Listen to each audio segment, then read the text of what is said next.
Chapter 131, Magic Knows Magic. King's Landing, 298 AC.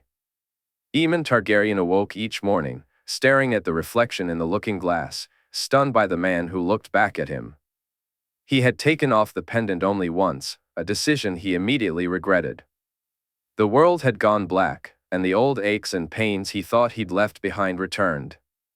It unnerved him so much that, for a fleeting moment, he couldn't find the pendant. When he finally did, a part of him wondered if it would work this time. Seeing the world come back into focus was a huge relief, and he vowed never to take it off again unless absolutely necessary. He still didn't fully understand the magic involved. Jay had advised him to speak with Melisandre and Shireen, promising that they would look through their books if he received no answers from either of them. The Red Priestess explained that her own ruby was a gift from Lawler, and she had noticed some of the same markings on Aemon's pendant when Jay had shown it to her. Shireen elaborated that hers came from As High by the Shadow. Both her pendant and Melisandre's required blood for their power, but neither had access to dragon blood, which made Aemon's pendant even stronger. Aemon pondered this often. There was magic in blood, especially in his family's lineage. His nephew, too, brought a great deal of magic from his Stark heritage. Dragons were creatures of pure magic, and aside from Jay's dire wolf, they were the only true magical beings known to be alive. Tales existed of many others: krakens, ice spiders, grumpkins, and snarks. Aemon had read about them all, yet beyond dragons and dire wolves, he couldn't say for certain whether any of them truly existed. The library in King's Landing was both impressive and lacking. It held volumes he had read many years ago, and very few new additions. So, he sent word to Marwyn and Loamra, asking them to gather all the books they could find and bring them to him. He felt that the truth of things lay within the books Jay held, the one Ser Arthur had given him so many years ago and the one he had discovered in Dragonstone, Daenerys's journal. While he awaited access to both, he immersed himself in his new responsibilities as Prince of House Targaryen. Training with a sword under Ser Bonifer was something he had never wished to do, yet once again, his nephew was right about that. "If I'm right about what's coming for us and what we may need to do to overcome it, Uncle, then everyone will need to play their part. I know you have no desire to wield a sword, but sometimes it's thrust upon us, whether we like it or not. I'd rather you be able to defend yourself than not," Jay had said. He had been right. Aemon saw himself as a maester, and he knew his knowledge and experience would be invaluable to his niece and nephews. But their house had to be protected at all costs. Years ago, he had been too old and too weak to do anything when they had nearly fallen. He would never allow that to happen again. So he practiced with a sword, and he practiced with a dragon. Only one of those pursuits brought him true joy. Sandorix was everything he had imagined. The bond they shared was something he had never felt before, a connection that only 4 other people could truly understand. Whenever he had the chance, he took to the skies, gazing down at the world below. He marveled at the Red Keep, the September of Baelor, Dragonstone, and Driftmark, feeling a shared joy with the dragon. He thought of Dany, Shireen, Tyrion, and Jay. His bond with his nephew was different, not always requiring him to be with Rhaenix, yet they all felt the same way. They had been gifted something truly special, and unlike those who came before them, they would not waste it. Today, however, was a special day, just as it had been a few days earlier when he had witnessed his nephew's marriage and watched him crown his queen. Seeing Jay so happy filled Aemon's heart more than it had been in a long time. In years, the young boy who had come to him was now a king, a husband, and, by the sound of the cheers from the crowd, deeply loved. This meant the world to him. Today, he would witness the great and the good come forth, kneel, and swear their fealty. He would look into each of their eyes, and if any showed even a hint of doubt or betrayal, he would see them brought low. "Uncle," a voice called out, pulling him from his thoughts. He shook his head and adjusted the last of his buttons as he walked from his room. "Daenerys?" he asked, surprised to see her. "It's almost time." "I had hoped you'd walk with me," she replied, and he smiled as he fell in step beside her. He glanced at the imposing figure outside his door, Ser Walder. The man intrigued him greatly, and he remembered how Ser Walder had almost stolen his breath away when he first laid eyes on him. The fact that he hailed from the north had initially made Aemon question his feelings. But then he recalled that Duncan had traveled there many years earlier, among the many places he and Egg had explored. The more he looked at Ser Walder, the more he recognized him as a ghost from his past, one he could barely confront. As they walked toward the throne room, Aemon encountered another familiar face. The girl resembled Duncan even more than Ser Walder did. Though her hair was blonde and her eyes blue, beneath those superficial differences, she was Duncan reborn. Aemon realized he needed to learn more about Brienne of Tarth, but now was not the time. They entered the throne room, and Aemon took his place, joined by the 4 members of the King's Guard who were present. The royal guard stood at attention around the room, which was as full as it had been during the feast, a vibrant atmosphere buzzing with anticipation. Aemon's gaze swept over the gathered crowd, scrutinizing each person carefully. His Grace, King Jaehaerys Targaryen, and Her Grace, Queen Margaery, the herald announced, marking the beginning of a momentous occasion. Targaryen, the herald announced, and Aemon watched as Jae and Margaery entered the hall. His nephew wore an outfit that matched his own and Tyrion's, the deep black and red only interrupted by the Targaryen pin gleaming on his chest. Aemon's gaze fell upon Egg's ring adorning Jae's finger and the crown of the Conqueror resting on his head. A smile crossed his face at the sight of both on a Targaryen king, just as it should be. Margaery, too, donned the colors of House Targaryen, as did Daenerys and Shireen. The image they presented was one of a united house, and united they were. A large chair had been placed beside the Iron Throne, meant solely for the king and queen. Aemon waited patiently until they took their seats before looking out at the assembled lords and ladies once more. It was then that he spotted them, the towering guards of Olenna Tyrell. Had he seen them alone, he might not have noticed, but with Ser Walder and Lady Brienne present, his thoughts had already drifted there, and now he could see nothing else. He chuckled at the thought. Duncan had been busier than he ever realized. Aemon's eyes darted around the room, searching for large figures. He spotted the Umbers and the Hound. While they didn't share the same expressions, he wasn't ready to dismiss them either. He felt a need to read Maester Maelon's tome, just to discover how many descendants of his brother's truest friend might be scattered across the realm. My lords and ladies, you are gathered here today to swear your fealty to the king and queen. Please move forward when called, Jaime Lannister announced, and Aemon smiled as he prepared to witness history in the making. In King's Landing, 298 AC, Robb Stark felt torn between his brother and his own betrothed, Winifred, who looked nothing short of incredible in his eyes. Later that night, as they danced, he asked her if their own wedding would need to be so elaborate. They both agreed to have a dual wedding, ensuring that both faiths would be represented. Robb reflected on the importance of the old gods, knowing that his children would be raised in their faith. He remembered how Jon had done the same for Margaery, and Winifred had been delighted by the suggestion. His father and Winifred's grandfather also seemed pleased, especially Wyman, who had resolved to see his daughter married under the old gods. For Robb, it shouldn't have been an issue.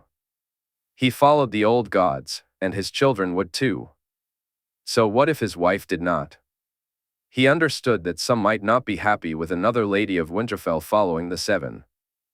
But those same people weren't thrilled that he was marrying someone other than their own daughter. Winifred had enjoyed the wedding, and Robb overheard her, along with Willa and Elle, discussing Margaery's dress and the crowning outside the September. Both Winifred and his future sister-in-law had relished the wedding night feast even more.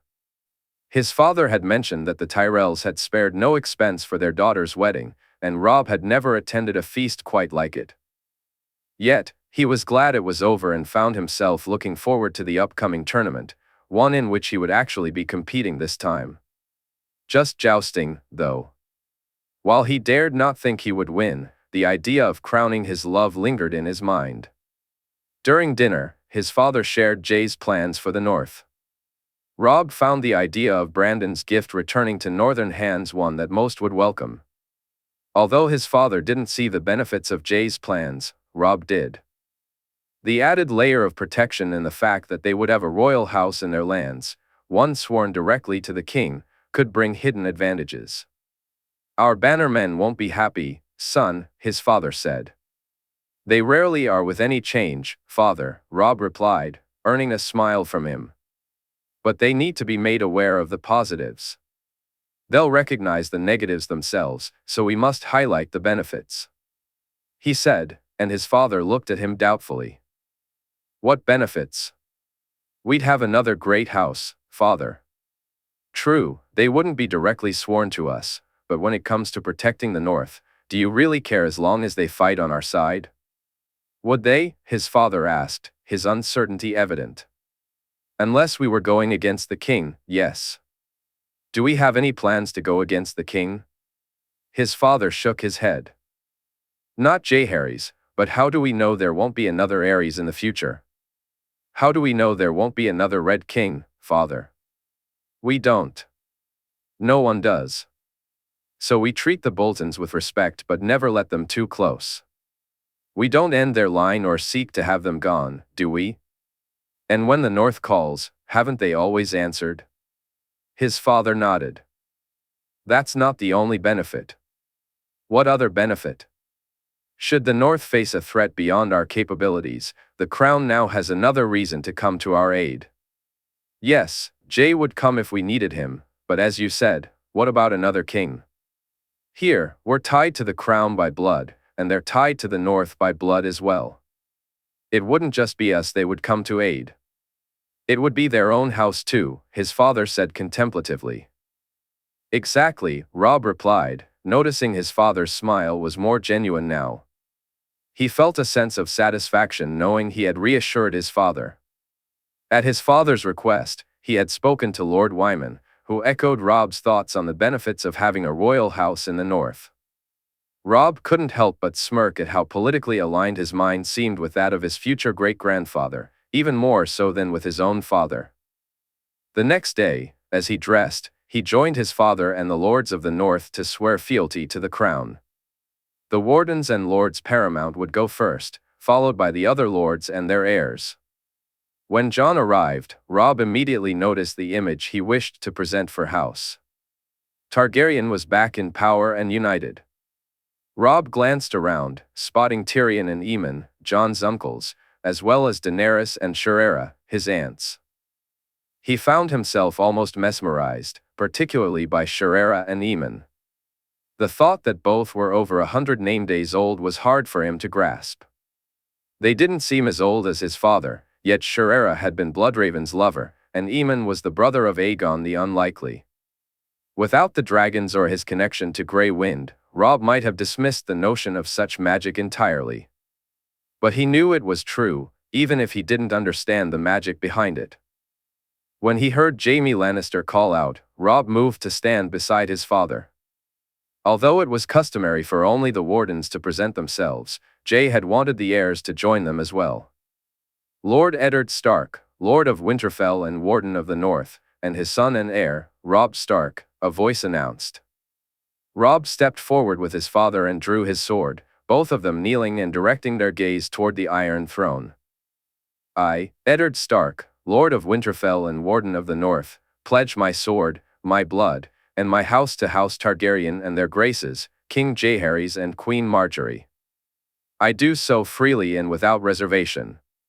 From now until the end of my days, I'll serve your graces, and my house will serve in my stead in perpetuity," his father declared, his voice steady. "I, Robb Stark, the heir to Winterfell and the North, pledge my sword and my blood to House Targaryen. I shall honor my father's oaths and pledge my house to yours in perpetuity," Robb added, feeling the weight of the room's gaze upon him. Time seemed to freeze, and though they knelt for only moments, it felt much longer until Jon's voice broke the silence. "Arise, Lord Stark, and be recognized as the Warden of the North. Arise. Arise, Lord Tyrell, and be recognized as our Warden of the South. Arise, Lord Willis, and be acknowledged as heir." On behalf of His Grace and myself, we accept your oaths. We pledge to ask no act of you that would bring dishonor to you or your house. Margaery spoke with a clear voice, her tone warm as she addressed her father and brother. Next, Princess Aerion stepped forward, and Robb noticed how Prince Tyrion looked at her. He couldn't help but smile to himself, realizing he wasn't the only one captivated by the woman he was to marry. As the prince's gaze remained on his betrothed, the atmosphere in the hall shifted, filled with a sense of unity and anticipation. Lord Jaime Lannister stepped forward, handing the chain of wardenship to Eddard Stark. It was a sight Robb had never witnessed before. Neither his father nor any other warden had worn such a symbol. Lord Yon and his heir, Andar, followed next, and then came Lord Mace Tyrell and his son, Willis. Robb's attention was drawn to his sister, who smiled at the new master of coin, a moment he noted with curiosity. I, Mace Tyrell, Lord of Highgarden and Warden of the South, pledge my sword, my blood, my life to House Targaryen and to their graces, King Jaehaerys and Queen Margaery. I do so freely, happily, and with no reservations. From now until the end of my days, my king, my queen, I shall serve you both, and my house will serve you in perpetuity. I, Willis Tyrell, heir to Highgarden and master of coin, offer my sword and my blood to House Targaryen. I shall honor my father's oaths and pledge myself and my house to yours in perpetuity. The ceremony carried on, each pledge echoing the commitment to the Targaryens, binding their fates together in a moment that felt both monumental and intimate. As Margaery swore her oaths, Robb's gaze remained fixed on her. Winifred's smile in return was a welcome sight. Next in line was Lord Tytos Blackwood, followed by Lady Shireen Baratheon and an older man whom Robb learned was Ser Davos Seaworth, the so-called Onion Knight. Robb had laughed when he first heard that nickname, but Ser Wylis had quickly set him straight, explaining Ser Davos's notable deeds. Robb soon understood why his future godfather held the man in such high regard. As a man of the sea, his future godfather felt a kinship with the former smuggler. Given what Robb discovered about Ser Davos's past, he felt that the man truly deserved his knighthood. Watching him kneel, Robb saw him through a much different lens than before. Tension filled the air as Lady Shireen pledged her house to Jon's in perpetuity. Considering what House Baratheon had done, or nearly done, to House Targaryen, Robb could understand the weight of that commitment. However, Jon seemed unfazed by the tension, smiling at Shireen as he bid her to rise and named her Lady Paramount of the Stormlands. Robb's own tension, along with that of his father and the Lords of the North, escalated significantly when Asha Greyjoy stepped forward. I, Asha Greyjoy, pledge my sword, my blood, and my ships to their graces, King Jaehaerys and Queen Margaery. I swear to keep my oaths to them and to House Targaryen from this day until my last, and I swear House Greyjoy to House Targaryen in perpetuity, she declared. Her words were met with snorts of disbelief, which were quickly silenced by Jon's fierce glare directed at Lord Glover and Lady Meege. Arise, Lady Greyjoy, and be recognized as Lady Reaper and Lady of the Iron Islands. On behalf of Her Grace and myself, we accept your oaths and pledge to ask no act of you that would cause dishonor or harm to you or your house, Jon said as Asha rose. The snorts grew louder, and Robb watched as Jon stood and moved away from the scene. Jon sat on the Iron Throne, his brother looking anything but pleased. Enough, Jon declared, his voice ringing through the hall. I won't have anyone disparaging someone for swearing their oaths. No matter personal feelings, Lady Greyjoy is the crown's choice for Lady of the Iron Islands. She has received the crown's judgment and has been forgiven for past transgressions, just as others in this room have. His glare fell on those who had snorted in disbelief. Robb glanced around and noticed Lady Shireen and the Stormlords nodding in agreement, along with Lord Royce and a few of the Vale Lords. The oaths sworn before now do not matter, the oaths sworn here today do. Should anyone, and I mean anyone, break these oaths, they will find me not so forgiving. However, should they uphold them, they will discover that the crown is grateful and an ally.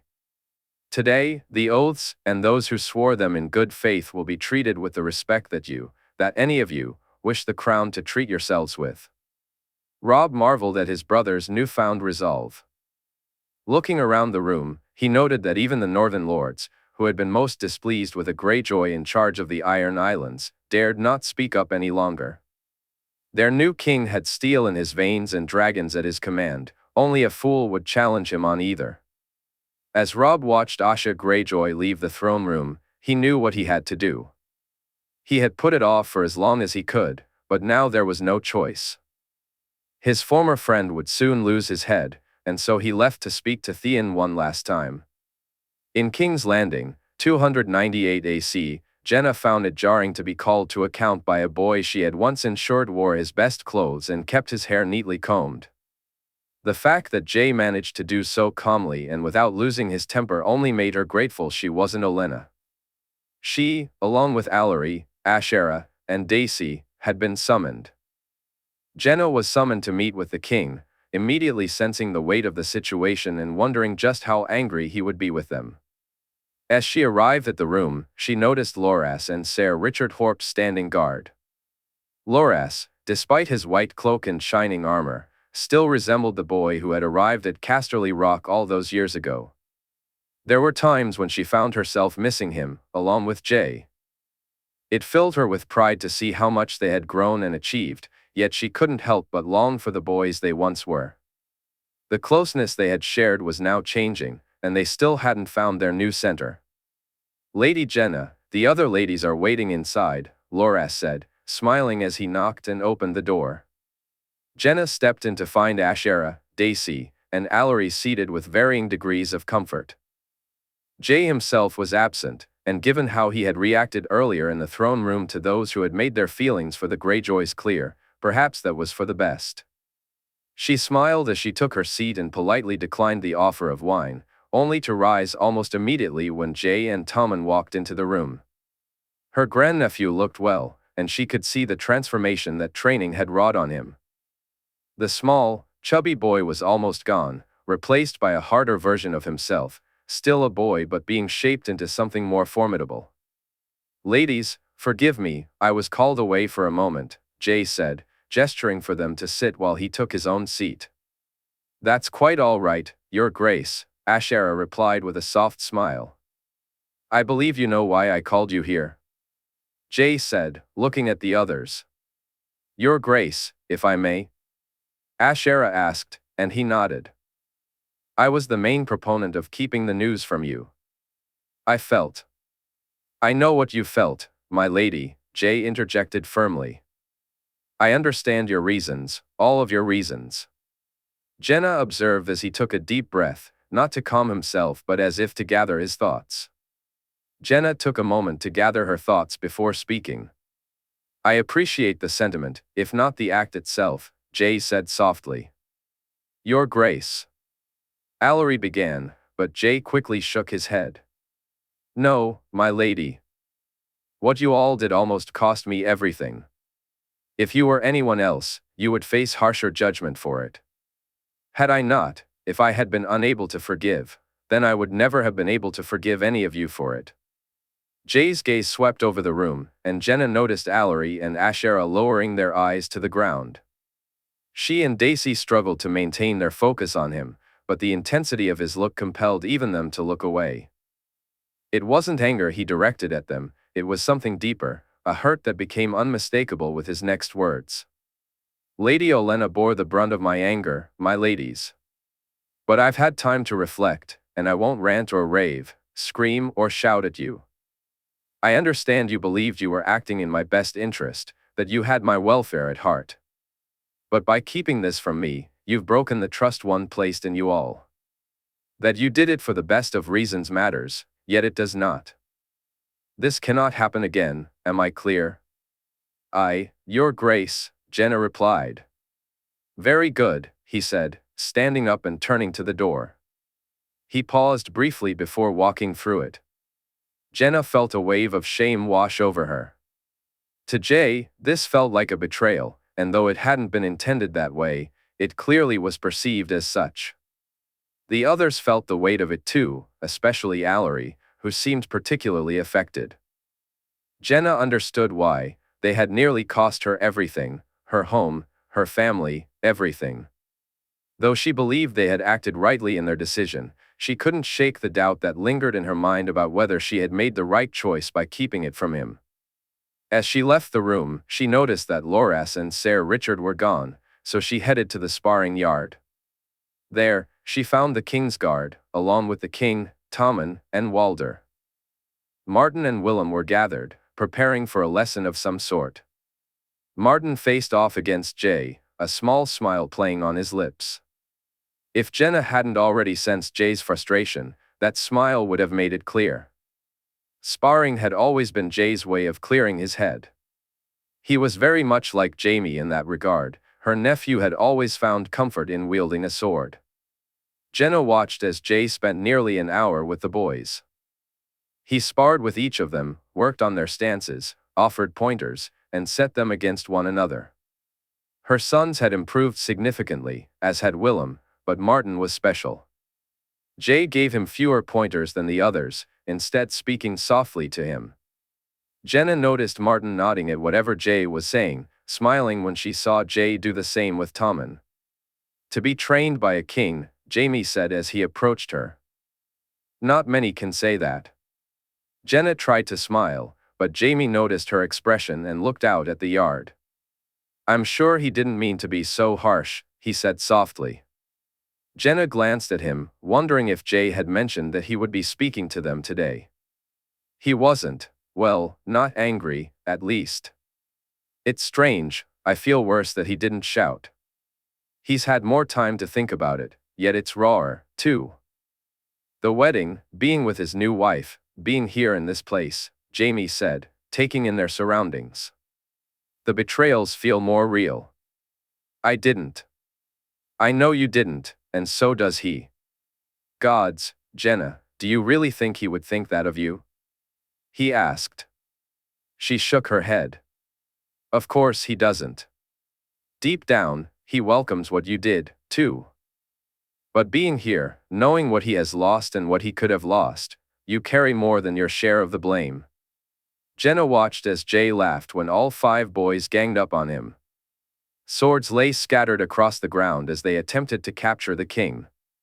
Of course, he would feel the weight of it more, and it made sense to her now, understanding that the changes he was making to the realm were all driven by one goal.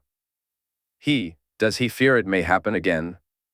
She asked, her brow furrowed with concern. It'll never happen again, Jaime replied firmly. She nodded in agreement, determined to play her part in ensuring that it wouldn't. As Jay sent each of the boys off to their lessons, she watched him carefully place each sword back on the rack, then scold Tommen playfully before tousling his hair. When Tommen looked up at her, she felt a wave of happiness seeing his smile. It was a relief that he had worked through his thoughts and seemed to have forgotten what had been said. Genna knew she had made the right choice in keeping certain things from him. The boy worried far too much, and the betrayal by Doran could have led him down a dark path. He needed a clear mind to bring the realm under his control, his plans formed and ready before facing a devious adversary. No, she had been wise to hide the truth from him. It was the king she should have confided in. King's Landing, 298 AC, Ashara stood gazing out at the field, rising to her feet when Jay and Margaery entered. The tourney held no real interest for her and brought back painful memories. It was at a tourney that her father had planted the seeds for everything, handing Daemon a blade that, while he had the skill to wield, he certainly didn't deserve.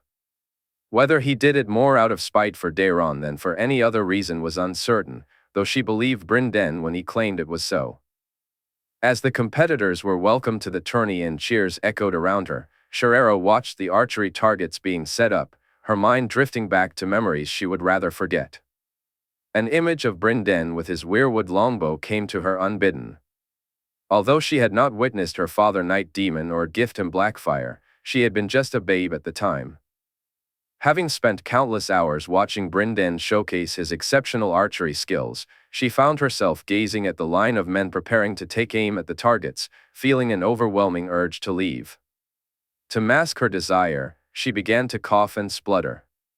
She understood Jay's eagerness to present their family in the best light, but that was never the life she wanted for herself. When Brynden was appointed hand, he assumed that title would be enough to win her heart, believing it was his position she desired. In truth, it was always him. He both frightened and thrilled her, igniting a passion within her like no one else could. They shared interests, yet his ambition often led him too far, transforming him into something she found repulsive. "All you had to do was ask me to run with you," she heard a voice echo in her mind. But she had asked him more than once, and he had chosen the throne, or the closeness to it, over her.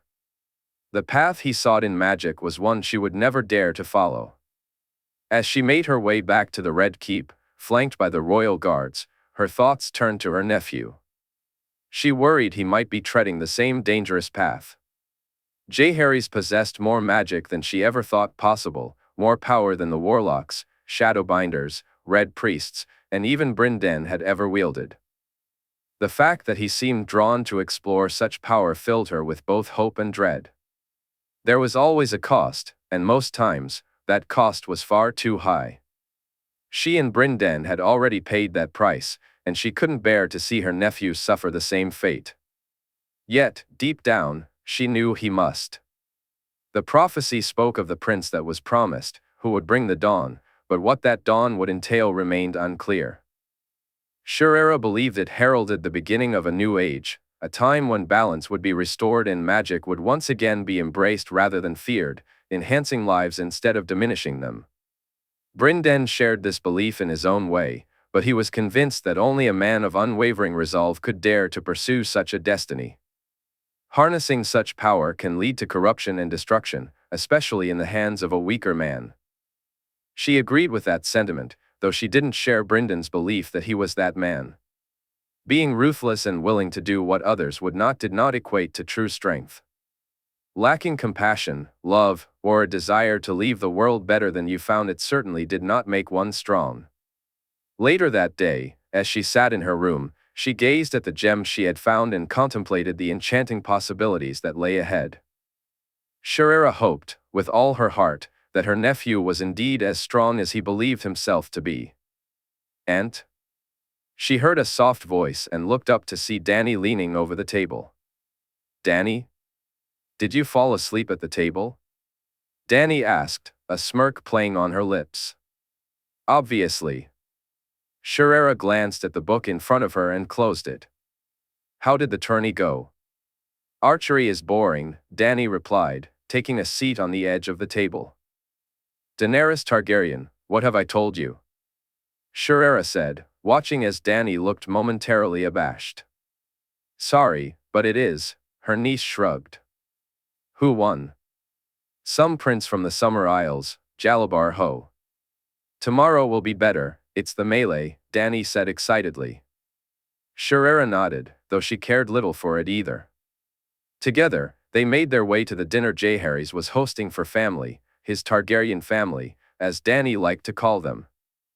Jay had more than one family, which she found incredibly amusing. The Starks, Tyrells, Martells, and Lannisters, all of them were considered family by her nephew. Yet, it was to his own house that he held his greatest concerns.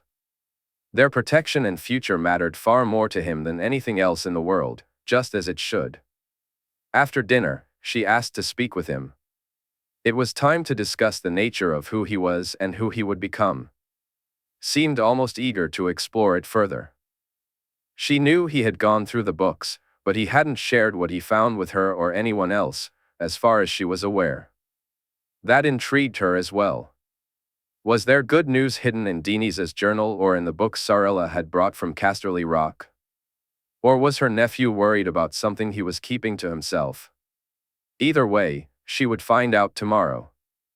That night, as she slept, her dreams were filled with memories she would rather forget, memories of red eyes and long white hair that she had once found so captivating. Waking early, she washed up, had her breakfast, and waited for Jay to arrive.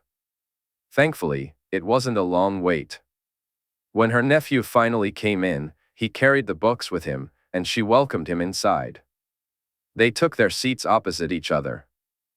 Jay didn't appear perturbed or worried. In fact, he seemed quite the opposite, and she wondered just how much he had managed to read. "You wished to speak, Aunt," Jay said. She nodded in response. "What do you know about Bryn Den, Jay, truly?" She listened intently as he spoke, first recounting the history that everyone knew and then delving into details that even she was unaware of. She was taken aback to hear about her nephew's encounters with her former lover. "I met Maya and Gwyneth, his sisters. Both of them warned me about their brother.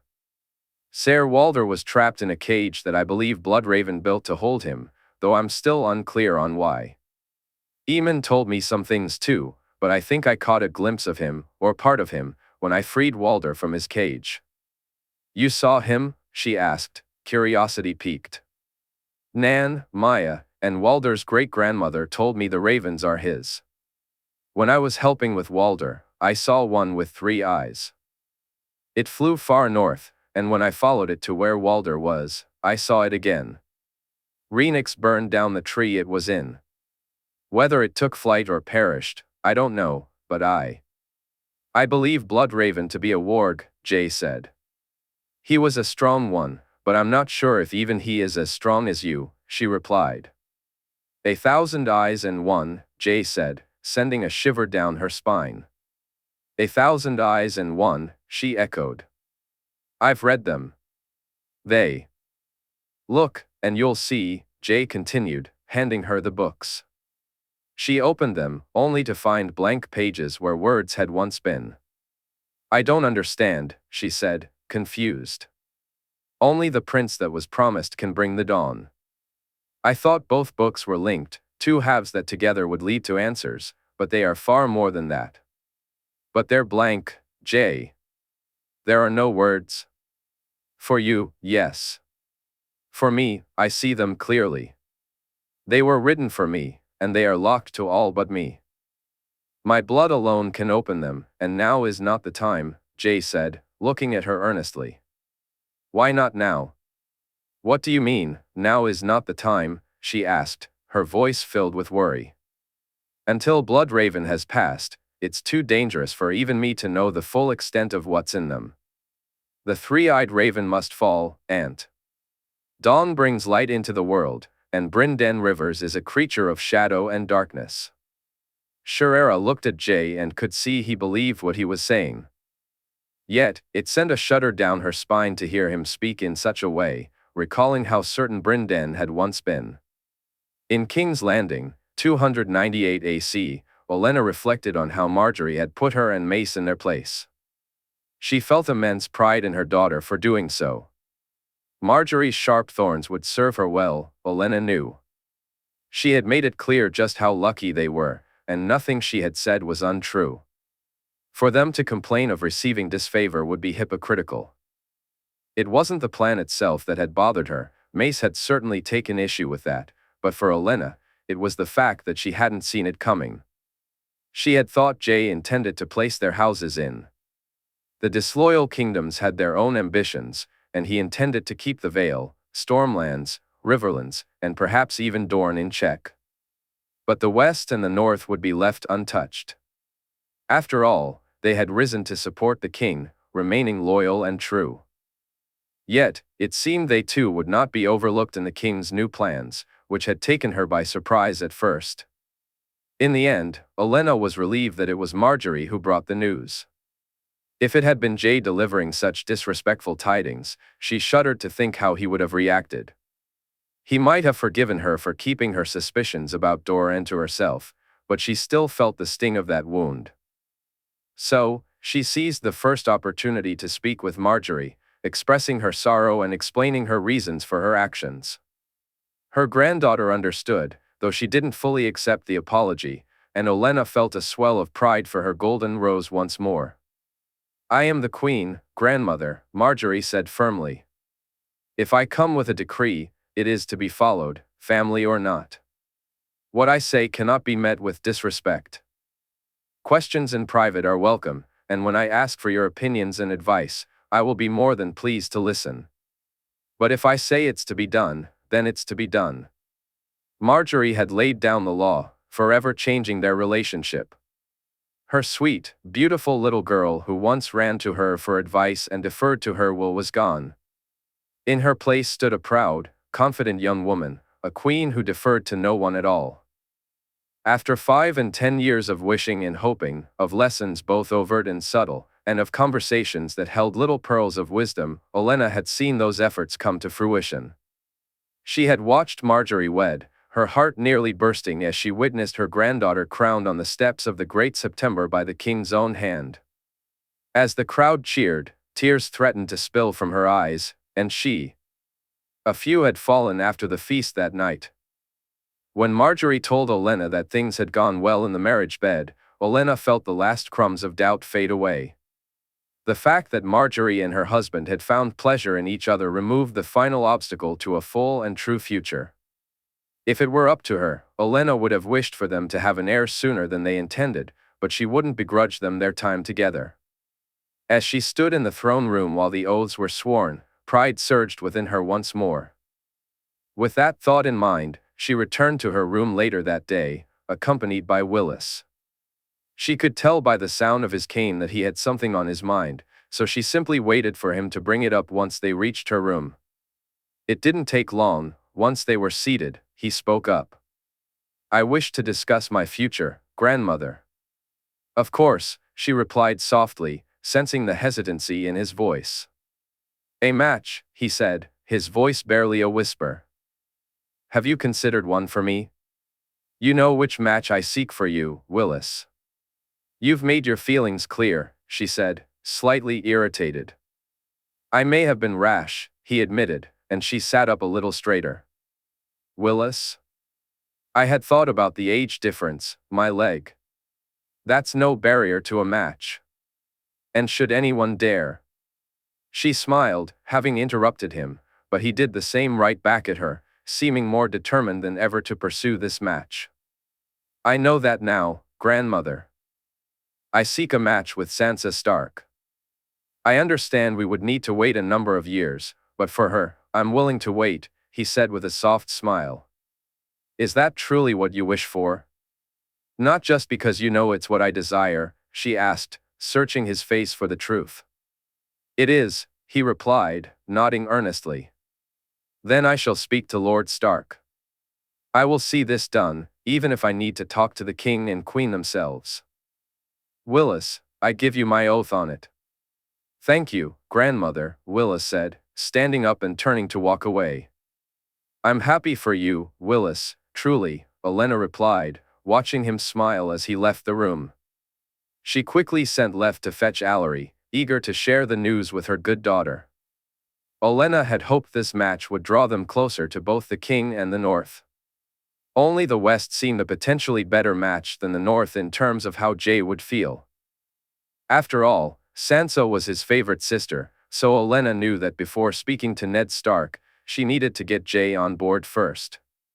As she waited for Alerie, Olenna pondered the best way to approach this.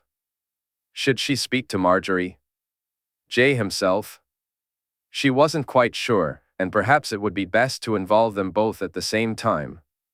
That way, she wouldn't be accused of using either one or manipulating them to get her way. In the end, it didn't matter. Olenna had sensed early on what Sansa felt for Willis. It was far more than just a young girl's crush, and Sansa had grown immensely since staying in Highgarden. Olenna smiled, remembering how Margaery had named Sansa as one of her ladies-in-waiting and envisioning a future with her as the Lady of Highgarden. A queen, and Willis wed to a good woman, a smart and capable woman. Despite their challenges, they were still growing stronger. Meanwhile, in the Vale in 298 AC, Littlefinger's behavior was becoming increasingly erratic. During their journey to Gulltown, they had to drug her more than once. In truth, she had barely been conscious for more than a few hours at a time. Her screams and loud declarations that the dragon would find them, insisting they needed to be indoors, were hardly conducive to a stealthy escape. The crowning and wedding made it more critical than ever for him to act. Peter had hoped for more time, that the new king would take things slowly so he could have all his arrangements in place before leaving.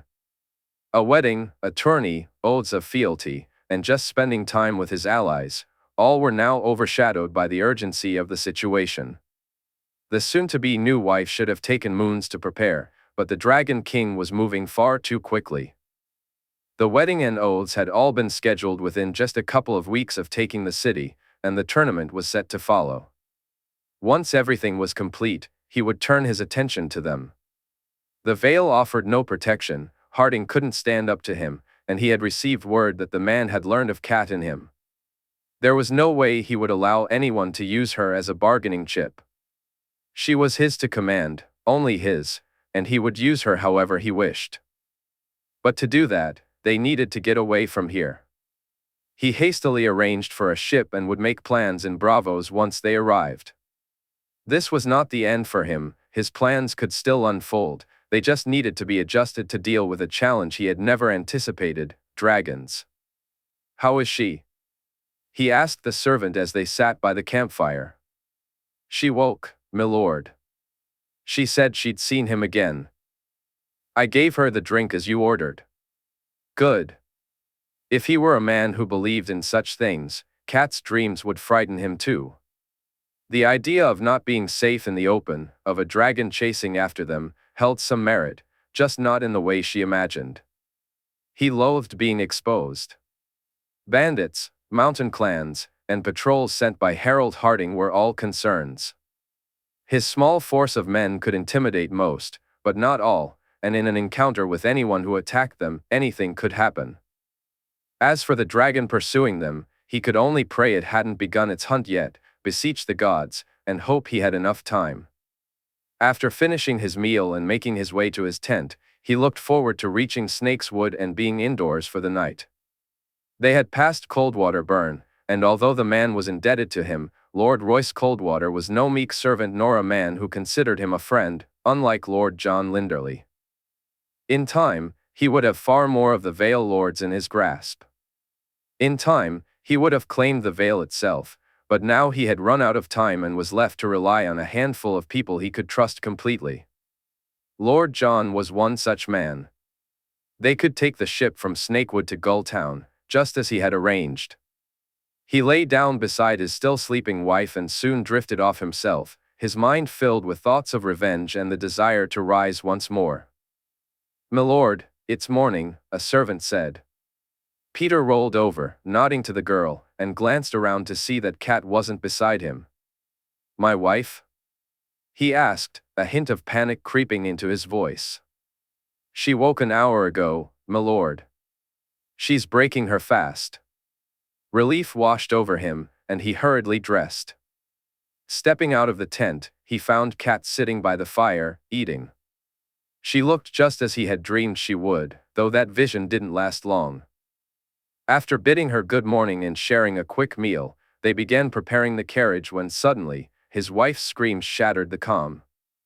"The dragon! The dragon comes for us all. He watches, he always watches. Run! We must run. The eagle sees all." When Peter tried to calm her, she struck him hard, the blow stunning him momentarily. It took 3 of his guards to restrain her. He nodded to the servant, who quickly brought over a draught. Though Cat resisted, she was eventually forced to drink it, and soon after, her frantic energy began to subside. "Put her in the carriage." "We ride now," he commanded, and the guards obeyed, though he noticed the wary looks they exchanged. He didn't care for their judgment, his coin had bought their loyalty, and he still had plenty left to do what needed to be done. As he climbed into the carriage, he felt the hairs on the back of his neck rise. Turning, he spotted an eagle perched on a branch of the nearest tree, its keen eyes fixed on him. Despite the shudder that ran down his spine, he chuckled as he closed the carriage door. Falcons and eagles soared above, and in the vale, there was plenty of both. That night, they arrived at Snake's Wood, where Lord John greeted them. He cast a curious glance at Cat but never questioned Peter about her, which he appreciated. While Cat rested in his rooms, as he put it, Peter listened intently as Lord John spoke of the realm. Each word only heightened Peter's urgency to leave. After confirming that the boat was ready and assuring Lord John that his debt was paid in full, Peter enjoyed a meal and then found comfort in his room. He was not meant to sleep outdoors, it was in keeps, even grander ones than this, that he belonged. The ship, worn and in need of repair, caused him some concern, but Lord John reassured him. No one tries to attack an old wreck like this one, Peter. We've been able to use it to great effect without the worry of pirates and the like, Lord John said. I thank you, John. When I return, I'll send for you. Then I look forward to your return, Peter. I wish you good fortune. You too, old friend, Peter replied, gripping the man's hand tightly. The seas were rough, which gave him a perfect excuse to keep Kat sedated.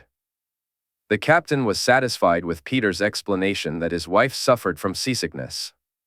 After almost a week of travel, when he finally spotted Witch's Isle, relief washed over him. He knew he would reach Gulltown within the next 2 days and Bravos in just over a week. A different man might have worried for the woman lying in his cabin, but not him. The illusion of who she had been was quickly shattered by the reality of who she was now. He could not pinpoint when he had fallen out of love with her, only that he had most certainly done so. Were she not a means to an end, he might have instructed the servant to give her a heavier dose or even considered throwing her overboard. His nights were spent taking pleasure with a woman who couldn't even pretend to respond. Only once did she stir, and the words she spoke. Peter found himself lost in thoughts that raced through his mind, spurred on by the image Kat had painted for him. Sansa, my sweet child, forgive me, she had moaned. A smile crept across Peter's face, not just from the memory of Kat's last words spoken within earshot, but from the realization that he preferred to be anywhere but here when she awoke. The thoughts that lingered since then were persistent, whispering to him that younger and more beautiful was the voice he craved. He closed his eyes, envisioning her just like that, a vision that transformed his memories. His fantasies of a night long ago no longer featured Kat's face, instead, they were filled with someone younger and more alluring, fueling his desperate desire to see his plans succeed. Gulltown, my lord, a guard announced as he entered Peter's cabin. Excellent. Ensure my wife is ready to disembark, Peter replied. In the year 298 AC, in King's Landing, Jaehaerys Targaryen pondered the nature of happiness. It was a strange thing, one he never expected to feel so profoundly. He had always thought happiness was fleeting, much like anger or sadness, an emotion that would flare up and then fade over time, leaving him to return to his normal state until something triggered another rise. To his surprise, happiness was different. While he could still lose his temper or feel sadness when he rifled through his father's belongings or when memories of his mother surfaced, he also experienced genuine happiness every single day. No matter how fleeting his mood might become, that same feeling would return. As he glanced at his wife, peacefully sleeping beside him, the source of his joy became clear. He gently brushed her hair away from her face, admiring the grin he adored so much still lingering there. They had shared immense pleasure since their first night together, both eager to explore and discover what each other liked.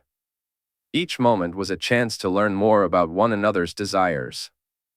Yet, it was not merely the physical connection that brought him such happiness. It was something far simpler than the fact that they worked so well together.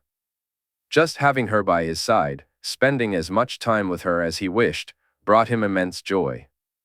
Listening to her advice and even arguing about his plans, those moments were what truly filled him with happiness. They were in this together, and for that, he was grateful to the gods, knowing he could never do it alone. He heard her mumble, and another smile spread across his face. A chuckle escaped his lips as he recalled Jaime's teasing. His father by choice never missed a chance to remind him that, despite wearing a crown, he was still the boy who rode to Casterly Rock and faced plenty of mockery those many years ago. The smiling king, he said softly, echoing Jaime's words as he leaned in to kiss his wife's forehead. He dressed as quietly as he could, but still managed to wake her. Sneaking off for a quick spar in the morning had become a part of his routine, no doubt a legacy from his time at the Rock. While he and Jaime only sparred once a week, Jay still held morning sessions with others now. Most mornings, he could manage to be back before his wife awoke, but it seemed today would be different. "Jay?" Margaery asked, sitting up in their bed. His eyes widened as he noticed the covers had slipped away, revealing her perfect form. "Go back to sleep, my love." "I was just heading down to spar," he replied. "You'll be back before I rise?" she asked, and he moved to the edge of the bed, looking deeply into her eyes. "I will," he assured her, kissing her softly as she settled back down. By the time he reached the door, she was asleep once more, and he wore that same silly smile that had prompted Jaime's teasing. Not that he cared, he wouldn't wish for it any other way. Later that day, Jay sat watching the tournament. The archery competition had been the day before, and the melee was scheduled for today, but he found himself lacking any desire to be there. For him, watching a tournament was simply boring. He glanced around and noticed that others who weren't participating felt the same way. Barristan and Arthur would ride in the joust, as would Loras, while Jors, Walder, and Ser Richard Horp were set to take part in the melee. Jay looked at the 3 Kingsguard who weren't fighting that day. They all seemed just as bored as he was. Well, all except for Barristan, who appeared to be watching intently, hoping to spot their 7th member.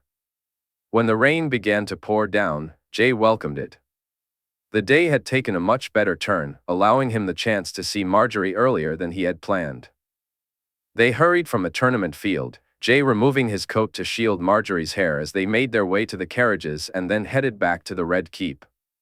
As they rode, he reached out, and soon she was leaning closer to him.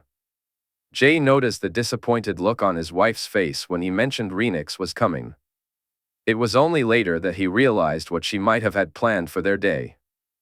"Once we reach the Red Keep, I'll go to her," he said, trying to reassure her as she wiped her face. "It's raining, Jay," Margaery replied, and he bit the inside of his cheek to stifle a laugh. I can see that," he said, enjoying the little scowl she gave him as she finished wiping her face. "I thought you'd go later on, before dinner," she asked, a note of disappointment creeping into her voice. That was my plan, but this gives me more time with her. I owe her as much time as anyone, more than that." "But you said that you share things?" Margaery asked, noticing the regretful look on his face. "We do," he replied, struggling to find the right words to make her understand.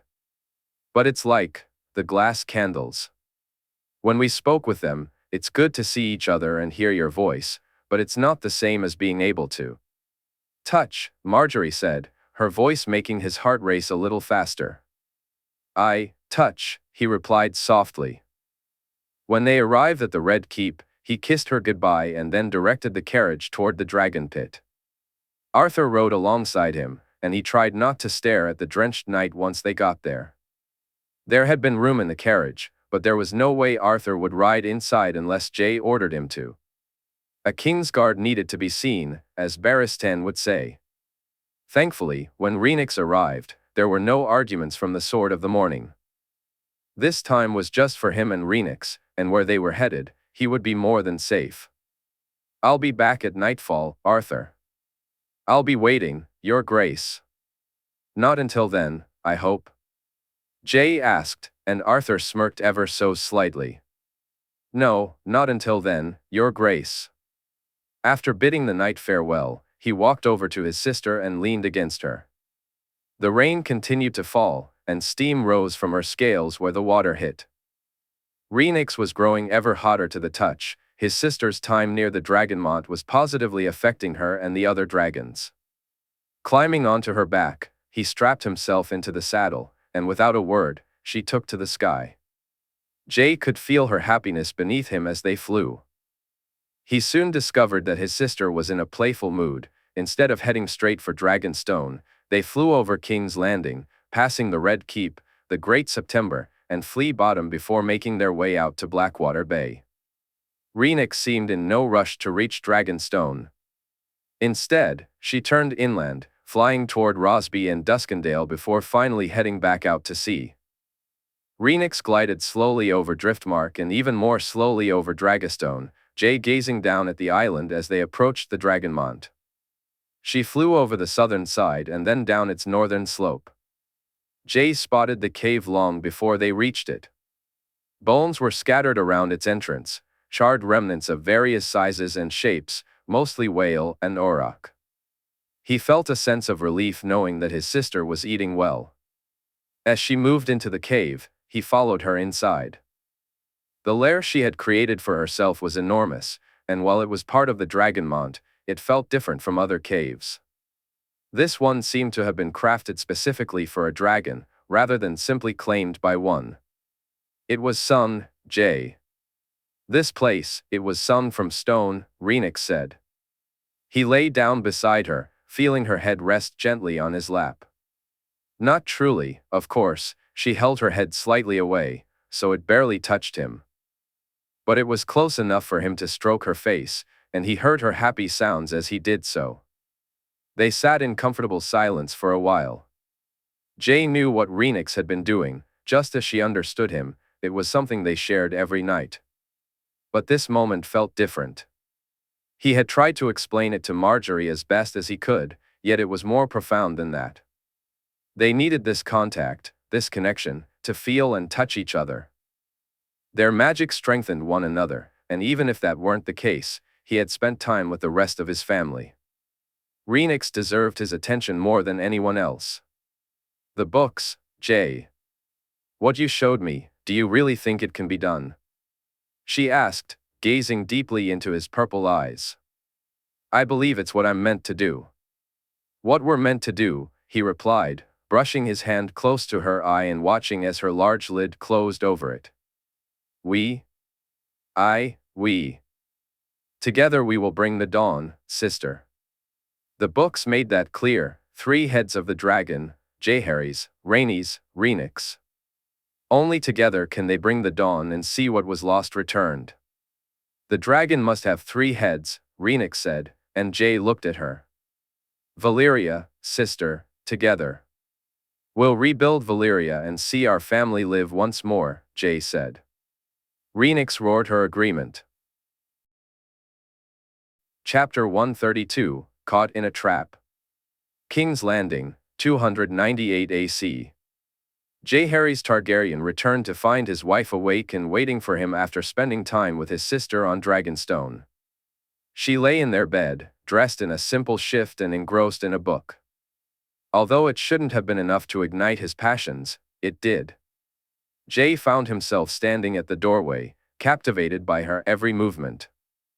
As he watched, she wet her finger to turn a page, occasionally biting her lip as she encountered something interesting. She brushed her hair back when it fell across her face, and even though she was well covered, the glimpses of her body were enough to enthrall him. When she finally noticed his presence, he couldn't quite decipher the look she gave him. It was a mixture of annoyance and something he recognized all too well. The thought that she hadn't slept because of him only heightened his excitement. Then, she placed the book on the table and slowly removed her shift, which nearly drove him to tear off his own clothes. He would have, had she not commanded him to do it slowly. Stop, she said, meeting his gaze. Disrobe slowly. As she bit her lip again, he smiled and complied with her request. Whether it was the novelty of their intimacy or a sign that they were more compatible than most, they discovered immense pleasure in each other's bodies. It wasn't just the act itself, but the looking, the touching, and the gentle caresses before, during, and after they came together. Jae found watching his wife remove her clothes just as arousing as when he undressed her. He now understood that Margaery preferred him to take off his own clothes while she watched. So that's exactly what he did, unfastening the buttons of his tunic, removing it along with his shirt and boots. This took more than 3 times the usual time to remove his breeches. As he slowly untied the laces, Jaehaerys watched Margaery move the covers to one side and lean back against the pillows. His wife looked every bit the maiden, and he found his fingers unresponsive as he stared at her. My husband likes what he sees, she asked, her smile playful yet genuine. "Very much so," he replied, a soft laugh escaping his lips. "I've never been more grateful for the gift of sight than when I'm looking at my beautiful wife." He felt almost breathless when she slightly parted her legs, his gaze drawn to the soft brown hair at the junction of her thighs. Every inch of her was absolute perfection, he thought as he took her in, the small spot on her right breast, her pink nipples standing at attention, her legs, and what lay between them. He nearly laughed when she raised an eyebrow and pointed at his breeches. "Off," she commanded, her voice huskier now. He was glad to see that he affected her as much as she did him, something he was grateful for since their marriage. It was no surprise to him that he was already fully erect, nor that he noticed her eyes narrowing involuntarily as she looked at him. Once he removed his breeches, he moved closer to the bed, stopping just shy of it. He let his hand glide down his stomach, watching as Margaery squeezed her legs together. When he took himself into his hand, he saw her bite her lip a little harder, and as he began to move, her nostrils flared ever so slightly. "Come to bed," she urged, and he climbed up, his hand soon replaced by her own as his fingers began to explore her body instead of his. Their tongues danced for dominance, both eager to direct their attention to one another. When he finally moved his mouth away from hers, he felt her hand leave him, only to grip his head, almost pulling him back for another kiss. He let her believe she had won for a moment, then shifted his attention to her neck instead of her lips. Margaery's fingers tangled in his hair as he playfully nipped at her neck. But soon, her hands guided his head to where she wanted it, her lips, her chin, her chest, and finally, her breasts. Margaery let out a soft moan as he took one of her nipples into his mouth, gently biting down. His hands were busy too.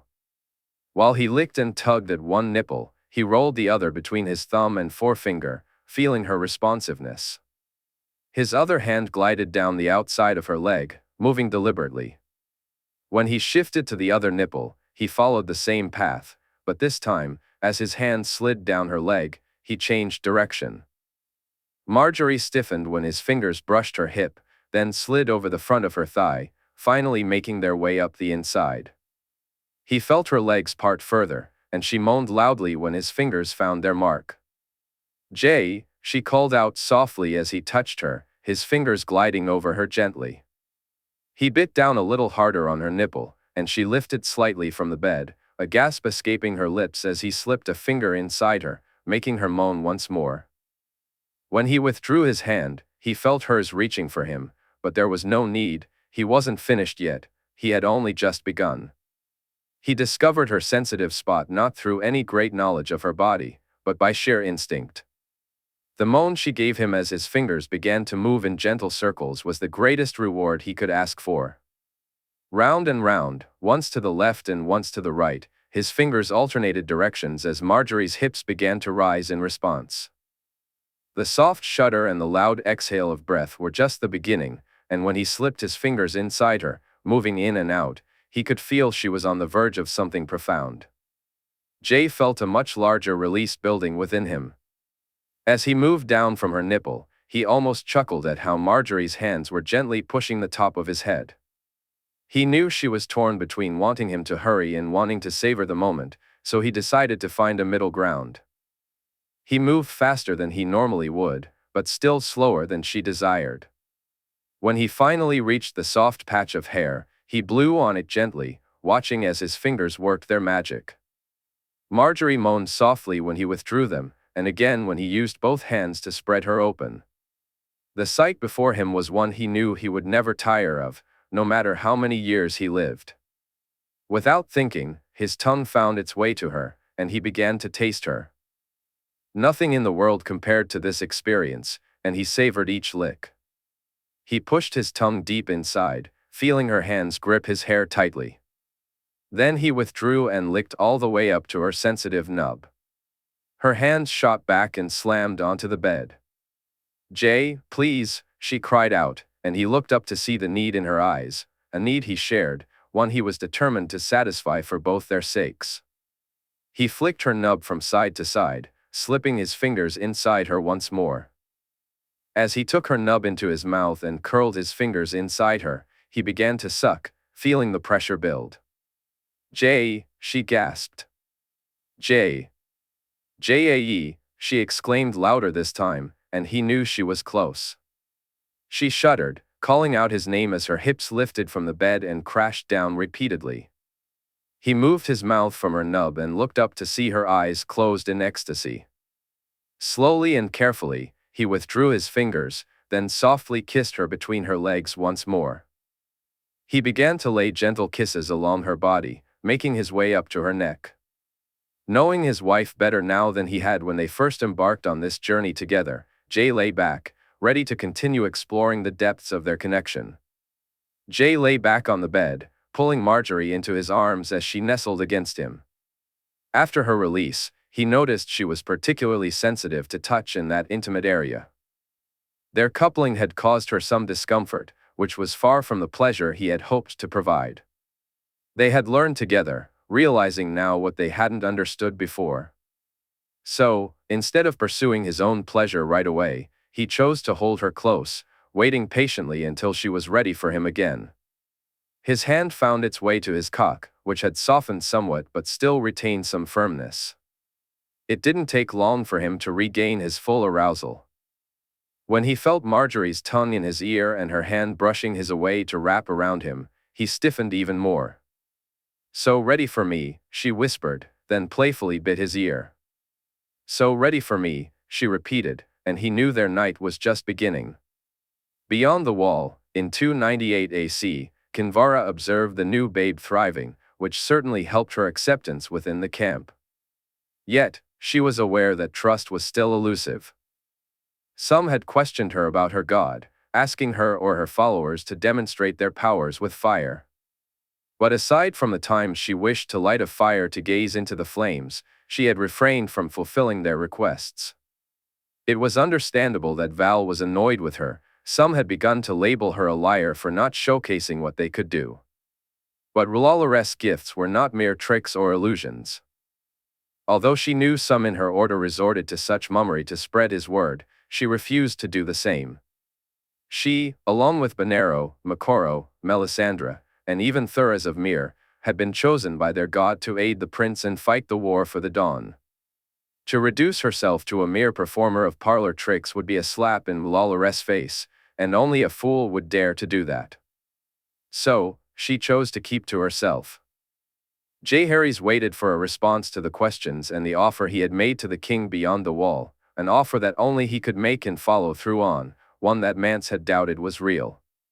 "You're saying he'll let us through the wall?" Mance asked after reading the letter. "No, my prince is," she replied. "Why?" "Because here you'll die, all of you. You'll die and rise once more, and when you do, my prince will be fighting a larger army than the one already heading his way." "You know of the White Walkers?" Dalla inquired. "I know many things, Dalla. I know that he comes to end all life, men, women, children. I know the free folk cannot stand against him alone. If he wins, then Westeros, Essos, Sithorios, Ulthos, nowhere will be safe. He will cover the world in dead men, and none shall escape him." She glanced at Dalla, whose worry was evident. "But I also know my prince will bring the dawn," she said with a smile. "How?" "The Targaryens hold no power in Westeros," Mance questioned. "My prince will either already be or soon become king of the lands south of the wall. He has awakened dragons from stone and possesses a power that makes my own seem like the briefest flicker of a candle against the light of the sun. He has done this before reaching 16 name days because he is the prince that was promised, the son of ice and fire." That Mance had not accepted her words or those of the prince outright was to be expected, but he had to make a choice, and soon. Cold winds were rising further north, and Kinvara didn't need flames to see that. What she did need the flames for was to help these people as best as she could. With that thought in mind, she, her men, and a number of the free folk left the camp in search of anything that could assist them. The flames had shown her that there were some at the fist of the first men, knives, arrowheads, spear tips, enough to arm 20 or 30 men, lay buried nearby, but she couldn't risk traveling that far. There were some closer, not as many as at the Fist, but still enough. With her gods and prince's favor, she hoped these people would be gone before the dead arrived. Still, it wouldn't hurt to be prepared. Val, Tormund, Ygritte, and a ward named Orell had joined her and her 2 guards, each eager to find whatever it was the crazy which had told them was there. Tormund had been embarrassed when he realized she had overheard his conversation with Val, where he had called her that. It took them half a day to reach their destination and another hour or 2 to find the right spot to dig. Kinvara watched as her men broke the ground, digging down a few feet. It was no surprise that the free folk with her were skeptical, but she was pleased to see Val seemed more inclined to believe her. The distance that had grown between them since she had arrived at camp was something she did not enjoy. Finally, when they unearthed the sheet, Kinvara leaned forward eagerly as her men opened it to reveal what lay hidden beneath. This? We came here for this? Ygritte said dismissively, picking up one of the knives. This can kill the dead, Kinvara replied, picking up the arrows. And these? She lifted one of the knives in her hand. Can kill their masters. Nothing can kill a White Walker. Nothing. If you see one, you run, as we do, Orell stated. We do not flee, she said simply as her men handed out one of the knives and some arrowheads to Ygritte, who now seemed eager for them. When she returned to camp, she headed straight for Mance's tent, bringing the rest of the weapons with her. Inside, she found him holding his baby while Dalla cooked some stew. As soon as Mance saw her, he placed the babe in the crude crib they had made for him and turned to see what she had brought. Val explained what the weapons were and where they had found them. Mance held one of the knives, examining it closely. A few moments later, he held the object in his hand, turning it over and examining it as if it were something familiar. This piqued her curiosity enough to ask, "Do you know this thing?" He nodded. Obsidian. Some call it dragonglass. The old maester at the wall often spoke of it, how peculiar a substance it was and how the dragon lords of old carried it with them at all times, until they didn't. You knew Aemon Targaryen? She inquired. A good man. If his grandnephew is anything like him, then perhaps we have a chance, Mance replied with a soft smile. Do you think the offer is true? Val asked. True enough to consider. I want you to go with Kinvara, Val. Travel beyond the wall, go south, and assess this prince, this king. See if his spoken words carry the same promise as those written, Mance said, glancing at his good sister. And if they do? Val pressed. Then we arrange a parley and discover what the offer truly entails. We cannot fight a man with dragons. All we can do is hope he fights alongside us. Go, seek him out and speak to him. Kinvara, I'm sure, can get you an audience with a king? He added, looking at her. I can, Kinvara affirmed. Then you both leave on the morrow. You'll need to change, Val, to blend in, Mance said with a smirk. I'm not dressing like a kneeler, Val shot back angrily. You must. You don't need to kneel, but to pass the wall, you need to look just like Kinvara, Dalla chimed in. Kinvara noticed Mance was on the verge of laughing. The laughter came the next day, from Tormund, Ygritte, and many others, once they saw how Val was dressed. To Kinvara's eyes, Val looked every inch a red priestess in one of her dresses. The fact that she was absolutely freezing only made her look angrier than usual. The next one who says a word, I'll gut them, Val growled. Now, Val said loudly, causing the laughter to fade. Kinvara watched as Val said her goodbyes to her sister, her nephew, Mance, and some others. Mance approached her, handing her a note. It was smaller than the one the prince had sent but carried the weight of a king's words. For your prince. I hope we meet again, Kinvara. But if we do not, I thank you for my son, Mance said warmly. We will meet again, Mance Raider. Though the next time, I'll be standing by my prince's side. Until then, I wish you good fortune, and I ask my God to keep you in his good graces. I'll take all the help I can get, be it from gods, men, princes, or priestesses." They rode out of the camp without looking back. Val seemed hesitant to glance behind her, while Kinvara felt no need to. She would return here, and when she did, it would be under a dragon's protection. She, Val, and the free folk would all be safe. King's Landing, 298 AC. The melee. Brienne stood on the field, ready for battle. She had not truly fought during the war for the throne, nor had she spent as much time at Ser Walder's side as she had hoped. Today, both of those things would change. As she looked up, the herald began announcing the competitors. She and Cregan Snow were among the youngest present. Most of the others were seasoned fighters who had battled not only in the last war but in those before it as well. Despite hailing from the Stormlands, Brienne stood alongside the men and women of the north, the Small and Greatjans, Meage Mormont, and 2 of her daughters. Cregan was to be named the new Lord of Sea Dragon Point. There were also men and women from Dorne, including Ser Demon Sand and Prince Oberyn's daughters, along with the prince himself, much to everyone's delight. Beside Ser Walder stood the other 2 Kingsguard members who would be competing, Ser Richard Horp and Ser Jor's White Wolf. All 3 wore their Kingsguard armor, standing tall as their king looked down upon them with pride. The 100 competitors included Ser Jareth and Ser Mark from the Riverlands, along with 3 of the new Lord Paramount's sons, Brynden, Lucas, and Hoster. There was also Harry Rivers, the supposed bastard son of Lord Bracken. From the Vale, Lord Yone participated with his heir, Ser Andar, and his second son, Ser Rabar.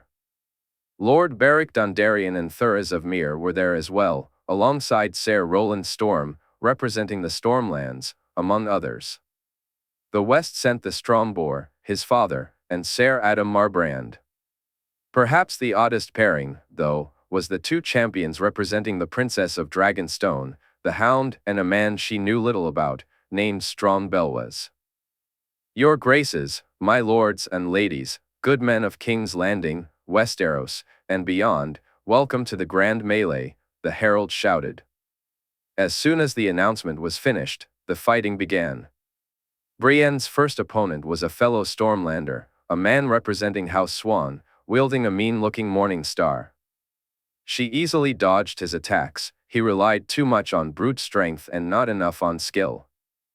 As he overextended himself, she kicked his legs out from under him, watching him crumble to the ground. His day was done as he yielded moments later, allowing her to move on to her next fight.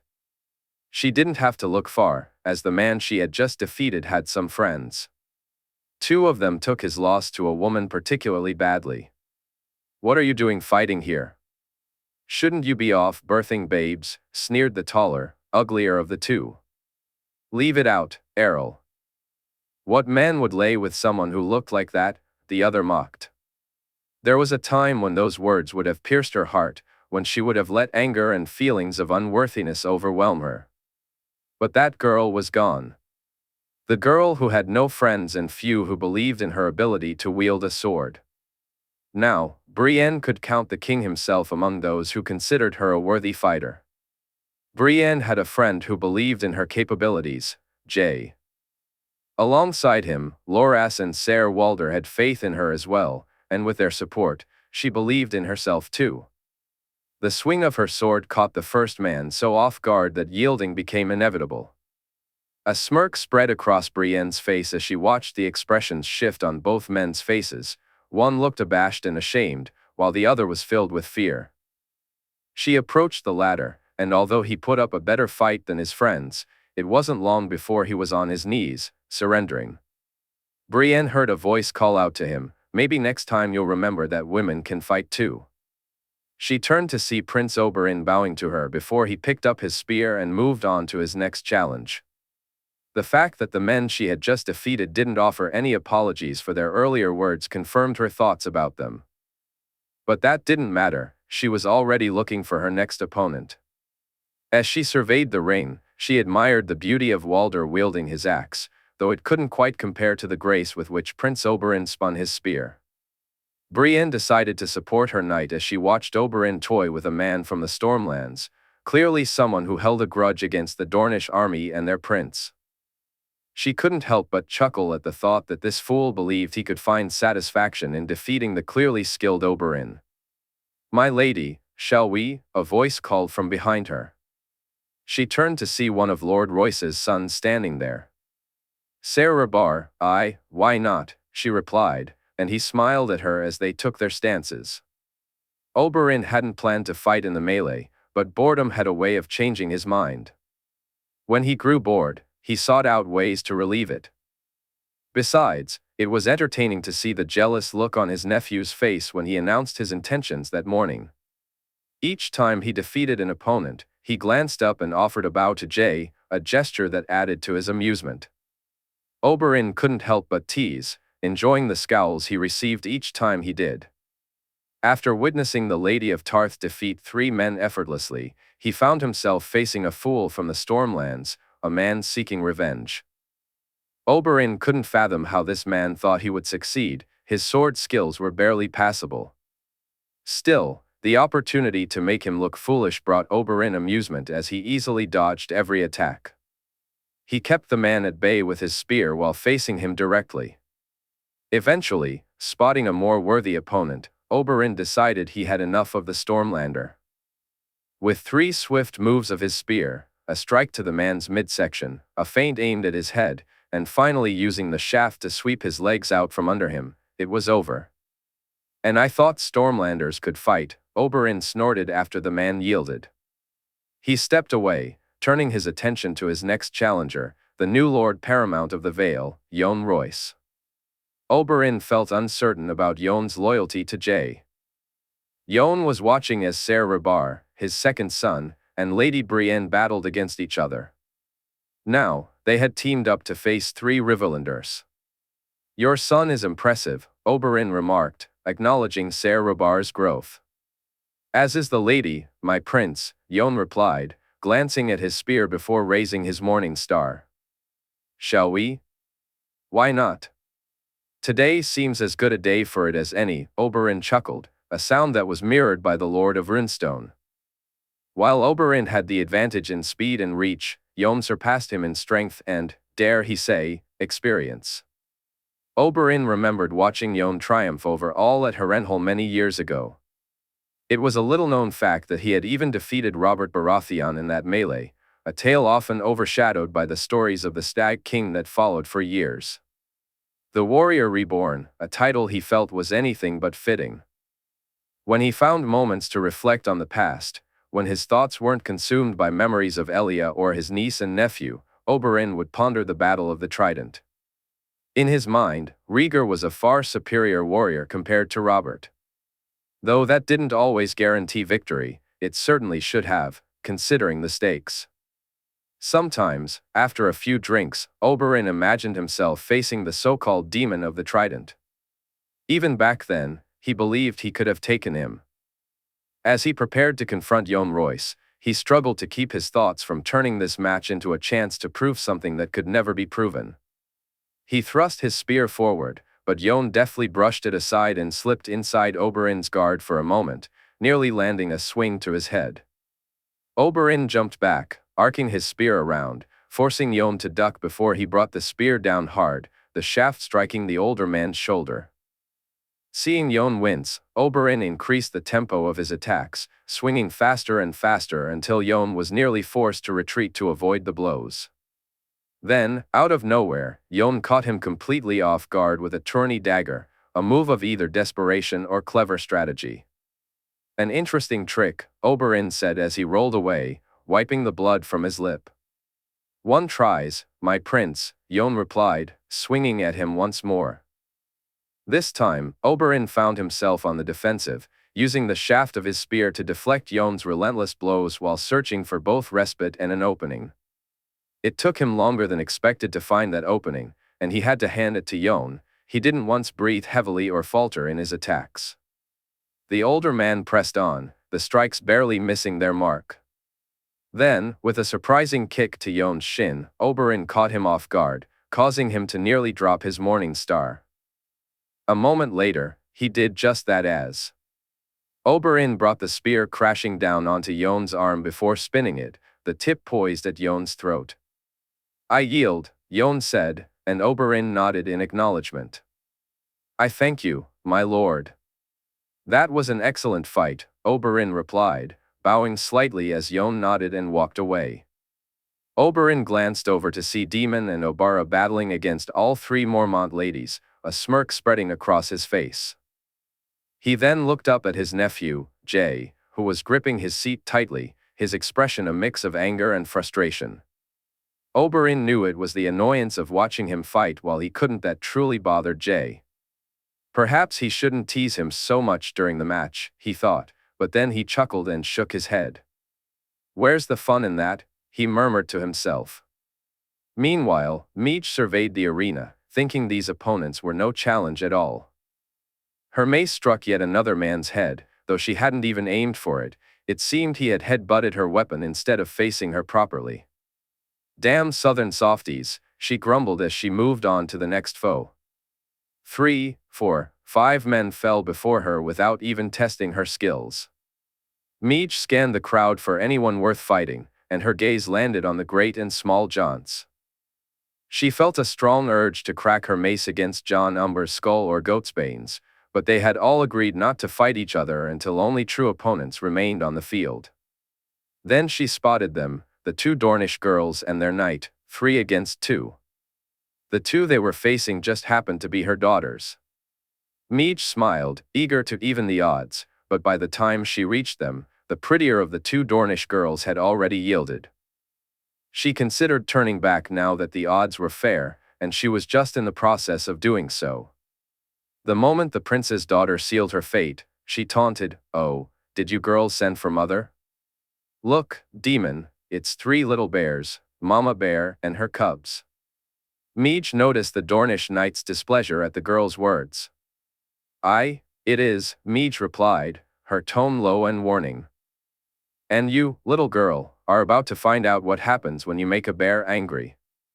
As Daemon squared off against Jory and Lyra, Meech focused on the spear in Obara Sand's hand and smirked. She quickly dodged a strike and countered aggressively. Though she didn't put all her strength into each swing, her blows were powerful enough to force Obara to struggle to maintain her grip on the spear with every connection from Meech's mace. Behind Meech, Daemon was deftly maneuvering her 2 daughters against each other, deflecting blows back and forth. Obara, however, was not faring as well. Meech moved in, swinging even harder. The girl looked on in shock as the spear crashed to the ground. To her credit, Obara quickly pulled out a set of knives, initially taking a defensive stance. But realizing that it was futile, she threw them at Meech instead. Meech effortlessly swatted the knives away with her mace, recognizing that Obara had used the distraction wisely. As Meech watched, Obara rolled to retrieve the spear, but Meech was quicker. Just as Obara's hands grasped the shaft, Meech planted her foot firmly on it, preventing her from lifting it. When Obara turned to face Meech, she nodded her yield, a small smile appearing on her face. "I thank you for the fight, Lady Mormont," Obara said as Meech lifted her foot from the spear. "And I thank you, Obara," Meech replied. Turning her attention to Jory and Daemon, she saw they were tending to Lyra, who had a cut above her eye. Meech hurried over, noting that while Jory and Daemon had yielded, Lyra had not. The cut, though not severe, was still a concern. That would be enough to ruin her day, Meech thought, feeling her daughter's frustration only reinforced her fierce nature. "Lady Meech," a voice with a distinct accent called from behind her. "Prince Oberyn," she replied, turning to face him. "It seems that Dorne and the North are destined to clash today. So, what do you say? Shall we give my nephew a show?" Oberyn smiled. "Aye, why not?" Meech raised her mace, excitement coursing through her. Finally, she thought, a worthy opponent to face as steel clashed against steel. Meanwhile, Sandor eyed the battlefield. He might be a hefty man, but he could eat, drink, and especially fight. Though he'd never admit it, Sandor quite liked Belwas. Together, they had bested more than 10 men, and he knew that tonight would involve plenty of food and drink, with Belwas managing to annoy and amuse him in equal measure. Just as at the wedding feast, he observed Belwas once again trying to cut himself with a blunted blade. "I told you, there's no edge on your blade, you stupid fool," Sandor said, glaring at him. "Why fight with no edge? You people make no sense to strong," Belwas, "just like how you refuse to eat the locusts that don't fly," Belwas replied, a confused expression on his face. "They're cockroaches, you idiot. They're not locusts, and pouring honey on them doesn't make them taste any better," Sandor said, not wanting to revisit that argument. "That, my friend, is where you are wrong. Honey makes everything better," Belwas laughed heartily. "Well, I hope you brought honey for these two fools," Sandor said as the great and small Jaunts approached. He gripped his great sword and watched as Belwas prepared his arak, or what passed for one here. Sandor chuckled a little when Belwas slapped his belly, pretending to slice it open. Each scar, Belwas had claimed, represented a man he had killed. Though Sandor found his reasoning questionable, he couldn't help but appreciate the man's spirit. It was odd to see him doing that to himself, but it was clear from looking at them that he had killed even more men than Sandor had. "Clegane, strong," the great John said. "Are we going to do this or what?" He growled, catching the smirk on the great John's face. "Which of you is going to face Goatsbane?" the small John called out. This time, Sandor couldn't help but chuckle when strong Belwas slapped his belly. "I will. I've brought the honey for you," Belwas said, winking at him. The confused looks on the two northerners' faces were something Sandor would remember for a long time. The fight itself was unforgettable. The sound of their great swords colliding was deafening, and the sheer force with which they struck would have disarmed lesser men.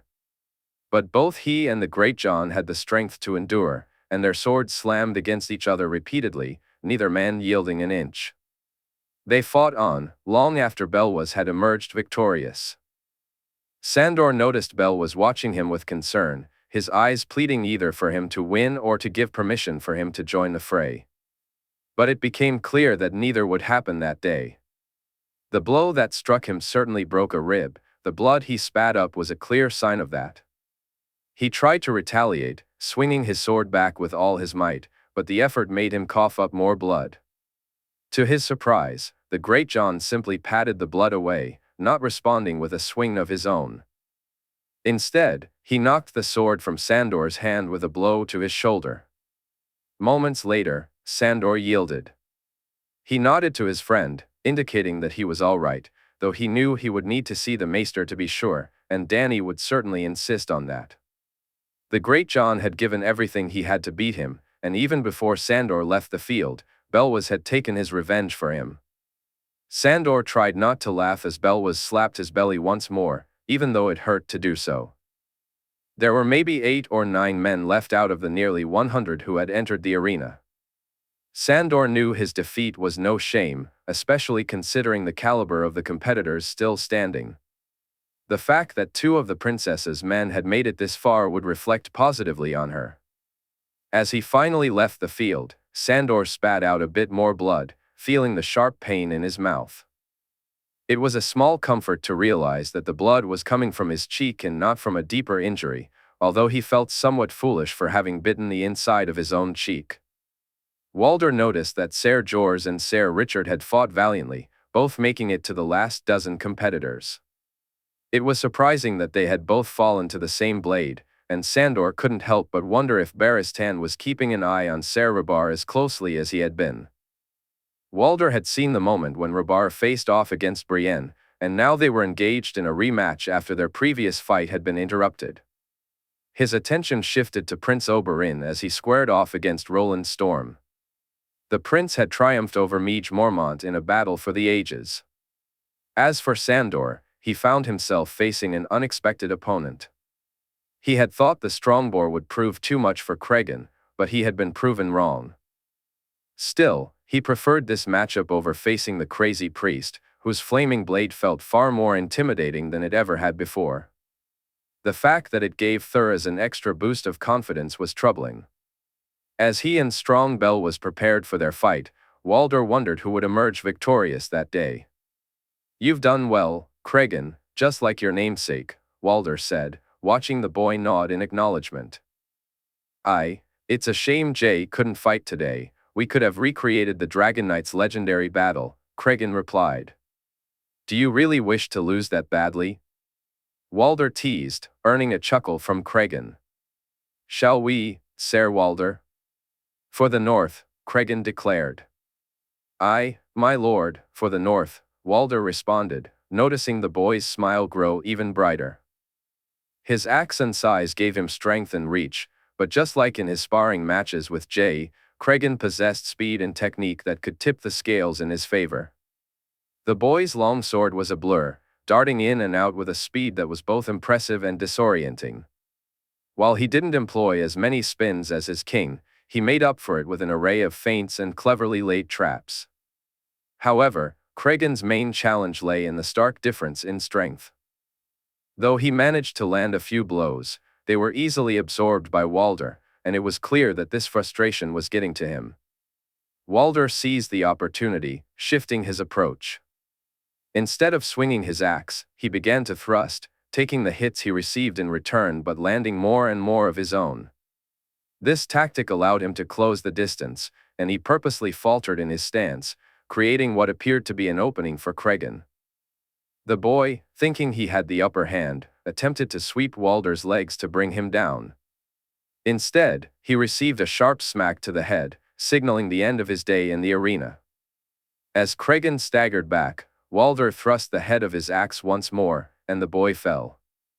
Moving quickly, Walder stood on Cregan's sword before lowering his axe to the boy's neck. "I yield, Sir Walder," Cregan said, and Walder helped him back to his feet. "You fought well, Cregan. You've made it to the final 8. Look around you and take pride in that achievement, you deserve it," Walder said softly. Cregan nodded, glancing around to see that Brienne and Strong Belwas had also yielded. They were down to 4 competitors. Although he would have preferred to face Ser Rabar, it was not to be. Instead, Thorns was set to battle the Vale Knight. Walder turned to see Prince Oberyn approaching, spinning his spear and smiling all the while. Walder decided to mirror the prince's movements with his axe, and he chuckled as Oberyn laughed when he reached him. "Sir Walder," Oberyn greeted. "My prince," Walder replied. The prince's spear moved even more swiftly than Cregan's sword had, and Walder knew that if the blade had been sharpened, avoiding it would be a challenge. The blunted nature of the weapon meant it didn't need to be as sharp. Walder found that, just like with Cregan, he could take and absorb the blows aimed at him. However, the powerful swings and the spear crashing down on him were more problematic. Oberyn was facing his own challenges against Walder's axe as well. "Damn, the man is fast," Walder thought, realizing he was swinging at air when he expected to hit a solid target. Oberyn shared something else in common with his nephew, his spins. He used them both defensively and offensively, spinning away from the axe and then back into range to strike again. When he finally managed to land a blow, it was a glancing hit. Although the damage wasn't as severe as it could have been, it created an opening. Walder moved swiftly, determined not to let the prince escape. Oberyn rolled on the ground as the axe came down again and again. Finally, he'd had enough. As he thrust his axe forward, he decided to do something unexpected. He pushed hard and let it go. Oberyn jumped back to evade the thrust, but the axe, thrown as part of the move, caught him by surprise. As the prince tried to shake off the blow, he was hit again, this time by a clubbing forearm across his back. The match was over. Using the prince's fallen spear, Walder got the yield and helped a shaken Oberyn to his feet. "Now that I didn't expect," Oberyn said, shaking off the effects of both blows. "Which is why today is mine, my prince," Walder replied with a laugh. "Perhaps our friend with the flaming sword may disagree," Oberyn added. Walder turned and grimaced, realizing that not only had Thorns won, but he had done so in far less time than Walder had. Bending down, he picked up his axe and prepared to face the man wielding the flaming sword. As soon as it came near him, he knew two things: the flames on the sword were real, and he feared them greatly. Each time the sword came close, Walder felt the heat of danger. He would almost shrink away to avoid their heat. Unlike the vibrant green flames they had once been, these were a more natural fire. As for Thorns himself, he seemed to revel in wielding this blade more than ever before. Whether the flames shaped the man or the man shaped the flames was a question for another day. Walder soon felt the heat on the hand gripping his axe. Instinctively, he pulled his hand back, only for the flaming sword to sweep close to his face. In that moment, he knew he was finished. "I yield," he said. Thorns nodded in acknowledgement as Walder watched him place the sword tip down into the dirt, extinguishing the flames. In King's Landing, in the year 298 AC, Aemon had quite enjoyed the melee. He knew his nephew had mixed feelings about it. While he cheered for the victor, he found himself smiling more than scowling. Aemon had observed as Brienne of Tarth was defeated by the Royce lad. The way she wielded her sword was so reminiscent of Duncan that he felt as if he were traveling back in time. Although Ser Walder didn't use a sword, he shared many qualities with his illustrious ancestor. Aemon was certain that he, Brienne, and the two large men guarding Lady Olenna were indeed blood kin to Duncan the Tall. He had come to this realization after poring over the lineages of the great houses and the listings in the Book of Brothers at White Sword Tower. He had also reviewed notes on Egg and Duncan's adventures, some of which he was already familiar with, such as Ashford Meadow and Dorne, as well as when Egg and Duncan had visited him in Old Town after their travels. In Egg's letters, which he still kept, his brother spoke of Standfast and Duncan's attraction to Lady Roanne, as well as their time at White Walls. Few had such a storied life as his brother's closest friend. While many tales were famous, most of Duncan's dalliances remained less well known. Egg had often been embarrassed upon entering to prepare his night. Aemon had spent the day only to discover that Duncan had found someone to share his bed. He had bedded many, common folk, noble ladies, married women, and those unpromised, shaming none in the process. It had been more challenging to confirm that the two giant guards were indeed his, but once you knew where to look, it became clear. The only thing left was to speak to them about it. "I need you to take this note to Lady Olenna's guards, the giants," he instructed a serving girl, who hurried to comply. Aemon watched as she delivered his message, and he noticed one of the large men glance in his direction. It was no surprise that Lady Olenna did the same. He hadn't intended to make the conversation so public. But they would soon be heading back to the Red Keep, and he wanted to arrange a meeting before or during the night's feast. As for Brienne and Ser Walder, his nephew would assist with that. Once he had a time set for the twins to visit him, he would address the other two as well. As they prepared to ride back, he received his answer: his nephew and the twins would come to him before the feast.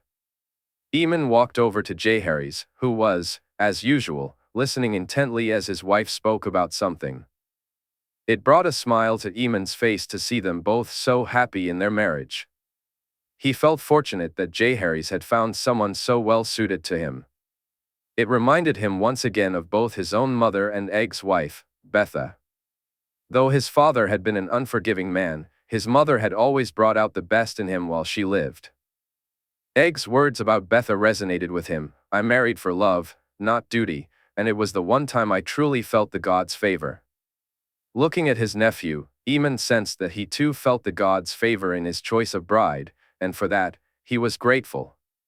He waited until they finished speaking, then approached them just before they got into their carriage. Jaehaerys looked at him curiously. "Uncle," he asked. "Ser Walder and Lady Brienne, your grace, could you ask them to meet me before the feast?" Aemon said, using the title in case anyone overheard. "Is there anything wrong, uncle?" Jaehaerys asked, concern etched on his face. "No, your grace, there's just something I'd like to discuss with them." "Of course, uncle. I'll speak to them both, Jaehaerys replied, giving Aemon that familiar curious look. After riding back and heading to his rooms, Aemon prepared the evidence he'd gathered to support his point. He knew that if he told anyone what he planned to do, they would look at him oddly. They would undoubtedly wonder why he was going so far over something that might seem insignificant to those he was about to address. But it meant something to him. Duncan had protected his brother and family, saved Princess Rhaella so she could give birth to Rhaegar, and had gone back inside when others would not. For a Kingsguard, there was no greater honor than to die for one's king, and Duncan was one of the few who had done so beside theirs. Time stretched on, and soon Brienne and Ser Walder arrived, followed almost an hour later by the twins. Aemon learned that Lady Olenna was curious about why both of them needed to attend this meeting. The Queen of Thorns, no doubt, was eager to understand the nature of it. As he looked at all four in the room, any doubts he might have had about their kinship were quickly dispelled. The camaraderie among them boded well. "I know you may wonder why I called you here," he began, only for Ser Walder to interject. "You wish to talk about Duncan," Ser Walder said, glancing at Brienne and the twins before shifting his gaze back to Aemon. You know?" Aemon asked, surprised. "My grandmother told me who I was before I left Winterfell," Ser Walder explained. "Who you were?" "No?" Brienne asked, her confusion evident. "Ser Duncan the Tall was my great-grandfather," Walder revealed, drawing shocked looks from the others. "He was kin to you all." "How can that be?" Eric asked, confusion in his voice. "The shield, what our father said," Eric added, glancing at Brienne, who looked between the three men and then back at him. "I can show you the evidence if you wish," Aemon replied. Eric, and Walder here are all great-grandsons of Duncan. You, Brienne, are his twice-great-granddaughter. All four of you share the blood of one of the greatest knights in Westeros, a man who served my brother with honor until they both died. Ser Walder, you have served my nephew for many years, and you, Brienne, have been doing the same." "We have not," Eric said sadly. "No, but you've been serving his queen's family just as diligently, haven't you?" Aemon said, earning nods from them. "Why did you want us to know this?" Brienne asked, then quickly added, "Not that I take issue with any of you being my kin." "Ser Duncan was a good man," Aemon continued. "I once thought his legacy was defined by the life he led and what he did for my brother, especially at Summerhall. But I was wrong. Each of you is his legacy. You should all be proud of him, and of yourselves. Take comfort in the fact that you are kin, that you are family. Listen to a man who once thought he was the last of his own. There is no greater joy than knowing you're not alone in this world. And while you have other kin, doesn't it feel like a relief to know there is more?" They didn't need to answer. Later that night, at the feast, after Aemon had spoken to Jaehaerys to arrange it, Lady Olenna was now guarded by a Kingsguard and Royal Guard for the evening, instead of her usual 2 giants.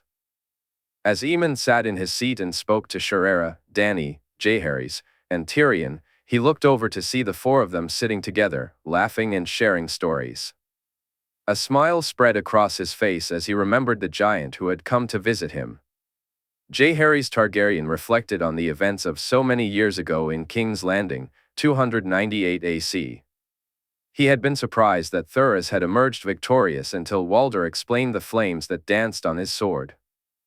This was something he resolved to discuss with both Melisandre and Thoros himself. However, what truly caught his attention was the unexpected performance of Ser Rabar in the melee. To his father's delight, the knight had made it to the final 4. Jaehaerys turned to Baratheon, curious if he had missed something. Did Rabar face an easier path or simply benefit from luck? Baratheon assured him that was not the case. A knight from the Vale would be politically advantageous, and one skilled with a blade would be a valuable addition to the Kingsguard. Not only did Ser Baratheon agree, but he also suggested arranging a meeting with the knight. It seemed there were other meetings on the horizon. His uncle Aemon wanted to speak with Ser Walder and Brienne, and both his uncle and brother were eager to meet with Theon before his sentence was carried out. As Jaehaerys prepared for the night's feast, he pondered the private trials that loomed ahead, trials that wouldn't be open, where sentences had already been decided. He thought about the lords of the Riverlands and the Vale, those who had fought against him and only bent the knee after their defeat. The line between fairness and excessive leniency weighed heavily on his mind. Balancing the perspectives of his uncle, the new Lords Paramount, and his own inclinations against those of his wife, family, and other uncles proved to be even more challenging. In the end, practicality prevailed. While they might lose lands, it was in their purses that he would truly hurt them. Blood debts were owed, and he intended to collect, ensuring that his plans would have the necessary coin to succeed. Yet, beneath it all, there was another set of complexities he had yet to confront. Jaehaerys found himself lost in thought about the meetings he had been trying to schedule. He had made every effort to free up his time for them. Meetings with his sisters, where he could indulge in whatever they desired, sparring with Arya and finally taking her up on Rhaenix's back.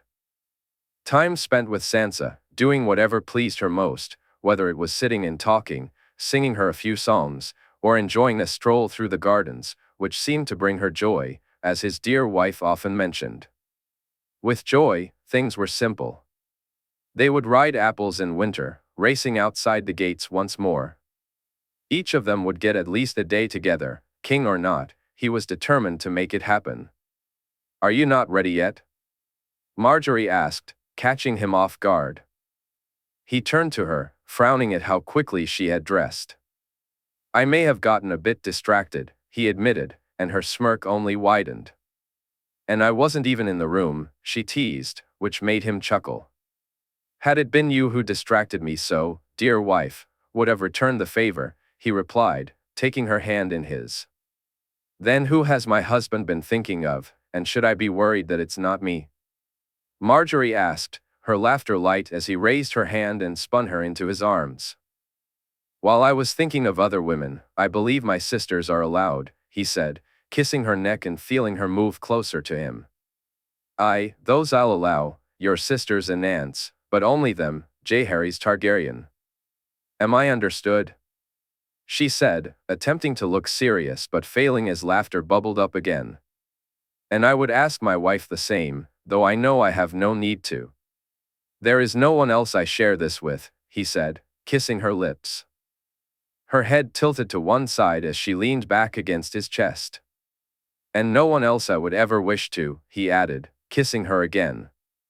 "Jay, we must," she began, but his hand strayed from her stomach.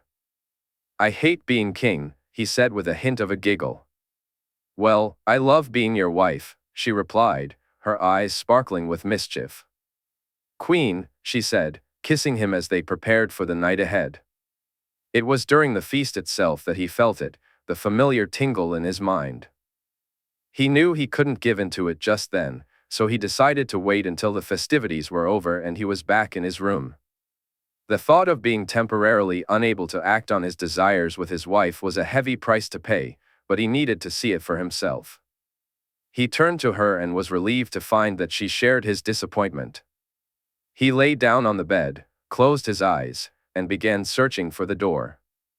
Soon, he found the eagle soaring over Gulltown. Gulltown, 298 AC, Roderick Rivers. 6 bards working together was far more than usual for any task their boss required, but this one was particularly delicate. The man himself had only a dozen guards, and with 3 of the bards being expert bowmen, it would make a difference. Yet Roderick found himself more concerned about the location than anything else. Gulltown was well garrisoned, and although Elaine had assured them that the guards wouldn't interfere, it still posed a risk.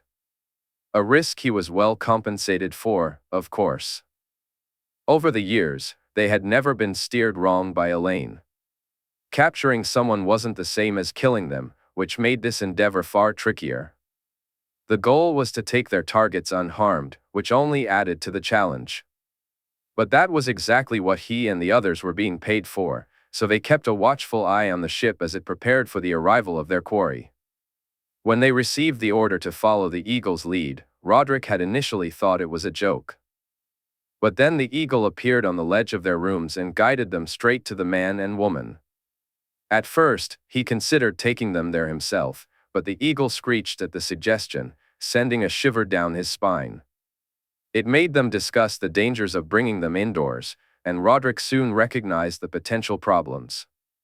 Tighter spaces were easier to defend, and there was only one way in or out. The advantage of surprise was not always as significant for attackers as one might think.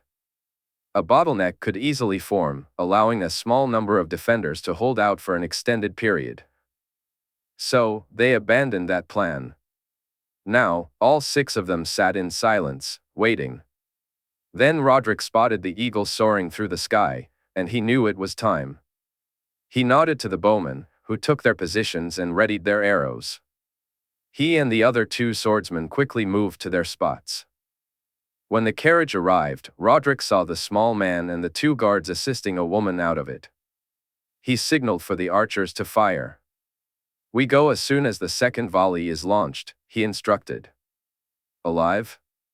Desmore asked. "Alive," Roderick confirmed. The first arrows struck true, but the second volley was less effective.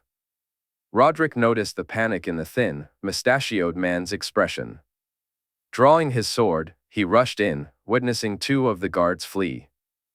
One guard fell, struck by an arrow that ended his life. This left them with just 4, 2 dragging the clearly half-asleep woman toward the ship, while the small man dashed ahead like a coward. As Roderick advanced, he saw one of the guards fall, an arrow lodged in his leg, leaving just one left to face. The remaining guard released the woman and drew his sword, causing her to collapse to the ground. "Who the hell sent you?" the guard shouted. "Does it matter?" "You should run," Roderick replied calmly. "Forget you. A man's got to earn a living," the guard retorted, aiming his sword at Roderick's head. Roderick quickly dodged out of the way. "Dying's not much of a living," he said, causing the guard to hesitate. They circled each other for a moment, the woman still lying on the ground. The man on the ship was torn between rushing to her side and getting the ship to set off. "Cat! Cat! Run to me, my love, run," he shouted, but the woman looked too dazed to respond. Roderick observed as the guard glanced back and then dropped his sword. As it clattered to the ground, he signaled the archers to stand down and approached the woman. Her eyes were heavy, barely registering his presence. Roderick noticed marks on her neck, clear signs that her husband had been overly affectionate. "What's wrong with her?" he asked the guard, who cast a wary look toward the ship. "He drugged her, most days," the guard replied, his voice dripping with disgust. Roderick turned his gaze toward the ship, realizing it had already cast off. He then signaled the archers. Only one arrow found its mark, striking the man on deck, who crumpled to the ground. Roderick's hope soared, but it quickly deflated when he saw the man rise again, the arrow lodged in his shoulder rather than a fatal spot. He cursed under his breath for not using poison tips, but this wasn't meant to be a kill. Still, he knew Elaine wouldn't be pleased that Littlefinger had escaped. "What were you giving her?" Roderick pressed. "Not me. Hardin has it in his pack," the guard replied, pointing to one of the bodies on the ground. "You should go. Find another line of work, my friend. You'll live longer," Roderick advised as he helped the woman to her feet. "Yeah, whatever," the guard grumbled as he walked away. Roderick turned to see an eagle watching him, then followed its flight as it soared out to sea, eventually landing atop the ship's mast. "Come, Lady Caitlin. There are people who wish to speak to you," Roderick said as another bard approached, helping him guide the woman back into the carriage.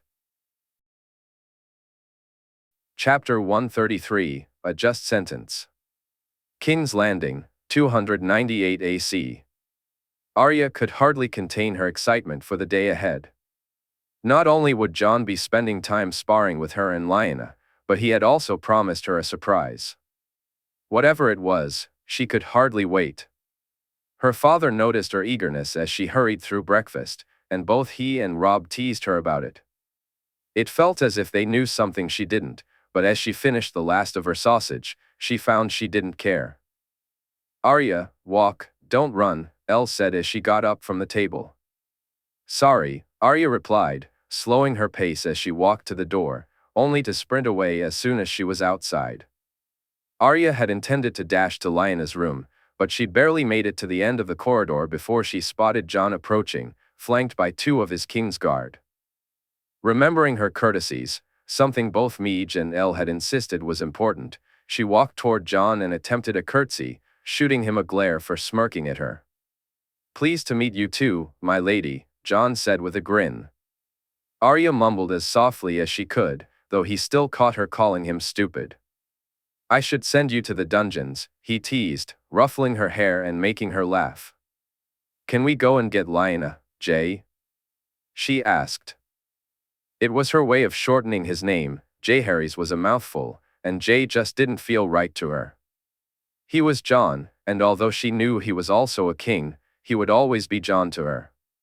She realized she wasn't the only one who felt this way. Robb had told her he saw their brother not as the king or Jaehaerys Targaryen, even if he was both those things, but simply as Jon. Sansa felt the same. Elle had suggested calling him Jay. It worked for both of them, she said, so in public, whenever Arya remembered not to slip up and call him Jon, that's what she used. "She's waiting for us. Come on, little wolf, we've got a busy day ahead, and you'll want your surprises too, won't you?" Jon asked. "Surprises?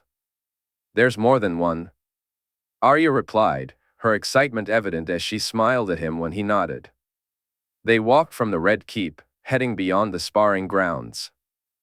Arya glanced at Jon, frowning for a moment, only to discover he had chosen a quieter spot for their practice. It made sense. Every day he sparred, a crowd gathered. He had once told her that he partly enjoyed the attention, but he also confided that he preferred to keep his true sparring sessions more private. Being invited to witness some of those was a privilege she cherished, as only family was allowed to see Jon in action. There were even more secretive sessions she knew nothing about, and she often found herself wondering what they entailed. "Lyanna," Arya called out, grinning as she dashed over to her friend, who stood by the weapons rack with a mace already in hand. Arya was thrilled to see that there was more than one mace available. Lyanna went first, and Jon took the time to correct her stance, explaining why one position worked better than another. Arya watched intently as he demonstrated how to use strikes against her to gain the upper hand, teaching her that deflecting an attack could unbalance an opponent. He emphasized the importance of movement in a fight. By the time it was Arya's turn, she was more than ready, nearly catching Jon off guard with her first strike due to her eagerness. "Don't use so much power, Arya, not right away. Ease into it," Jon advised.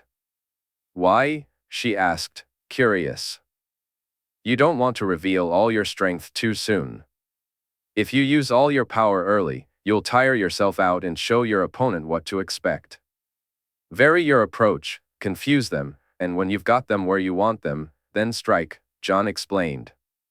Arya glared at him as he moved and tripped her, sending her tumbling to the ground.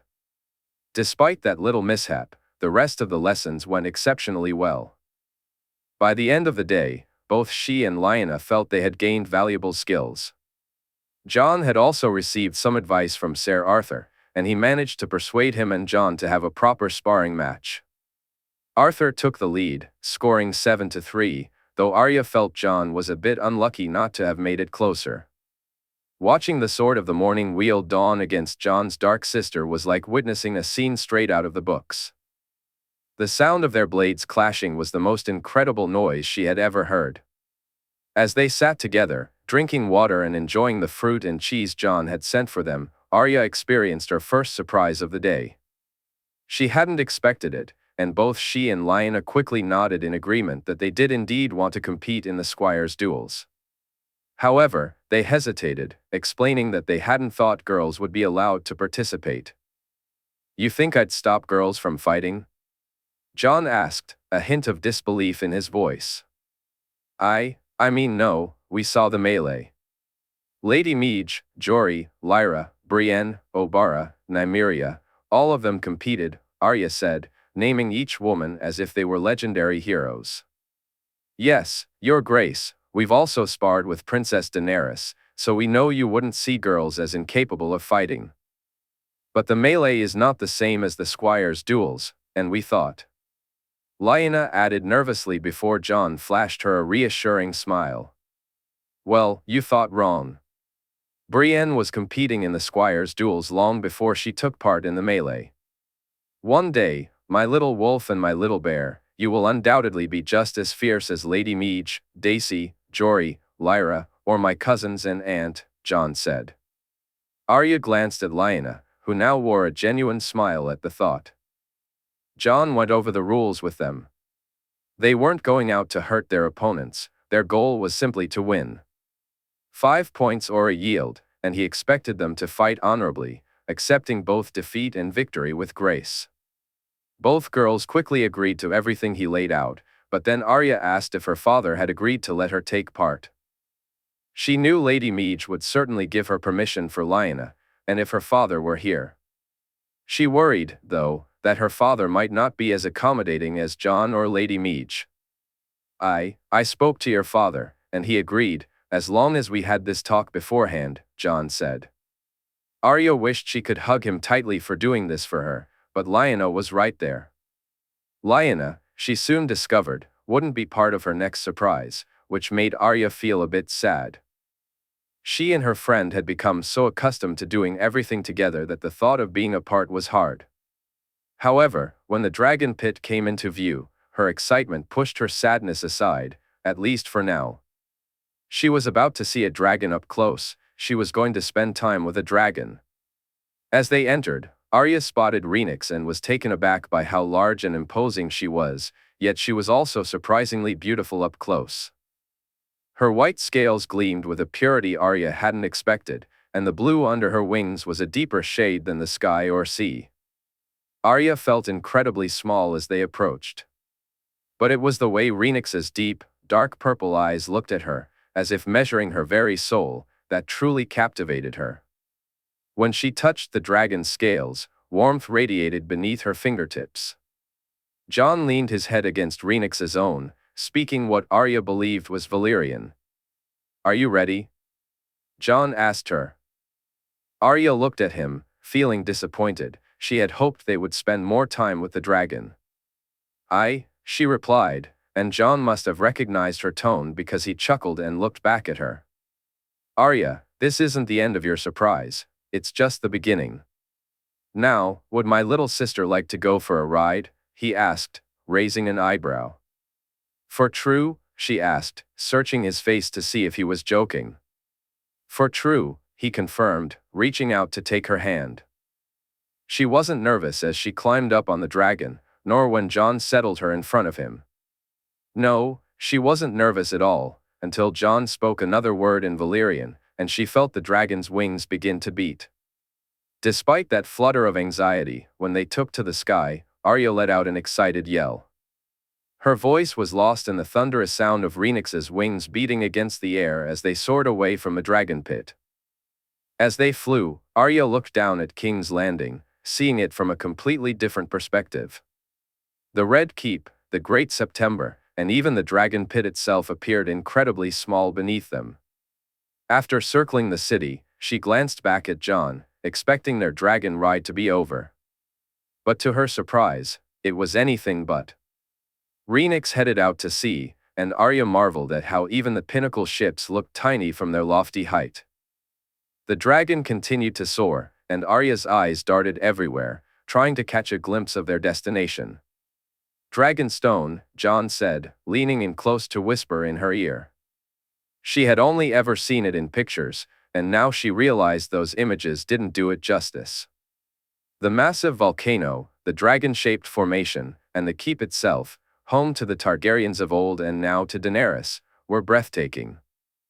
From certain angles, the keep resembled a dragon in repose, and Arya wondered how they had managed to design it that way. As they flew over the cliffs, she spotted other dragons resting nearby. Rhaenix's roar revealed they were waiting for her.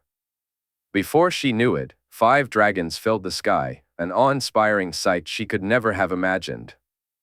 Sandorix's golden scales shimmered, while Regal's green ones glistened vibrantly as they flew overhead, close enough that she felt she could reach out and touch them. Elegon's black and red hues made it look like the dragon was draped in Targaryen colors, while Lygaron resembled fire itself when the sun caught its scales. As the sunlight caught Rhaenix's bronze scales, Arya felt a thrill surge through her. When all 5 dragons roared in unison, the sound was so powerful it seemed to vibrate through her very bones. She laughed out loud, exhilarated, as they roared again. She watched as the 4 dragons began their journey back to Dragonstone, realizing her own adventure was drawing to a close. The flight back to King's Landing felt all too brief. Climbing down from Rhaenix's back, Arya experienced a twinge of discomfort. Jon turned to speak to the dragon, and Arya took a moment to thank Rhaenix, listening intently as the dragon responded with a sound she interpreted as joyful. As Rhaenix soared into the sky, Arya looked up and waved goodbye, her smile lingering for what felt like an eternity. "Thank you," she said, wrapping her arms around Jon and holding him tightly, tears threatening to spill. "I love you, little wolf." "You never need to thank me," Jon replied. "I love you too, Jon," she said, hugging him even more fiercely. In King's Landing, the year was 298 AC, Theon found waiting for his execution to be an oddly reflective experience. The thoughts swirling in his mind were unexpected. He had anticipated confronting his regrets head-on, but instead, he discovered that the regrets haunting him were not what he had imagined. Rather than lamenting the actions that had led him to this moment, he regretted the circumstances that had forced him into those actions. Instead of feeling remorse for attacking Arya Stark, he regretted that he hadn't been more ruthless, wondering if he should have simply gutted her instead of trying to make her his salt wife. He did regret going to Bear Island, but more so because of the disastrous outcome and being captured, rather than believing it had been the wrong choice. Asha's scornful words, calling him a fool to his face, didn't help either. His sister was undoubtedly upset at the thought of him losing his head, but a part of Theon sensed that she was also somewhat indifferent. Asha had been named Lady of the Iron Islands, with the king himself promising to see her established in that role. Meanwhile, he, the heir to his family's legacy, was facing the end of his own story. The father's throne was about to cost him his head. "Did you sell me out to get yourself a crown?" he asked, and the punch he received in return knocked loose one of his teeth. "Throne? What throne? Are you still the same foolish boy who arrived at Pike bragging about your brave escape, claiming you paid the iron price for your boat, brother?" "I paid the iron price often," he shouted back. "Aye, but not when you escaped, did you? Do you think I'm like father? That I wouldn't have found out the truth about your grand escape? Then you really are a fool, Theon. As for a crown, I told you already, there is only one king, and he has dragons at his beck and call." "Ships are no match for dragons," she said, her anger unmistakable. "Aye, but you sold me out all the same," he spat, and her backhand cost him another tooth. "Sell you out? Do you want to know what the king threatened me with? What he said he'd do to our people, to our mother? Sell you out?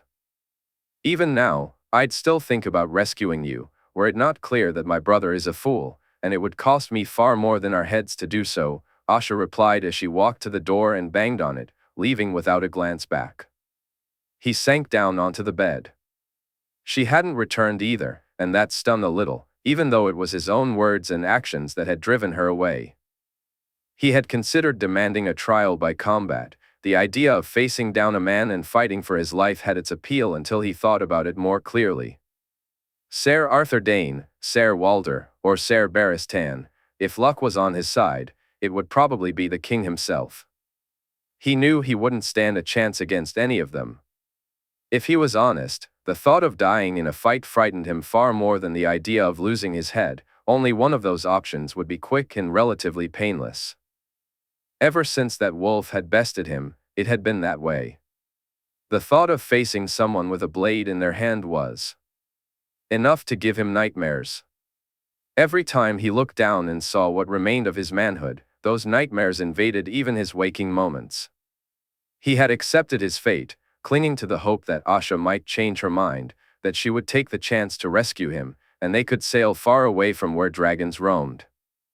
It was a slim hope, but it was the only one that allowed him to endure the days without completely breaking down. "You have a visitor," the guard announced, and Theon looked up as the door swung open. He hadn't expected to see Robb Stark. In fact, he had hoped he wouldn't have to. But there he stood, no more than 5 feet away. Robb looked well, prosperous even. He had filled out and grown into what most would consider a handsome man. Yet the familiar smile Theon remembered was absent, replaced by a glare that was entirely expected. Robb took his time to speak, as if carefully weighing his words. When he finally did, his anger was clear. "You are part of our family." Was I? Or was I just a hostage tossed aside when the bastard came to visit? Theon shot back. "Our king is not a bastard, and yes, you were. But why was that, Theon? Whose fault was it?" "Mine?" "You're saying it was mine," he replied, raising his voice. "Of course it was yours. You were welcomed as a ward, not a damn hostage. You acted like you were a lord, do you not remember that?" "I am a lord," he shouted defiantly. "You're a squid. All those tales about how brave your people are, how fine their warriors are, yet you got beaten by a girl and lost your balls because of it. You're lucky they caught you before I did." Robb's voice rose, fueled by anger. "Lucky? You call this lucky? Had I caught you then, yes, I would. Grey Wind would have seen to your end, and it would not have been quick, Theon. I would have made sure of that. You were my friend once, yes, I considered you a friend. Yet, you sought to harm my sister. When you see your drowned god, look him in the eye and tell him what happens to squids who dare attack wolves. Tell him, Theon, and you'll have the chance to do so soon." Robb slammed the door behind him, leaving Theon in silence. Once he was gone, Theon waited as long as he could before breaking down in tears. Years ago, he had imagined they would be brothers, not just by choice but by blood. Theon and Robb had envisioned a future where he would be Lord of the Iron Islands and Robb would rule the North, united in friendship and marriage. He had always known that Robb's sister would be a beauty, that was evident even then. Just looking at her mother reinforced that truth, and he had often dreamed of their houses joining together, of Sansa being his beloved wife. Another wasted dream, he spat, lying on the bed and staring at the wall as he faced whatever time remained for him. Hours, days, weeks, moons, he could have been here for any number of those for all he knew. Each sunrise welcomed another day, and he had lost count of how many he had endured. Not just here, of course, he had been a prisoner ever since they found him, screaming and shouting while clutching the remnants of his manhood. At least here, he thought, they treated him somewhat fairly. They fed him well, and he wasn't mocked or belittled every single day. After finishing his meal, he was surprised when Asha came to visit. It had been gods knew how long since he had seen her. His sister appeared to be in a somber mood, and it didn't take long for him to discover the reason. "Theon, they're going to execute me tomorrow," she said, her voice barely above a whisper. "In front of everybody?" he asked, his heart sinking. She shook her head. "I don't know." "I imagine so," she replied softly. "Asha. I. He stammered, his voice shaky. "I know, little brother," Asha replied, reaching out to take his hand. They sat in silence for a while, Asha remaining by his side without saying a word. He felt a flicker of happiness when he noticed 2 meals had been brought in, grateful for the chance to share this moment with his sister. But the meal ended far too soon, and he watched as the plates were carried away. Suddenly, he felt her arms wrapped tightly around him, and he sobbed against her shoulder, finding comfort in her embrace. She promised to ensure his body would be returned to the sea and to tell their mother that he died well. Then, she left him alone once more. This time, the solitude felt even more oppressive. Later that night, when the door creaked open again, he welcomed the company, until he saw who it was. Why had Ned Stark chosen to visit him? Why hadn't he simply let him face the sword and die without having to look into his eyes? Theon couldn't understand it. He imagined what Ned had to say wouldn't be much different from what Robb had said. "Tomorrow, you'll lose your head," Ned Stark said softly. It's well deserved." Theon didn't respond. He knew it was true, and there was no point in denying it to this man. Ned Stark, of all people, believed in just sentences for a man's crimes. "What you did, what you tried to do to my daughter.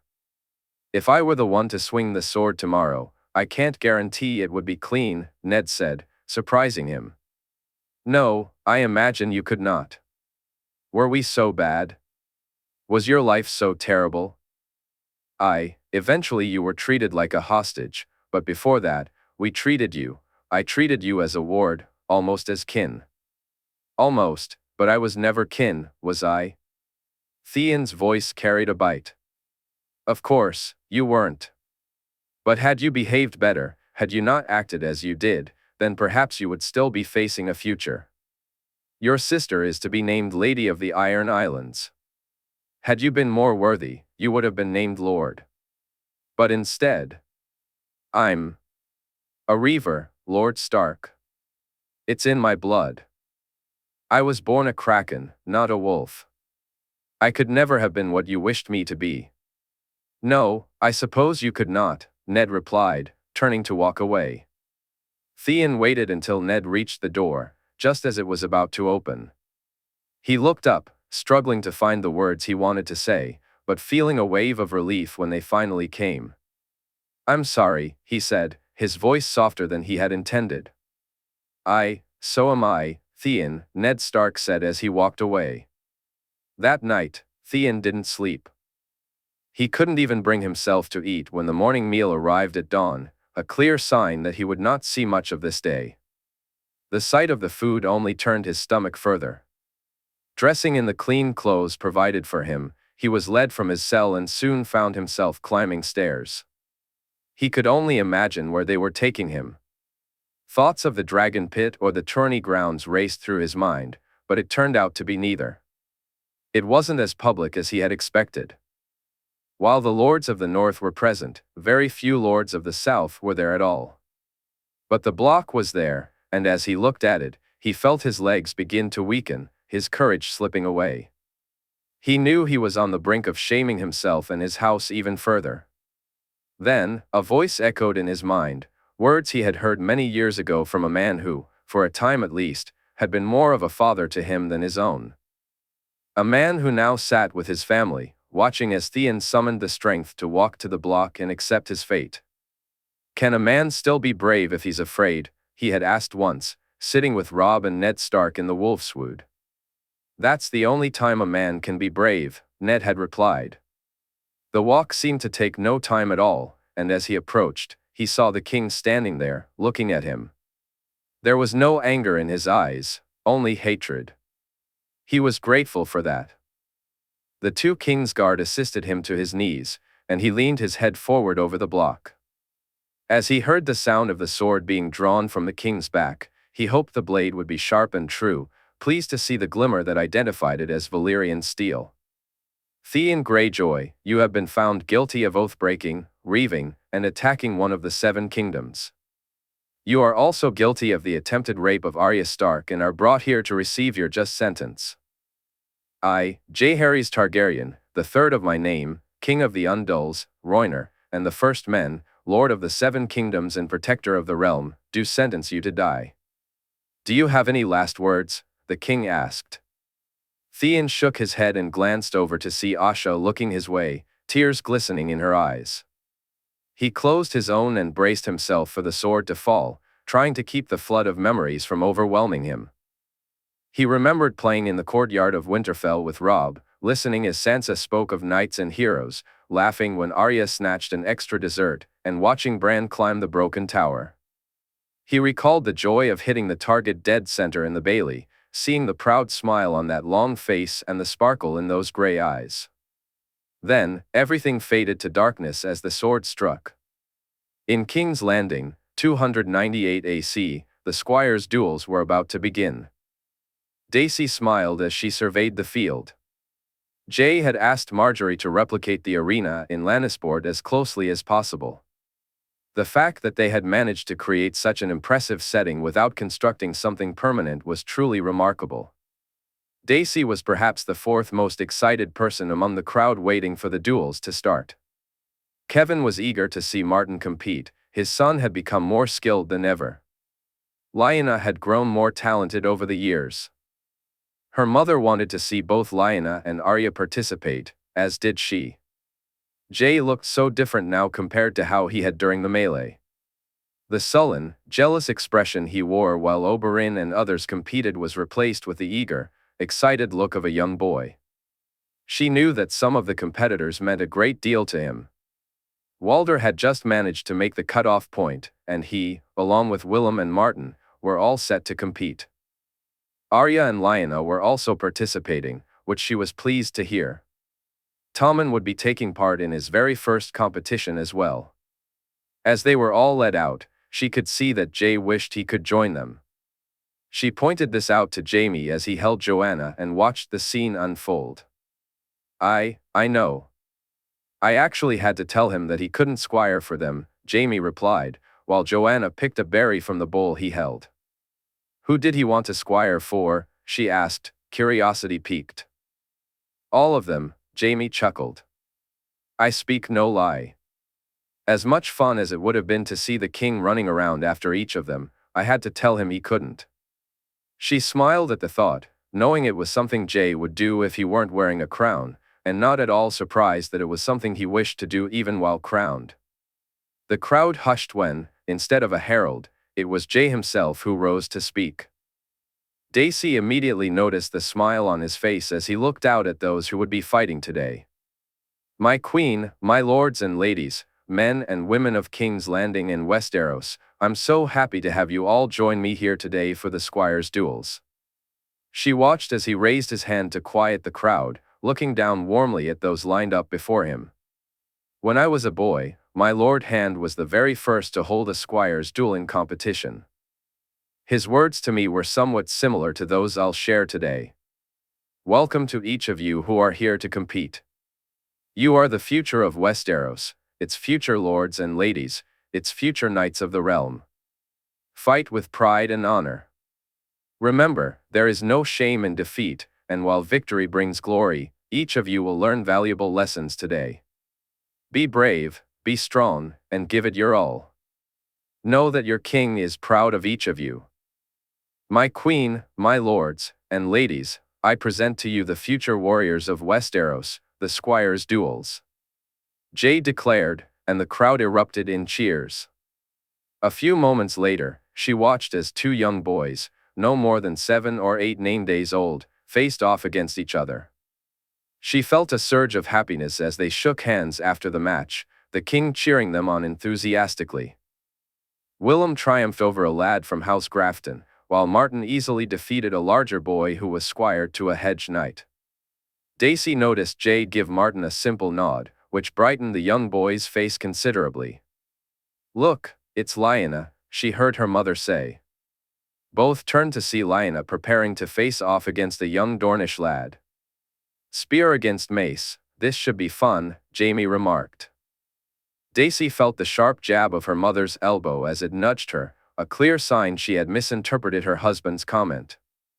Lyanna struggled for just a moment, but then, Daisy watched in awe as her little sister began to deflect rather than parry the blows.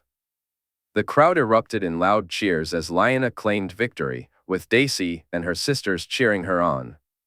Their mother now held Joanna close, whispering in her ear, and Daisy wondered if she was already promising her daughter her very own mace.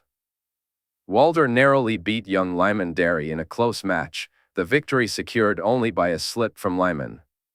The second round featured longer fights, and Dacey felt a wave of relief as both Arya and Lyanna emerged victorious. Tommen, having received a forfeit win, stepped out to enter the second round, and Dacey watched with anticipation. Tommen stood nervously, preparing for his first fight.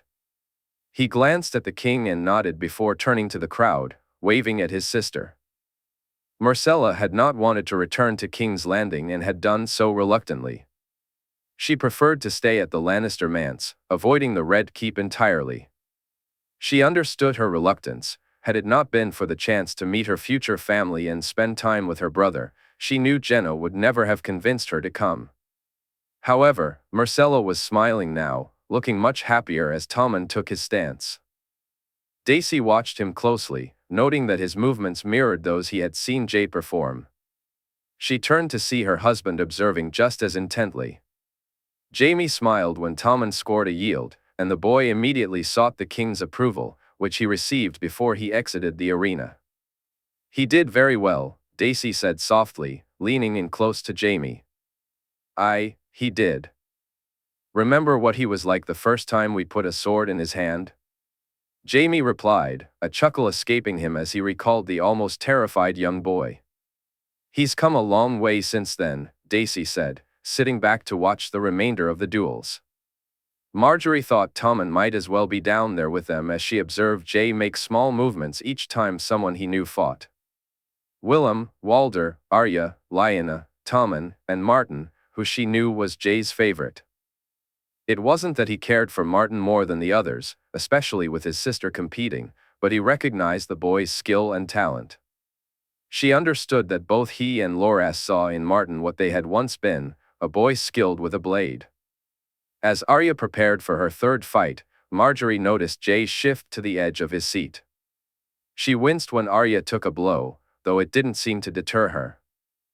Margaery watched the duels unfold, her mind drifting as she considered the implications of the day. Lyanna Mormont wouldn't be so fortunate. She was set to face Martin soon, and Margaery wondered how that match would turn out. Walder had already fallen to Ned Dayne, and she sensed that Jae believed it would ultimately come down to him and Martin to claim victory. It was amusing how each swordsman fought so differently, yet they all shared the same belief about the outcome. Jae relied on speed and agility, while Loras could be flashy, but it was his technique that truly shone. Ser Barristan focused on the fundamentals, as Jae often pointed out, and Jaime and Arthur combined the best elements of various styles. Even the princess had her own unique approach to fighting. As Margaery observed the squires battling in the arena, she recognized a common thread among them. Whatever innate qualities they possessed as young boys were refined and enhanced as they grew into men. She thought it was no different for women. Their skills and talents were also honed to become their greatest strengths. "My wife seems lost in thought," Jae remarked, leaning closer to speak softly to her. "I was just thinking about these duels," she replied. "Is there something you'd like to share?" he asked. She shook her head but soon recalled another thought. "Remember the first one?" she asked. He nodded, a wistful expression crossing his face. Though I find myself remembering the girl in the crowd more than the duels when I think back on it." She pressed her lips gently to his before they turned their attention back to the ongoing matches. Tommen stepped into the arena to face a larger boy from House Umber. The northern lad seemed almost twice his size, and Margaery wondered if he was indeed an Umber. "Is he?" she inquired. Jae shook his head. "No, you'd think so, but he's from a mountain house, Squires for crow food," he explained, and she looked at him, intrigued. Margaery leaned in, curious. "Crow food, who's that?" "That's Mors, the Greyjoy's brother," Jae replied, glancing at Tommen and gesturing subtly with his hand. "Why is he called?" "No, I don't want to know, do I?" she said, raising an eyebrow. Jae chuckled and shook his head in response. Margaery turned her attention back to the arena as Tommen began to circle his opponent. His feet moved with a speed that left the larger boy struggling to keep up. Instead of swinging his sword, Tommen used it to thrust, scoring points here and there while deftly avoiding the fierce strikes aimed at him. 1, 2, 3, 4 points he racked up without a single reply. Then, he paused to spin, and she caught sight of Jay lowering his head and closing his eyes. When Jay opened them again, the large boy loomed over a fallen Tommen. The blow that had taken him down would surely be a painful reminder for Tommen later, Margaery thought. Is he badly hurt? She asked Barristan, who stood beside her. Only his pride, your grace, the knight replied, shaking his head. I told him to move, Jay said, disappointment evident in his voice. The fact that he wasn't worried for his squire allowed Margaery to relax, though he still sent a servant to ensure Tommen was seen by a maester immediately, just in case. Ned had approached the situation differently than usual.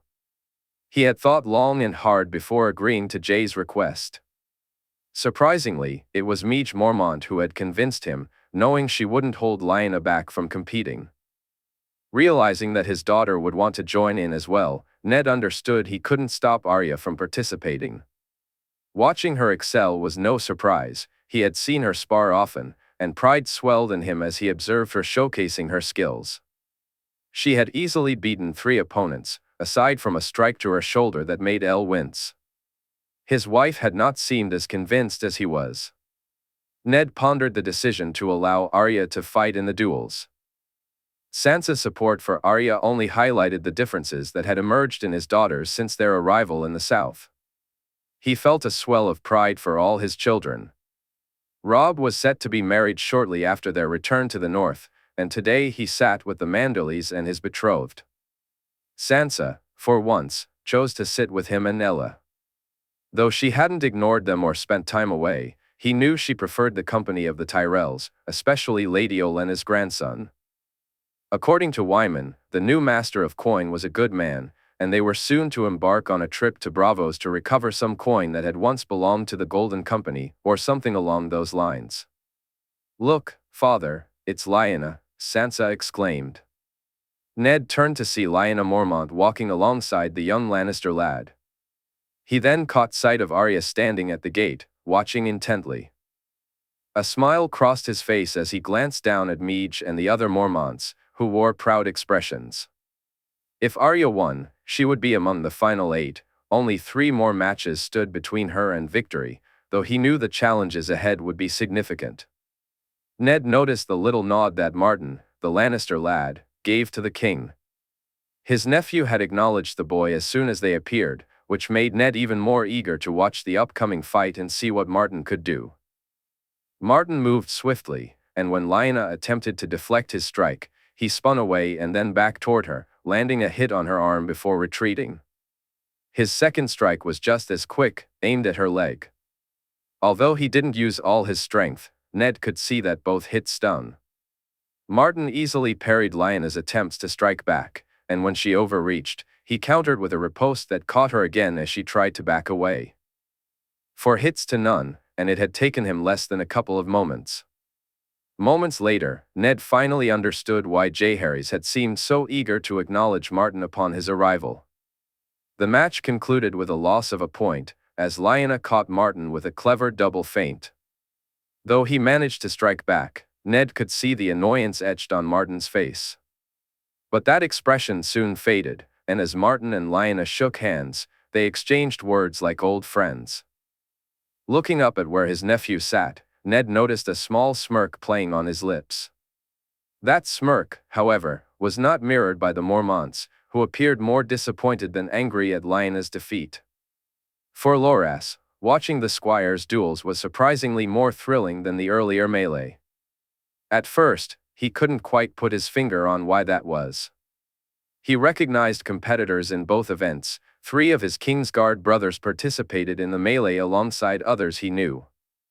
Yet, in the Squires' duels, he had Genna and Kevin's boys, along with Jay's sister and her friend. It wasn't the familiarity of the competitors that made it more exciting for him. Instead, Loras realized it was the act of watching these young fighters and reflecting on the times he and Jay had competed in similar events. As Martin triumphed over the young Mormont girl, Loras found himself transported back to those moments watching Jay fight from the sidelines at Lannisport. When it was time for Jay's sister to face off again, Loras noticed his friend watching eagerly.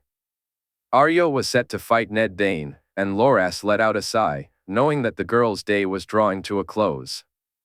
As they took their stances, he glanced at Arthur, who was watching just as eagerly as Jay had. How the Sword of the Morning managed to stay vigilant for threats while also being so engaged was beyond him. Jaime had mentioned that perhaps only Arthur and Barristan could do so with such ease. Not that there were any real threats to Jay or Margaery here, his friend and his sister were safe. Loras could see that they were already well on their way to winning the hearts of the small folk, and soon, they would be truly loved. He had listened in on some of their plans to improve the lives of the people. As he watched Ned Dayne take the first point, he noted how the boy's sword seemed like an extension of his arm. Much of that, Loras believed, was due to pure natural talent. Lord Beric was a decent swordsman, and Thuras of Myr was very good, especially when he wasn't relying on fire, but Loras would wager that neither was as effective a trainer as Jaime or Arthur. Yet, young Ned had made remarkable progress, much more than others might have under their guidance. Loras thought this even more so when Ned scored a second point. However, Ned wasn't going to have it all his own way, as Arya managed to take a point off him before he secured his third.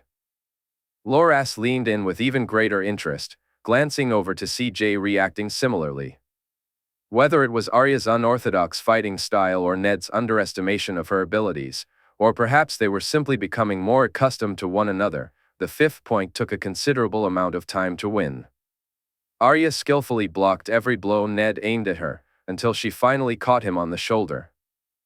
Loras winced at the impact and looked to Jay, who had leaned forward in his seat, sensing the potential upset. Arya scored the sixth point while Ned was still recovering from the blow. But once he regained his composure, the boy became much more precise in his movements and strikes. He eventually broke through Arya's defenses, claiming his fourth point and then sealing the victory with a beautiful thrust that even Loras would have found challenging to evade. As they shook hands, Loras noticed Arya's frown at losing quickly transformed into a smile as they both headed to the back. When he glanced back at Jay, he saw the king reclined in his seat, a small smirk on his face as he looked toward where the Starks sat. Loras turned to Arthur, who wore the same smirk, both proud of their kin for the fight they had just witnessed. The next match promised to be far less. Excitement filled the air as Willem struggled against a young fighter from the north, ultimately losing the match. Tywin faced a young Stormlander and suffered a similar fate. When Martin stepped up to challenge a lad from the Riverlands, Loras noticed that Jay had leaned forward in his seat once again.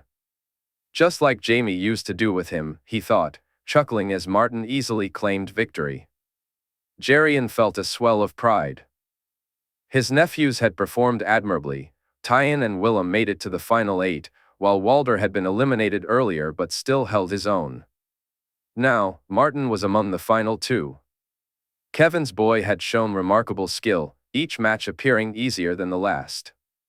His most recent victories had been 5-1, and as Jaehaerys observed young Ned Dayne preparing for his fight, he noticed Ashara watching with a nervous expression.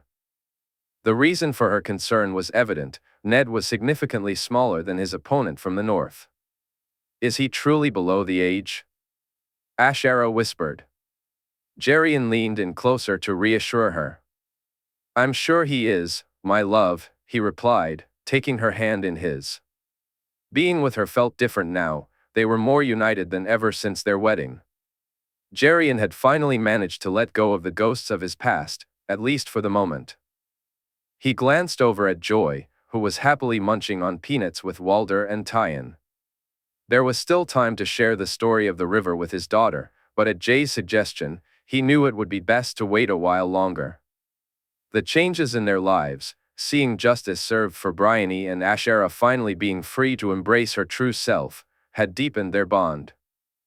When Ashara had come to him with news of the offer made to Cregan, he felt a mix of delight for the boy and sadness at the thought of him being in the north instead of the west. Offering some coin to assist with the construction was the least he could do, just as he had kept his own story for Joy under wraps for now. Jaehaerys wanted Ashara to enjoy the tournament before they broke the news about Cregan moving north. It was something else she had revealed that had shifted the dynamic between him and his wife. "I am who I've wished to be for so long, Jaehaerys. I'm finally myself again," Ashara said, her voice filled with happiness. "Ash?" he responded, curious. "There was a meeting of the Northern Lords, where Cregan and I were invited, and Ned revealed the truth about us both," Ashara explained. "He surprised you with this?" Jaehaerys asked, a hint of anger creeping into his voice. "No," he suggested it.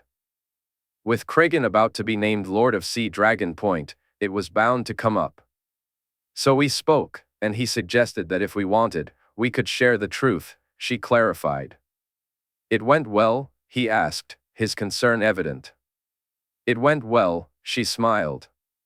"So Ashara Dayne lives once more," he said, chuckling. "No, Ashara Lannister lives," she replied, her smile radiant. Just 4 words had changed everything between them, lifting a weight that had burdened her for too long. The woman who had almost been hidden from view was finally shining brightly again. Now, she could interact with her family, speak to young Ned as an aunt, or to Alerie as a sister. She could wear her house colors if she wished, which made her almost glide with joy. Jaehaerys felt happy knowing how content she was, proud of who she had become. Despite his doubts about being worthy of love again, he loved her with everything he had. He watched as Ned took the match, with Ashara and Joy cheering him on. Joy cheered even louder once Ashara mentioned that Ned was her nephew, just like Martin or Tyon. "Does that make him my cousin too?" Joy asked, her eyes wide with excitement. "If you wish," Ashara replied, and Joy nodded eagerly. "I wish. I want lots of cousins, just like John has," Joy exclaimed, offering Ashara a peanut, which she happily accepted. Jaehaerys almost. Jaehaerys broke out in laughter at the expression on his daughter's face as the final match was about to begin. Her new cousin was set to fight against her older one, and Joy was far from pleased about being neutral. When he caught her glancing from Martin to Kevin, then to Ned and Ashara, he lost his composure and laughed out loud. The glare Joy shot him upon realizing he was laughing at her only made him laugh harder. "You can cheer for whoever you wish, Joy. Either way, our family wins," he heard Ashara say. He noticed the look Joy sent Jay's way before her expression turned serious. "Martin will win," she stated with a nod. And win he did, with the match ending 5-3. While Ned Dayne was a skilled fighter, Martin had been improving consistently. Jaehaerys looked around to see Kevin, Dorna, Lancel, and Willem cheering for Martin, while Genna was left with Dorna's mother and sisters, as the noise was too much for her. Martin and Ned both bowed to the king and queen. Jaehaerys watched as Ned walked away, leaving Martin alone to soak in the accolades his victory deserved. Jay then stood up and addressed the crowd. "My queen, my lords and ladies, good men and women of King's Landing and Westeros, it is with great pleasure that I present to you the winner of the Squires' Duels, Martin Lannister," Jay announced, and the crowd erupted in cheers. As Jaehaerys looked at Martin, he could see the pride shining in his nephew's eyes, a reflection of the pride felt by his parents. But it was the exchange of glances between Jay and Martin that captured Jaehaerys' attention. Initially, Kevin had been put off by Jay's presence, but over time, he and Genna had come to appreciate how Jay interacted with their children. The boys looked up to him, and Jay took the time to coach each of them on their movements, just as he was doing now with Martin. It had sparked a fire within them, each boy eager to improve and prove themselves. Martin had truly improved, and Jaehaerys couldn't help but wonder about his nephew's journey. As Martin turned and walked away from the ring, Jaehaerys pondered whether Martin had always possessed this talent or if it was the influence of a mentor that had shaped him. It was a mystery he might never solve, so he chose to focus on the fact that his nephew had just won. Soon, he found himself laughing and joking with Joy, who teased him about her confidence in his victory. She mentioned that Jay had encouraged her to place her coin on Martin before the duels began.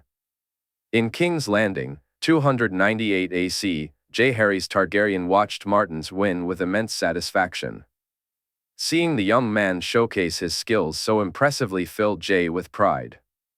The success of Arya, Willem, Tywin, Walder, and even Lyanna Mormont and Ned Dayne only added to the excitement of the duels.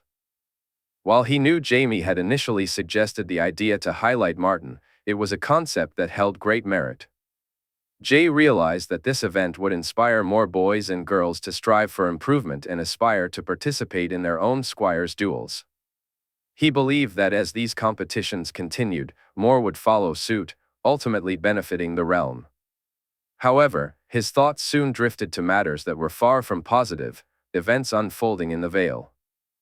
He had dispatched ravens to all the major houses, especially those not currently present, and of course to the Aerie. The scrolls they carried named Lord Yon as Warden of the East and Lord of the Vale. The message to the Aerie summoned Harold Harding to account, demanding fealty and the title of Lord of the Aerie under specific conditions. It was not a request, it was an order, and Jay wasn't certain how it would be received. Yet, his mind wasn't solely on Harold Harding. He found himself wondering when Richard would receive the news. His Master of Whisperers had a unique way of communicating that often kept him one step ahead. Even faster than sending ravens. It was something he hadn't shared with Richard, and honestly, it wasn't necessary for him to know. What mattered was that Richard could relay information far quicker than anyone else, possibly even himself. In fact, Richard already knew what had happened and who was being brought to him, and that was something he felt compelled to share.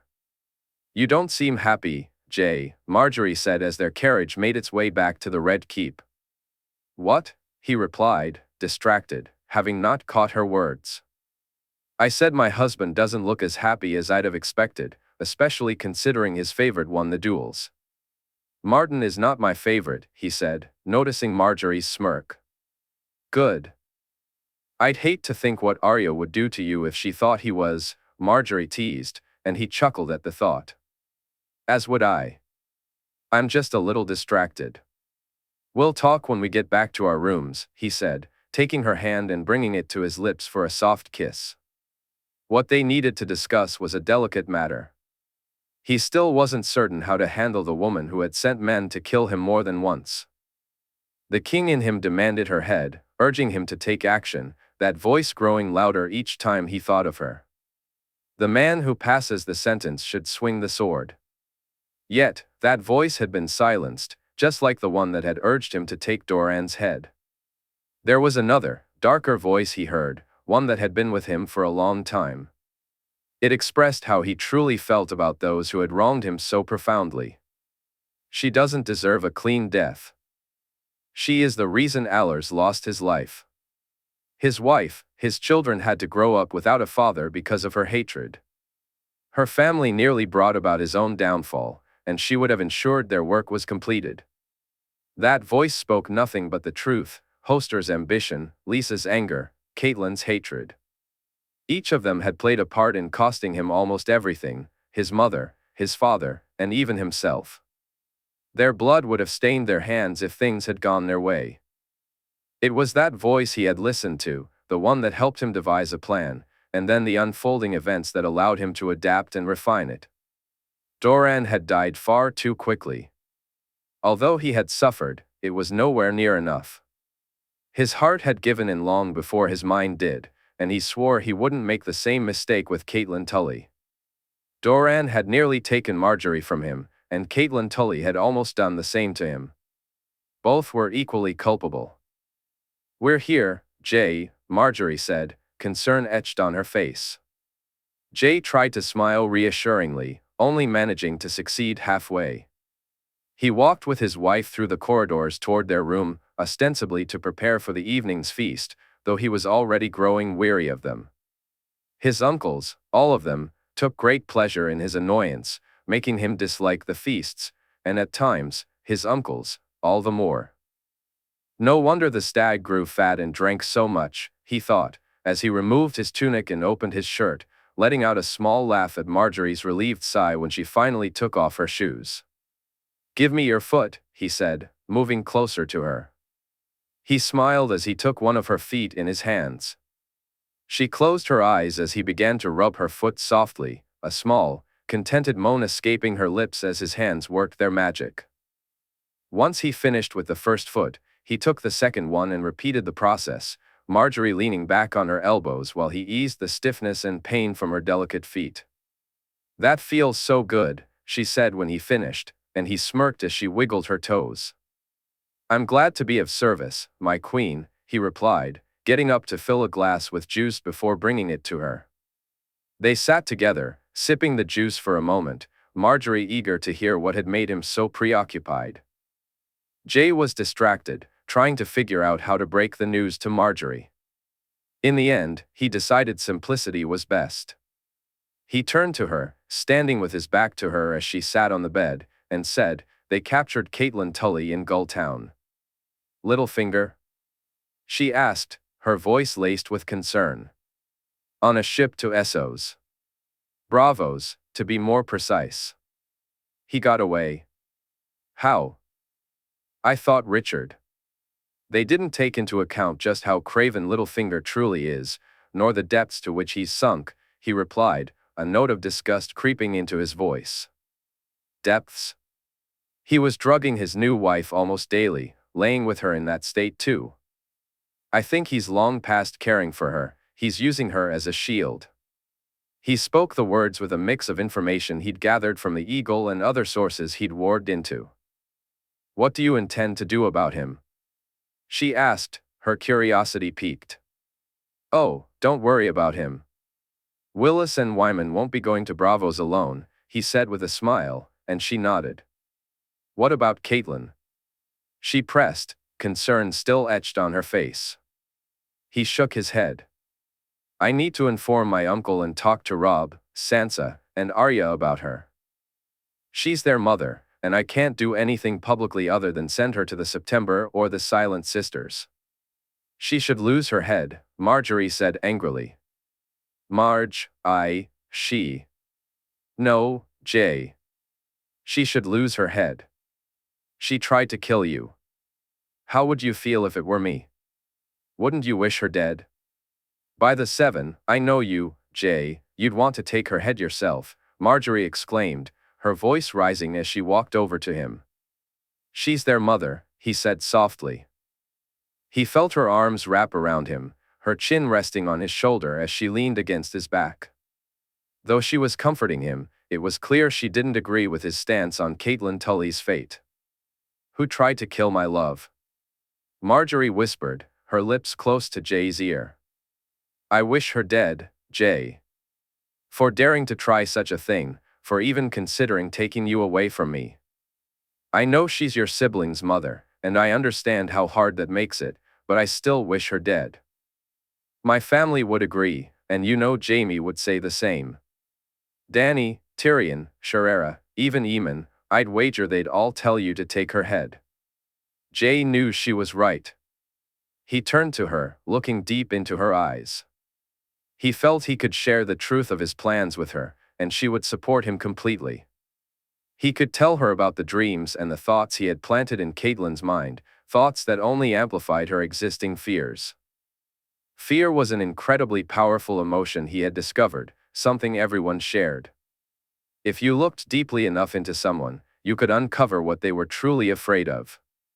He had done that with Catelyn and found that her greatest fear was him. He had used that against her, igniting the spark of dread within her, making her believe he was coming for her and that nothing she or anyone else could do would stop him or save her. He had set that spark and let it grow, adding just a little kindling each time to make it burn brighter than even the sun. What he was doing was monstrous, he knew that. To strip away the layers of a person's mind, to weaponize their fears against them, slowly making them question everything, they were actions that haunted him. He knew Catelyn had barely slept, so terrified was she of her dreams, and yet he didn't feel like a monster for doing that to her. Looking at Margaery, he wondered if she would see him as one if he revealed the truth. Was it something to keep to himself, or should he share it? Didn't he promise her that he would always be honest? Together, always, he thought as he kissed her. "I can't take her head, Marge. Not publicly, not as far as my uncle or family knows. I've known that for a long time, but you're right, she has too.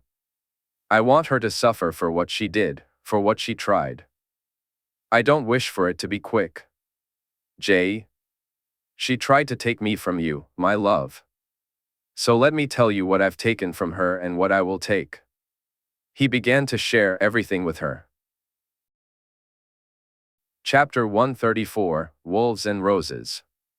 King's Landing, 298 AC. Olenna marveled at how, despite the countless tourneys she had attended throughout her life, she still found so much joy in them. The joust was her favorite, though it also brought a hint of sadness.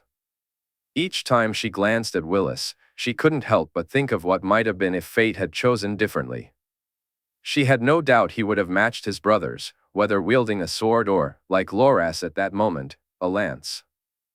Olenna cheered proudly as her grandson easily defeated his second opponent, but her gaze soon returned to Willis, who sat nearby. The fact that he took pleasure in watching his brother compete spoke volumes about his character. His dreams of crowning the girl he cared for, perhaps even loved, would have to remain just that, dreams. Yet, Willis clapped and cheered with as much enthusiasm as Margaery did when Loras unseated the knight from House Banford. This only fueled Olenna's determination to see Willis's other wishes regarding Sansa Stark come to fruition. To make that happen, she knew she needed to speak with Jay and Margaery before even considering approaching Ned Stark. Under normal circumstances, she might have avoided the king today, but each time she looked at him, except when Loras or one of the Kingsguard rode, Jay appeared utterly miserable. If Olenna hadn't known the cause of his gloom, she would have postponed their private lunch with Jay and Margaery for another day. But she did know. It was clear why Jay and her grandson had become such close friends, boys, their games, and their constant need to prove themselves. As the next two knights charged at each other, Olenna's gaze shifted back to Sansa Stark, and she found herself liking what she saw even more. When she had told Alerie about her conversation with Willis had been more than pleased with her good daughter. Spending time with Sansa had quickly endeared the girl to Alerie, just as it had with Olenna, Mace, Margaery, and nearly everyone who had met Sansa Stark. At just 12 years old, it was clear she would grow into a formidable lady, exactly the kind of person Olenna envisioned as the future Lady of Highgarden. How many more of these blasted things are there before lunch? Olenna asked irritably, though she wasn't truly annoyed. Still, she felt the need to maintain her reputation. I believe Robb Stark and Ser Arthur both have their matches to come, Mother, Mace replied. Olenna sighed dramatically, ensuring everyone knew she was still the sharp-tongued matriarch they expected her to be. Yet, it was becoming increasingly difficult to keep up that facade. The image of an irritable queen of thorns, one whose wrath you dared not provoke, felt more like a mask than a reflection of her true self. For so long, her focus had been on securing her family's future, placing her granddaughter on the throne, and ensuring Willis was recognized for his worth. Even thoughts of Willis's marriage had often taken a backseat to Margaery's own prospects. But now, so much was falling into place. Margaery was a queen, loved and respected by her husband. Willis had become master of coin, and by the time Olenna was finished, he would be betrothed to the king's cherished sister, the daughter of the Warden of the North. Loras had joined the Kingsguard, and Garland, despite having turned down an offer in King's Landing, had accepted the king's proposal to lead a reserve army. The lords who had fought with him at Highgarden were eager to serve under her grandson rather than her son. It was a risky but clever maneuver, and Olenna knew that Jay had intended for Garland to soon be named Warden of the South. That role had always been meant to be a military position, contrasting with the Lord of the Reach. Jay had always envisioned the position as a political one, but she wanted a military man to hold it. What mattered most to her was that it remained within her family. One of her greatest fears had always been that Randyll Tarly would be named as Warden, which would leave them in a much more precarious position than before. Margaery had quickly explained that while Randyll and others didn't respect Mace, they did respect Garland. This compromise would ultimately benefit them.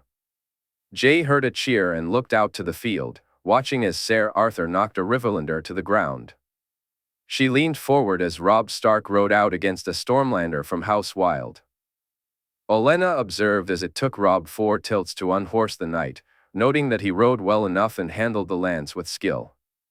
Nerves, however, had nearly undone the young lord. Still, she cheered, along with the king, when Robb was declared the winner. Finally, she was able to excuse herself and prepare for her meal and conversation. "Should I come along?" Willis asked as they walked to their carriage. "Do you wish the king to geld you?" She replied, finding a cruel satisfaction in the worried look that crossed her grandson's face. "Jay, do you think he won't approve?" Willis's voice shifted from worry to near dejection. "I think your presence won't help, but I promised you I'd see this done, didn't I?" Olenna said. She felt his lips brush against her cheek. "Thank you, grandmother," he said, and she nodded as he helped her into the carriage. Almost as soon as she had made herself comfortable, she was climbing back out, as the carriage had quickly arrived at the Red Keep. The walk to the king's chambers felt far too short, and she wondered if she had hurried or if she was simply walking at the same pace as always, distracted. Behind her, left and right walked almost casually. It vexed her that her two guards had changed so much since their meeting with Aemon Targaryen. The fact that she was unaware of what had been discussed troubled her greatly. She was also displeased with the amount of time they now spent with Ser Walder and Brienne of Tarth. For a moment, she wondered if her guards were being poached from her, only to realize that it was Ser Rabar Royce who was being considered for the newest King's Guard. But that was a problem for another day, she thought, as she approached the door and saw Ser Walder and Ser Richard Horp standing guard. "Their graces are expecting me," she said. Ser Walder nodded and smiled, not at her, but at her guards behind her. Ser Richard Horp knocked and then gestured for her to enter. Inside the room, she found Jay and Margaery sitting closely together. They were gathered around a small table where their meal was to be served. Olenna preferred the larger table but wished it were that one they were sitting at. She took her seat, and soon the meal arrived. Throughout it all, her granddaughter kept glancing at her, and she cursed the fact that Margaery understood her so well. As for Jay, he seemed completely oblivious to the hidden significance of this meal. He ate, joked with Margaery, and made small talk. Yet, through it all, her granddaughter looked her way more than once with a knowing smile on her face. "Perhaps it's for the best if you come right out with it, grandmother," Margaery suggested. Jay turned to his wife and then back to her. "I'm here to speak to you both about a betrothal," she said, rolling her eyes at Margaery's widening smile. "Willis and Sansa," her granddaughter declared, and she swore Jay nearly did an impression of Mace, his mouth falling open in surprise. "What? You cannot mean to," he exclaimed, though she was relieved that his tone was one of shock rather than anger. "I'd have them wait, your grace, but yes, I seek your support before I go and speak to your uncle about matching them both." "No," Jay replied, and she opened her mouth to respond, only for Margaery, "please do this for me." "Jay," Margaery said, her tone earnest. "No, I'm sorry, Lady Olenna. I like Lord Willis, truly I do, but he's too old, and my sister is far too young. I won't force her to marry, nor will I allow anyone else to do so," Jay stated firmly. "Jay, that's not," Margaery began, but Jay interrupted her. "I said no, didn't I? I meant it, Margaery. I'll speak no more on this." With that, Jay stood up and walked away from the table. Olenna turned to her granddaughter, relieved to see Margaery smiling. "Brothers," Margaery said, rolling her eyes affectionately. "He will come around. Does Willis truly wish for this?" "He does," Olenna replied. "Leave us. I'll speak to Jay and then talk to you later, grandmother." Margaery rose from her chair. "Thank you, your grace," Olenna said, smiling as she did the same. Margaery exited the room and found Ser Walder deep in conversation with left and right. After they joined her, she made her way back to her own room before heading to the tiltyard. The rest of the day's jousting continued uneventfully, except for the fact that Jay's glances toward Willis, Sansa, and even Margaery were more frequent than his attention to the field. Olenna noticed that he barely acknowledged Loras, Ser Barristan, and Ser Arthur's victories, and it seemed he would have left before the end if it hadn't been for Robb Stark's impressive ride that kept him there. Willis was not oblivious to the looks he received, casting worried glances Margaery's way more than once. Olenna found the whole situation rather amusing. She tried to reassure her grandson with her own expressions, and when he looked at Margaery, she caught the small smile on his face at his sister's encouragement. Unfortunately for him, the king noticed too, and Olenna had to bite her lip to suppress her laughter as Jay continued to glare. Olenna's gaze on her grandson only intensified after that moment. She swore that when Willis's hands briefly touched Sansa's, the king nearly leaped to his feet. Later that night, as she prepared for bed, a knock at the door startled her. When she opened it, she found Margaery standing there, looking almost ready for bed herself. Yet, her presence could mean either good or bad news. Olenna steeled herself for both possibilities, but upon seeing her granddaughter's smile, she felt hopeful. If it's what Sansa wishes too, then you have the king's approval, support, backing, and bloody orders if that's what you need, Margaery said, chuckling. Jay's words? Olenna asked, a smirk forming on her lips.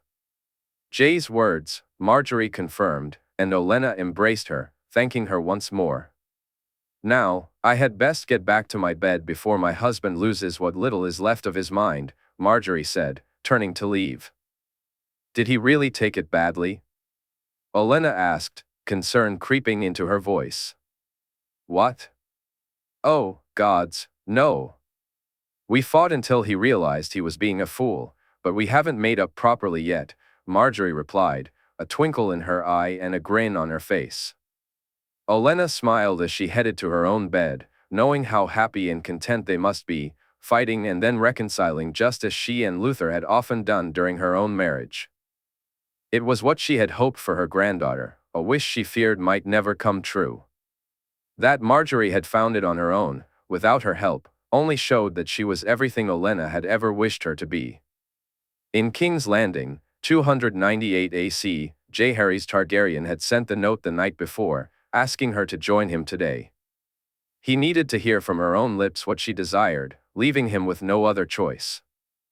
It wasn't that he didn't trust his wife, in this matter, she was clearly thinking more clearly than he was. But he needed to hear it from his little sister, or at least to have it articulated clearly. He wanted to keep things under wraps, not letting the cat out of the bag, and he wished for just one more day with her before he had to share everything about their mother. The thought of that conversation weighed heavily on him, and he didn't like to dwell on it. The argument he had with Margaery over Sansa and Willis was lengthy and exhausting. It wasn't until the very end that he realized how foolish he had been. Her words hadn't resonated with him, blinding him to the simple solution she eventually offered when he couldn't reach it on his own. Instead, he had been so taken aback by Olenna's comments and requests that he misunderstood her entirely. He viewed it as a forced political marriage when it was anything but. Time, along with his wife's perspective, finally helped him understand. No, I won't discuss this any further. I've made my decision, he said after Olenna had left and Margaery entered the room. So, you'll decide her future then? Isn't that worse than what you think is being decided here, Jay? Margaery replied, her voice much calmer than his. Don't compare me to my grandfather, especially when others want me to follow in his footsteps, he shot back, his anger rising. I'm not comparing you to Aerys, Jay. I would never, Margaery said, meeting his gaze. I was referring to my other grandfather, but yes, he did the same, and I refuse to be like either of them. Jay, it's not like that. No one is trying to force Sansa to wed, Margaery said, frustration creeping into her tone.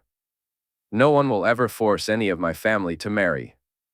No one, he asserted, leaving no room for doubt. He noticed Margaery sigh, as if he had opened the door to another argument. Whatever it was, it seemed she didn't want to have it now, which he was glad to see. Your sister wishes for this, Jay, so stop being blinded by the past and see that, Margaery said before leaving him alone in the room. He tried to focus on the rest of the day, but his mind was still tangled in thoughts of their conversation. As he watched the jousting, he tried to see things from Margaery's perspective. He wasn't naive, he knew Sansa had feelings for Willis. Her reluctance to dance with him was a clear sign of that.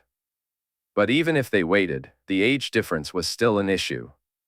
He worried about the uncertainty of feelings, how they could change over time, and whether Sansa believed this was her best and only choice. Not everyone was as fortunate as he was. His own marriage, although arranged for political reasons, had blossomed from something much deeper. He had fallen for Margaery long before he ever considered that she could be the best choice for his wife. She had been the queen of his heart long before it became clear she was the only queen fit for the realm. If she hadn't captured his heart, they might still have been matched together for the sake of duty. That was simply the way of the world, and he would have accepted it.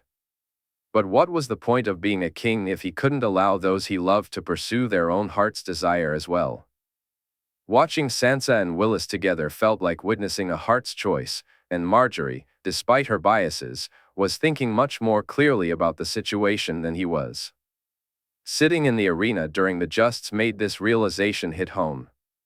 When they returned to their rooms, they talked more, and Margaery found that her words were being listened to more attentively now. After their conversation, Jay sent a note to Sansa, asking her to meet the following morning. Once Margaery returned from speaking with her grandmother, Jay made his apologies clear and sincere, and eventually, they both fell asleep, resting well. The next morning, Jay walked alone, as Margaery encouraged him to spend as much time with Sansa as possible. Lady Sansa, Your Grace, Jorah announced, and Jay welcomed his sister into the room for breakfast. Sansa looked surprised that Margaery wasn't with him. Is Her Grace not joining us, Your Grace? Sansa asked, looking at him expectantly. She's Margaery, remember? Jay replied with a smile. What have I? Did I tell you about that, Your Grace, stuff? He asked, smiling at his sister as he led her to the table. Sorry, Jay, Sansa replied, getting better at using his name than most of their family members. Besides, I wanted to spend time with you today. So, how about after we eat, you become the king's guest at the joust? It's been ages since we've had time together as just brother and sister. He watched her smile grow wider in response. They ate and talked about how Sansa was settling into life in King's Landing. Though she was to be one of Margaery's handmaidens, she hadn't officially started yet. Both Jay and his wife wanted her to enjoy as much time with her family as she could before they returned to the north. It hadn't gone unnoticed that Sansa spent as much time with the Tyrells as with her own family, a fact that had taken on new significance given what Margaery had said. Jay tried to remember his wife's warning as he glanced at Sansa while she ate. Don't let her know, Jay, I mean it. I wish my brother or her father would be the one to talk to her about this, not her overbearing brother, Margaery had said. I'm not overbearing, he replied defensively. Please, Margaery snorted. My brother spent the night fearing wolves or dragons were after him. He chuckled at that, finding it laughable that Willis would be scared of what he might do to him. If anyone should be afraid, it was Willis, considering how much Margaery would hurt him if he ever harmed Sansa.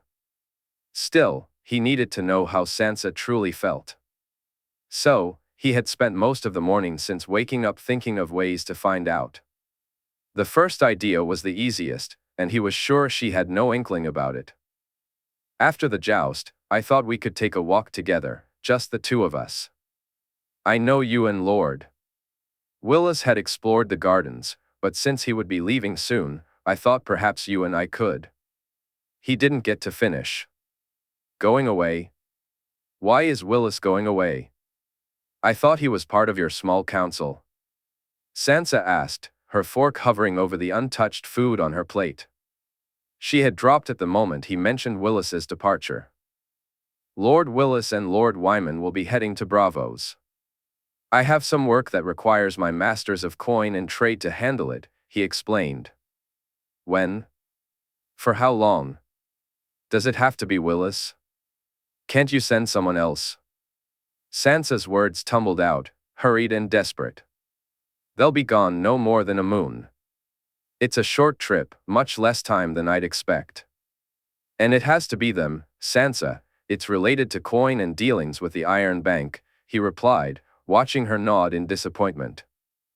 You'll be starting your own duties soon too, Sansa. So perhaps it's for the best that I send them at the start of that, since you'll be busy getting used to it all. By the time Lord Willis returns, you and he will have much to discuss during your walks, he added, noticing the large smile that spread across her face at the thought. We will, she said, picking up her fork and resuming her meal. After finishing their meal, they headed to the carriage to make their way to the tourney grounds, meeting up with Margaery once they stepped outside the Red Keep. Jay admired how subtly his wife inquired about his day. It was a skill he really should try to master. As the carriage set off, he reassured her that all was well. He allowed Sansa and Margaery to chat while he pondered how his uncle might respond to Lady Olenna's offer. Politically, the match was perhaps the best he could wish for his daughter, yet he worried that his uncle might not see it that way. He hoped his uncle would take the time to understand how Sansa felt about the match before dismissing it outright. The day's jousting felt like it stretched on for ages, and he was surprised when he managed to get through both of his matches. The first was against the knight from Dorne, which lasted 4 tilts, and the second was against one of the 100, stretching to 7. It was Sansa who pointed out the favor their brother wore. The white and green colors clearly marked it. Do you think there's a merman or a mermaid embroidered on it? He whispered to Sansa, making her giggle.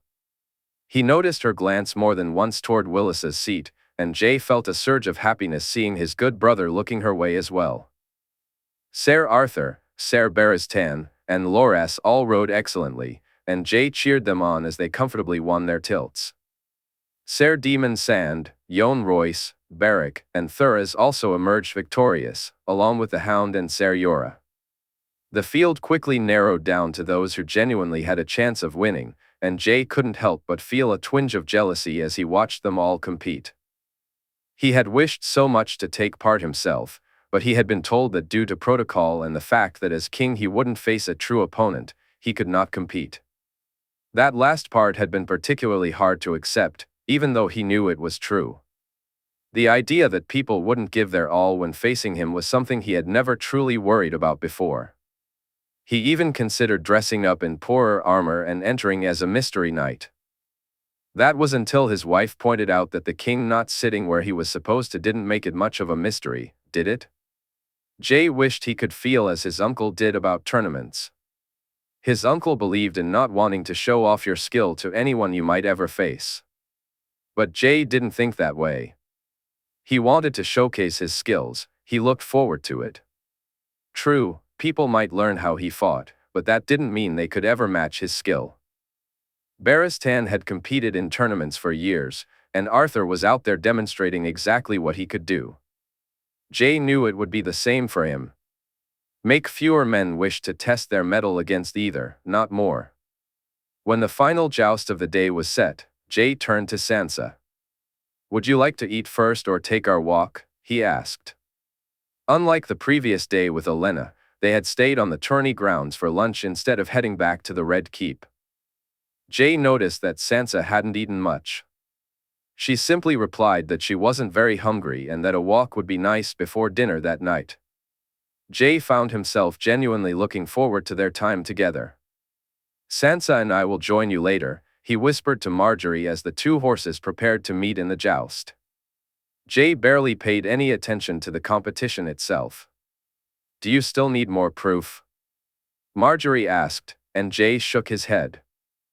By the time he returned Sansa to her room that night, they had walked, talked, and he had even sung a song in the gardens at her request.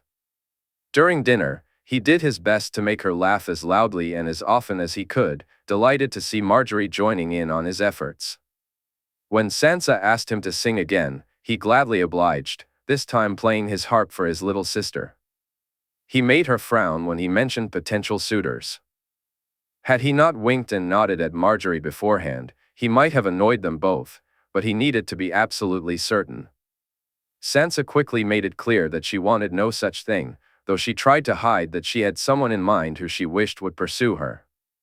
As he said his goodbyes at her door, he hugged her tightly and kissed her softly on the cheek, whispering in her ear before leaving her alone. "I love you, little sister, and I want you to be happy. You know that, right?" "I know that," she replied softly. "Anything I can ever do for you, Sansa, anything you ever wish from me, I'm here for you. I'm here for you always, and all you have to do is ask it of me," he said, feeling her hug him tightly.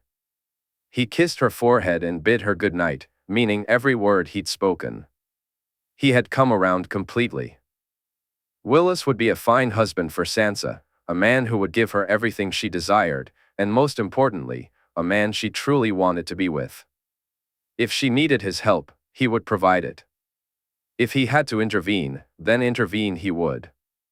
His little sister deserved to be happy, and what was the point of being a king if he couldn't ensure that happiness? At the wall, in 298 AC, Benjen Stark observed the scene unfolding before him. Almost 1,000 men had arrived at Eastwatch and were marching toward them.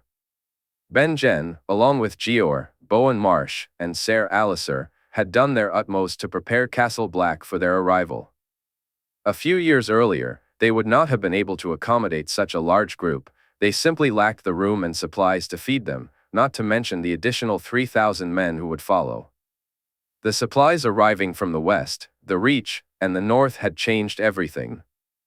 They not only allowed them to rectify some of the issues at Castle Black but also improved conditions elsewhere. Benjen knew that other castles along the wall would soon be manned, and Eastwatch, the Shadow Tower, and Castle Black were all in better shape than they had been in years. While they had plenty of supplies, they were still short on men, but soon they would have more than they knew what to do with. This prospect both worried him and filled him with joy. He was proud of his nephew for leaving the watch in better condition than he had found it. However, the realization that he was leaving others to manage the complications that such a large influx of men would bring to the watch weighed heavily on him. They had held meeting after meeting to address concerns about what this meant for the watch. The dangers of having such a large group of men, who had fought together, suddenly thrust upon them were significant. Something they knew all too well. There were significant risks and numerous issues this situation created, and he, Jeor, Bowen, Cotter Pike, Ser Dennis, Alliser, Ser Jeremy, and others had spent countless nights discussing each and every one of them. They had gone over the dangers of mutiny, the threat to the integrity of the Watch's elections, and the potential for mass desertions. Each concern had been examined repeatedly, and contingencies were put in place to mitigate the risks. That was why he hadn't left or allowed the Loyalists to do so until these men arrived and were settled. If he was honest with himself, he had thought he would have more time before he had to go south. It was becoming increasingly clear that he did not, and he felt as anxious about that as he did about the changes Jay was imposing on the watch. According to his brother's Raven, he was to be the northern envoy, based in the Red Keep, working alongside his nephew. While the prospect of being close to Jay excited him, he felt ill-prepared for the task he had been assigned. "Thought I'd find you up here," Ser Alliser said, and he turned, pleased to see the man carrying a steaming mug of something. "Cider or soup?" he asked. Alliser chuckled, a strange but welcome sight even after these last 5 years. "Cider," he replied, handing over the mug.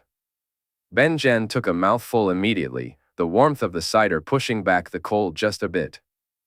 "What brings you up here?" he asked, though he already knew the answer. "Same as you, Benjen, thoughts of the future," Alliser said. Benjen nodded, taking another sip. It was odd, the kinship that had formed between them. They had never been friends, nor were they truly enemies or even particularly antagonistic toward one another. However, Benjen was well aware of how Alliser viewed his family and their role in the fall of House Targaryen, and he had made it clear to the knight that he didn't care one bit about those opinions. Benjen felt a mix of emotions. Ser Alliser seemed to respect him, if not for his own reasons, then at least for the honor of his house. Over time, Benjen had come to realize that their motivations, which he once believed to be noble and true, had been manipulated. Every house had been played in this game, and yet knowing this brought him little comfort. With the truth of who Jay was, Ser Alliser now looked at him differently. He regarded his house in a new light, and even viewed Benjen's sister with a kind of reverence. Though Alliser had never spoken ill of Lyanna, Benjen had always suspected he held a negative opinion of her. That perception had changed. Alliser now seemed genuinely interested in her, occasionally asking about her well-being. Over time, they had developed a bond, dare he say it, a friendship. Alliser was always eager for any news regarding Jay, and together with Aemon, they often discussed the future, though none of them could have anticipated the one that had arrived. The men will be here tomorrow or the next day. Are you sure Jaehaerys is right about this? Ser Alliser asked after what felt like a long silence, though it may have only been a moment or two. Aye, we need to split them up and get the other castles operational, Benjen replied. I never thought I'd live to see this. Is it wrong that I'm happy I won't? Alliser chuckled. What will you do, Alliser? When we leave? Benjen asked. After I present myself to the king, I'll see if there's a place for me in his service. If not, I'll return home and think it over there, Alliser said. And Ser Jeremy and the others? Benjen inquired. The same. After 5 years, you'd think one of us would have come up with a better plan, Alliser replied, laughing lightly. Aye, let's hope the plans we devised here are better than those we made for our own futures, Benjen said, taking a final gulp from his mug as he gazed out at the vast expanse beyond the wall. After they took the lift down, Benjen bid Alliser good night and headed to his room, eager for sleep and wondering how many more of these moments lay ahead. For 15 years, this place had been home to Benjen. Aside from his forays beyond the wall and occasional visits back to Winterfell, his room had been the backdrop of his life. Despite its cold and uncomfortable nature, he had grown to cherish it. It was his space, humble though it was, and he felt a sense of ownership and pride in it. But soon, it would no longer belong to him. The next morning, he was awakened by a familiar wet tongue. He wondered who had let Frost, his loyal wolf, back into the room. For the past few days, Frost had stayed close to the wall, almost as if he sensed their impending departure. Benjen felt his wolf's excitement and decided to embrace it. Rising from his bed, he reached over to stroke Frost's head, allowing some of the wolf's eagerness to flow into him. Frost was eager to return to his pack, and Benjen realized he needed to align with that feeling. King's Landing might not have been where he expected to end up, but his nephew was there, Aemon was there, and soon he wouldn't be a lone wolf anymore. Benjen, quick! You need to see this. Ser Jeremy shouted from outside his door. Benjen hurriedly dressed and stepped out to join him. When he reached the courtyard, he found Jaehaerys and several other brothers of the Night's Watch lined up at the main gate, all gazing eastward. Benjen ran over with Ser Jeremy and climbed the stairs to see what had captured their attention. It didn't take long for him to spot them, and a shiver ran down his spine at the sight of the men marching towards them. 1,000 soldiers moved in unison, and their disciplined formation was an imposing sight. It was clear these were no raw recruits, these were seasoned warriors, men who had fought in countless battles. Should they integrate into the Night's Watch, they would significantly bolster its strength. Benjen glanced at Jaehaerys and saw a mix of excitement and concern mirrored in the faces of the others around him. When Benjen glanced at Ser Alliser and Ser Jeremy, he noticed a familiar expression on their faces, one he realized he might share as well. Both men appeared relieved, as if they were discovering that all their long-held dreams were finally coming true. In a way, they had been promised their freedom once Jay took the throne. They had accepted that they needed to wait a little longer for the new men to arrive and settle in, and now they were closer than ever to leaving this place behind. As Alliser turned to head back down the stairs to see the gates opened, he nearly bounced down them, the spring in his step evident to everyone around. Ben-Jen was surprised to find he felt the same exhilaration. Soon, he would be heading south to stand by his nephew's side, spending the rest of his days working alongside him and helping the North thrive. While the Night's Watch was a noble calling, surely nothing could be nobler than the path he was about to take. He found himself looking forward to the days ahead. In King's Landing, 298 AC, the joust was in full swing. Robb Stark was immensely proud to have made it through the first 2 days, especially since this was his first true joust. He had thought the opponents he faced were the toughest, yet he watched as Ser Arthur, Ser Barristan, Loras, and Ser Jorah battled men he doubted he could defeat. Still, he had made it to the last 16, reached the final day, and won 5 justs, an achievement worth celebrating. His future good father and good grandfather were undoubtedly proud, and his betrothed, Winifred, made it clear just how much she admired him when they kissed the night before. His father had cheered him on, along with Cregan, Arya, Sansa, Winifred, Willa, and most of the northern lords and their heirs. Although there had been some good-natured fun poked at his expense, especially from the Small John, the support he received was overwhelming. The main instigator of the situation was Arya, who had threatened to unleash Nymeria on him, which was enough to quiet the large man, at least while Arya was around. Jay had cheered him on and offered as much encouragement as he could, but with other competitors in the mix, he knew he wouldn't have his brother's full support. Today, however, felt different. The remaining competitors were all far more experienced, and there would be no luck of the draw to help him out. No matter who he faced, the fight would be challenging, and even if he made it to the next round, it would only get tougher. He stood waiting for the list to be posted, and his heart sank when he saw his name next to Ser Arthur's. Of all the opponents he could have faced, only the bold would have been worse.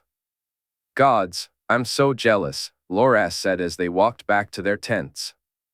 Robb looked at him as if he had lost his mind. "Jealous?" Robb asked, shaking his head. Jealous. Riding out against Ser Arthur in a tilt, with the realm watching. What could be better than that? Loras replied dreamily. "You, my friend, have an odd sense of what is good," Robb said, earning a laugh from Loras as he turned to head to his tent. Once inside, Robb dressed in his armor, grateful for the young man who was helping him. Although he had never aspired to be a knight, he had squired for one, and Ser Wendell had asked his own squire to assist him for the day. Robb glanced at the young lad, Ricard, who was helping him into his armor, knowing that unlike him, Ricard longed to become a knight more than anything in the world. "You're really facing Ser Arthur, my lord?" Ricard asked, excitement shining in his eyes. I am," Robb replied, and the boy beamed as he helped him into the last piece of armor. Robb looked toward the opening of the tent, steeling himself for what was to come. Soon, he was sitting on his horse, watching as Ser Jorah and Lord Yohn Royce fought for a 7-tilt victory for Lord. Robb took a deep breath as he gripped the lance, his gaze fixed on the field where Ser Arthur was already waiting for him. He prayed he wouldn't embarrass himself. Relief washed over him when he successfully made it through the first tilt. When he connected on the second, he thought he had achieved the impossible, only to realize that Ser Arthur still remained in his saddle. As he rode toward the third tilt, a flicker of hope surged within him, but that feeling was fleeting. In an instant, he felt weightless before crashing to the ground. He barely registered the lance connecting with his shield, and as he rose to his feet, he was left bewildered, knowing only that he had been defeated. He looked at Ser Arthur and nodded in acknowledgement, then turned to the crowd. Winifred wore a worried expression, but when he removed his helm and smiled, he heard cheers ringing out for both himself and Ser Arthur. The applause made his walk back to the tents feel a bit less humbling. He had performed well and felt no shame in his defeat. A sense of pride began to swell within him, and he found himself looking forward to the feast that night. Meanwhile, Loras was preparing for his own tilt. Satin helped him into his armor, and his eyes were drawn to the favor he wore, carefully hidden beneath his pauldron. He wished he could display it openly, to show the world that he carried the token of someone he loved. But he knew he couldn't. His best friend was the king, and his sister the queen, yet society would not accept him for who he truly was, despite their unconditional support.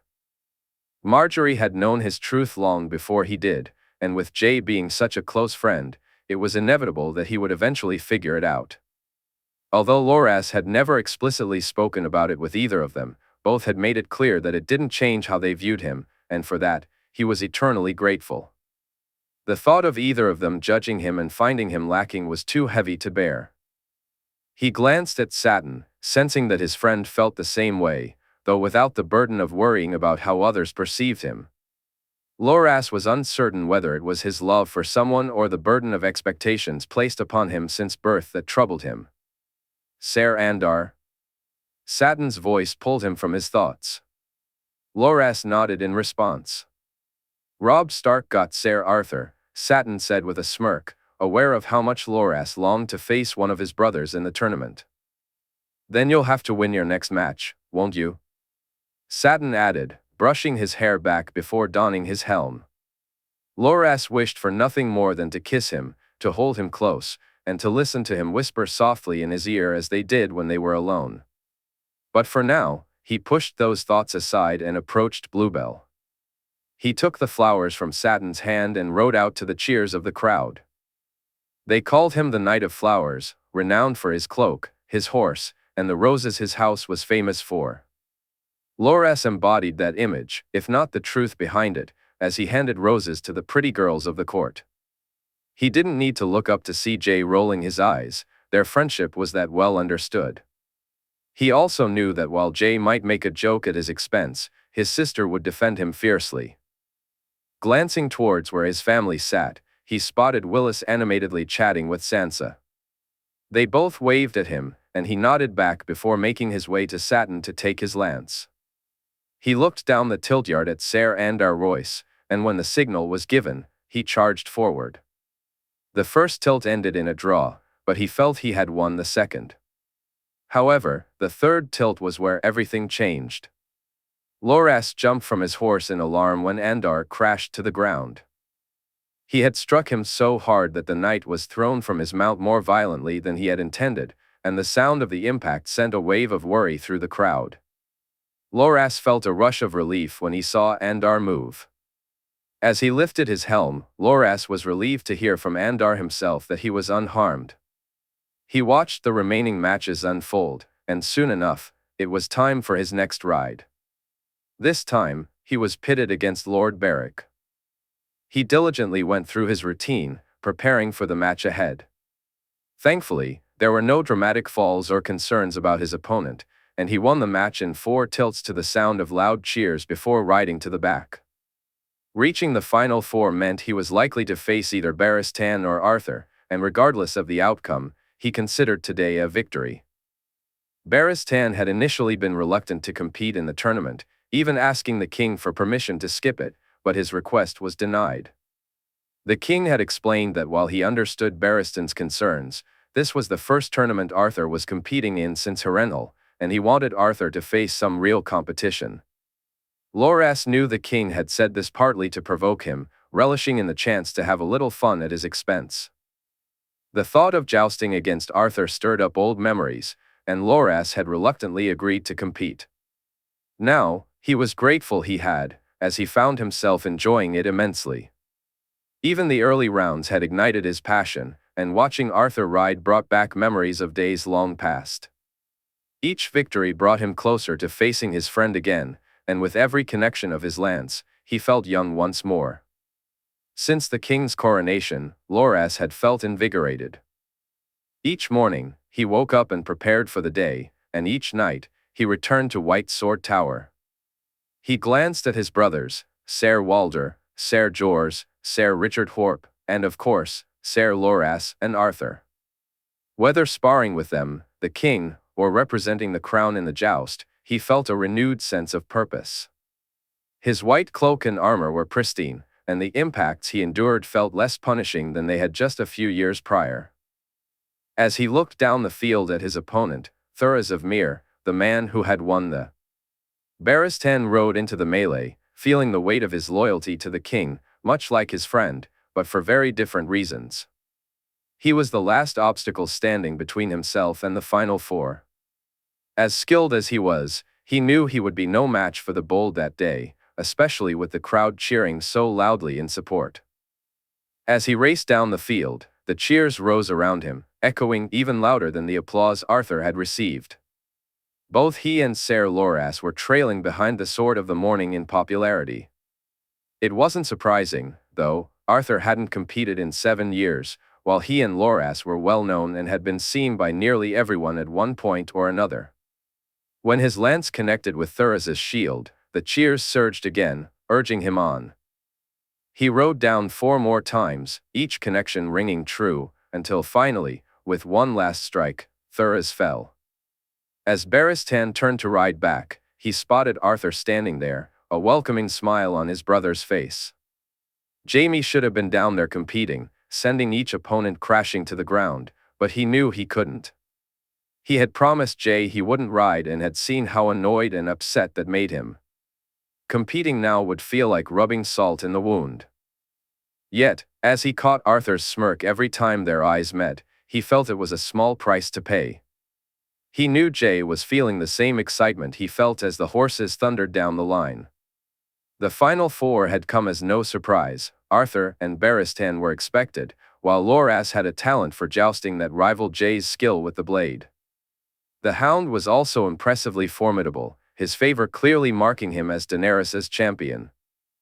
Each time he won, Daenerys cheered loudly, and while there was nothing romantic between them, a fact his wife pointed out when she noticed the favor he wore, it was a different kind of devotion that fueled the excitement. The Hound was making his presence felt as he knocked opponents to the ground, charging through the melee and now into the joust. The crowd hushed as Ser Arthur entered the arena to face him, and Jaime felt his heart begin to pound in his chest. No matter how many jousts he had attended or how often he had raised his sword, Arthur remained the best he had ever seen. There was an elegance to Arthur's movements that set him apart from everyone else. Barristan, Loras, Jay, they all had their skills and talents, but on the jousting field, the matches were far more evenly matched than they would be in the sparring yard. Yet none of them possessed the unique combination of lance work and horsemanship that Arthur displayed, nor the effortless way he made it all look. Jay was unmatched on a horse, Loras might rival him with a lance, and Barristan executed both flawlessly, perhaps even being the better lancer overall. But when it came to the perfect blend of both, none could compare to his mentor. Watching Arthur was like observing an artist at work, and Jaime looked on with great interest as the 2 men clashed time and again. 1 tilt, then 2, 3, 4, right up to 6, and neither had given ground. Jaime, Jay, and the crowd were on the edge of their seats when both men stumbled in the 7th. Only one fell, and it quickly became clear that it would not be the princess's day to wear a crown. Arthur held on while the Hound crashed to the ground, and the crowd erupted in cheers like nothing Jaime had ever heard before. "I thought he was done for," Jerian said, and Jaime noticed Joy shaking her head. "No, Ser Arthur was always going to win," his cousin replied. Jaime turned to her, intrigued. "And who do you think will win the next match, cousin?" he asked. Joy smiled, glancing at Jay before returning her gaze to him. "Loras," she declared emphatically. Jaime admired her confidence, but he felt she was mistaken. As the bold and Loras entered the arena, he found himself cheering for his brother rather than his usual favorites. Jaime watched the former squire and the man he had knighted with a mix of pride and concern. It wasn't that he cared any less for Loras than he did for Barristan. If anything, it was quite the opposite. Although Loras wasn't as close to him as Jay had been, he still considered the young knight almost like a son. No, it wasn't just that he believed Barristan would win, he genuinely hoped he would. The thought of Barristan facing Arthur in the final filled him with a childlike excitement. However, that dream would not come to pass. When Loras triumphed in 5 rounds, Jaime glanced over at Joy, who was sitting there with a smile and had just received a wink from the king. As they prepared for the final match, Jaime almost asked her who she thought would win, but he hesitated at the last moment. He realized he preferred to experience the match without anyone else's opinion clouding his view. The first tilt ended in a draw, while the second and third rounds went to Arthur. The tension mounted as they continued to split the rounds until the ninth. Jaime caught a glimpse of Jay watching closely, a glint in his eye. He noticed Loras mirror the same stance Jay had taken, and he wondered if he had seen it before. It wasn't that Jay had given him a sign, it was simply Jay recognizing a way to win, something Loras had also noticed. As Arthur's lance found nothing but air, Loras struck hard and true. The crowd held its breath as Arthur fell to the ground, and then a roar of cheers erupted around the arena as Loras claimed victory. "I told you he'd win," Joy said happily to Jerian. Jaime shook his head, laughing, before rising to his feet and cheering Loras's victory as loudly as he could. He watched as the herald announced the winner and Loras rode over to where the garland awaited him before stopping in front of Jay and Margaery. "Your Grace, I would name you as the Queen of Love and Beauty," Loras said as Margaery took the crown from her brother. She smiled brightly as she placed it on her head. "I thank you, Ser Loras, and I commend you on your fine victory here today," Margaery replied, eliciting the loudest cheers from the crowd. It was King's Landing, 298 AC. Ned Stark had intended to spend some quiet time with Elle before the feast tonight. However, a note arrived from Lady Olenna, requesting a meeting with her and her grandson.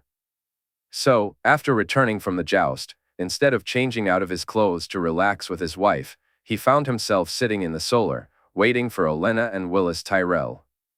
He had no idea what they wanted to discuss, but he suspected it had something to do with trade or similar matters. He had considered asking Robb to join him, knowing his son had a better understanding of such topics. Ultimately, he decided against it, allowing Robb to enjoy time with his betrothed instead. After all, Robb had performed admirably in the joust, and Ned felt immense pride watching him, not looking out of place, and showcasing his skills. Even in defeat, Robb had shown honor and great fortitude. Ned could ask for nothing more. So he sat alone, hoping the meeting wouldn't be too complicated.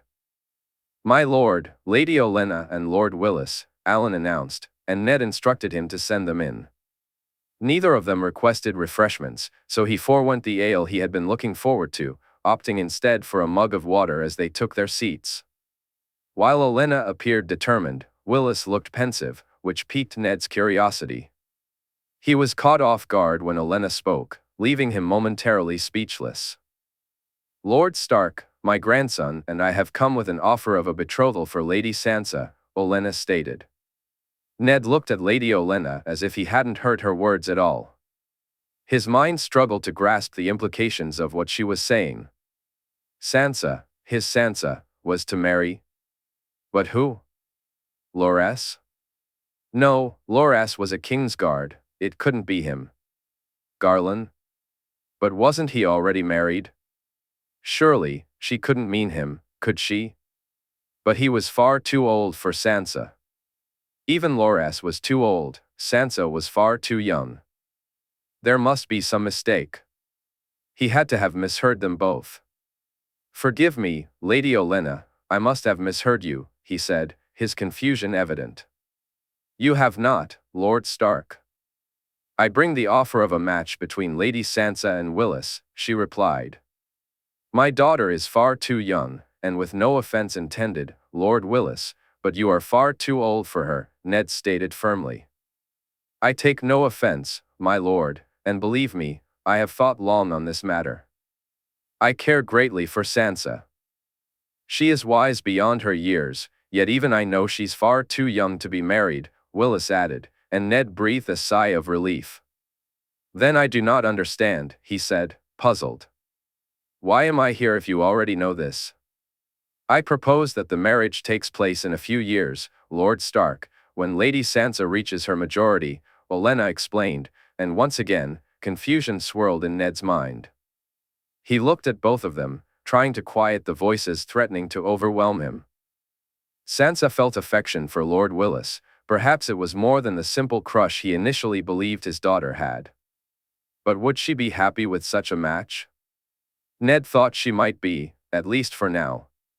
But what about in a few years? What would happen as she grew older and experienced more of the world? Did he truly want her tied down to a match that might not suit her later on? What do you want then? The answer was one he didn't need to search for. It was as clear to him as anything in this world. He knew it instinctively.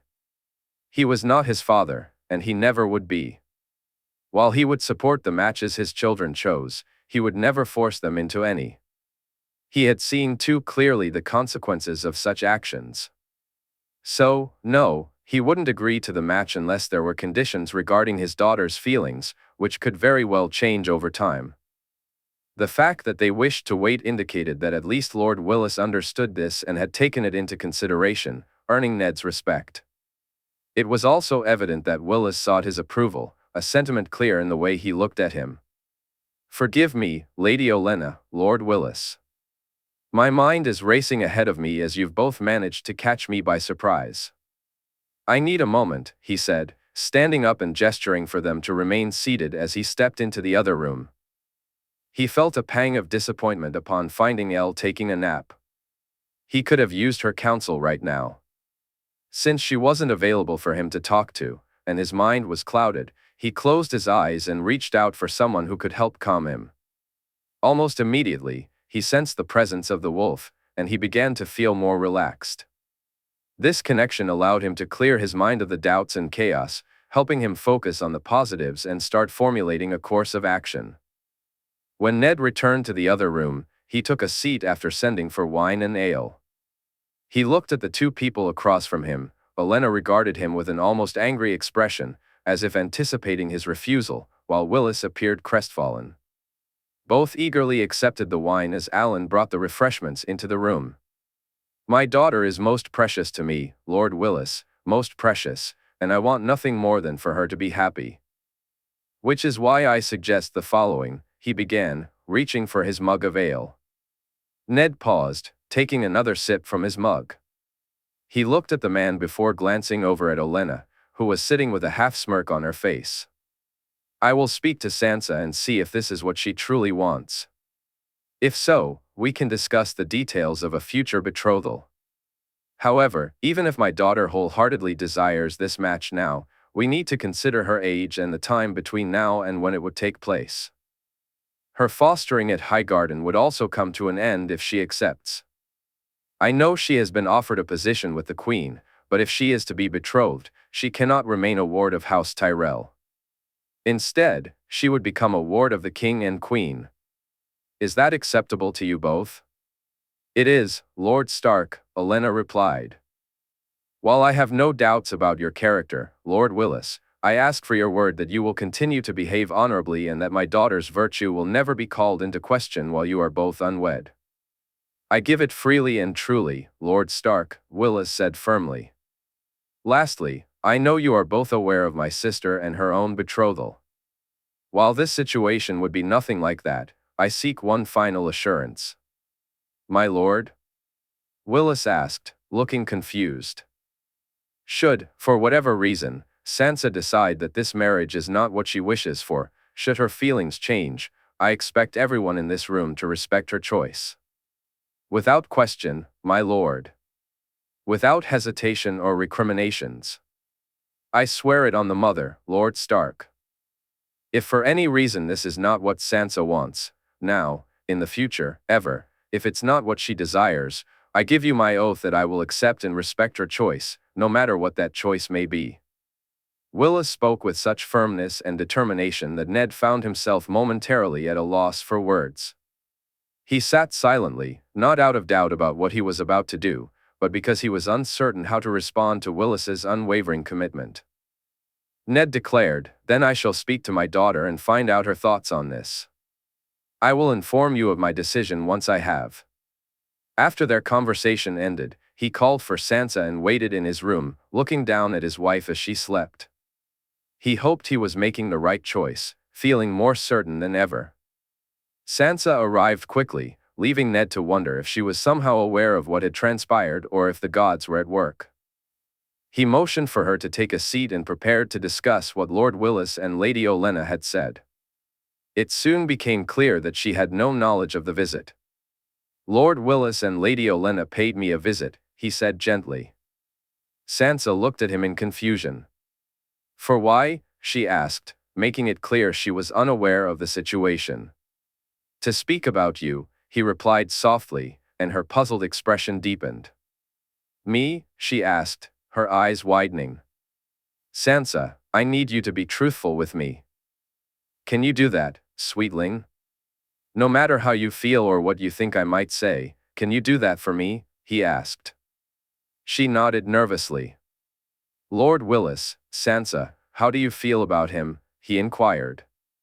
"Father, Willis, he's not, I've not." She stammered. Ned moved from his seat to sit beside her, wrapping his arm around her. "No one has said anything to the contrary, Sansa. You're in no trouble, nor is Lord Willis. I'm just asking, can you tell me how you feel about him, please?" I love him, father," Sansa whispered, her gaze dropping to her lap where her hands were tightly clasped together. "Good," he said, leaning in to kiss her cheek. Her head snapped up to meet his eyes, and he continued, "Lord Willis has asked for your hand, Sansa." The smile that broke across her face was the truest he had ever seen, radiant until a shadow of worry crossed it. "Did you refuse?" she asked, her concern evident. "I told him and Lady Olenna that I needed to speak with my daughter first, to understand her feelings on this matter." "This match would please you?" he asked, taking a deep breath. "It would, father. Truly, it would.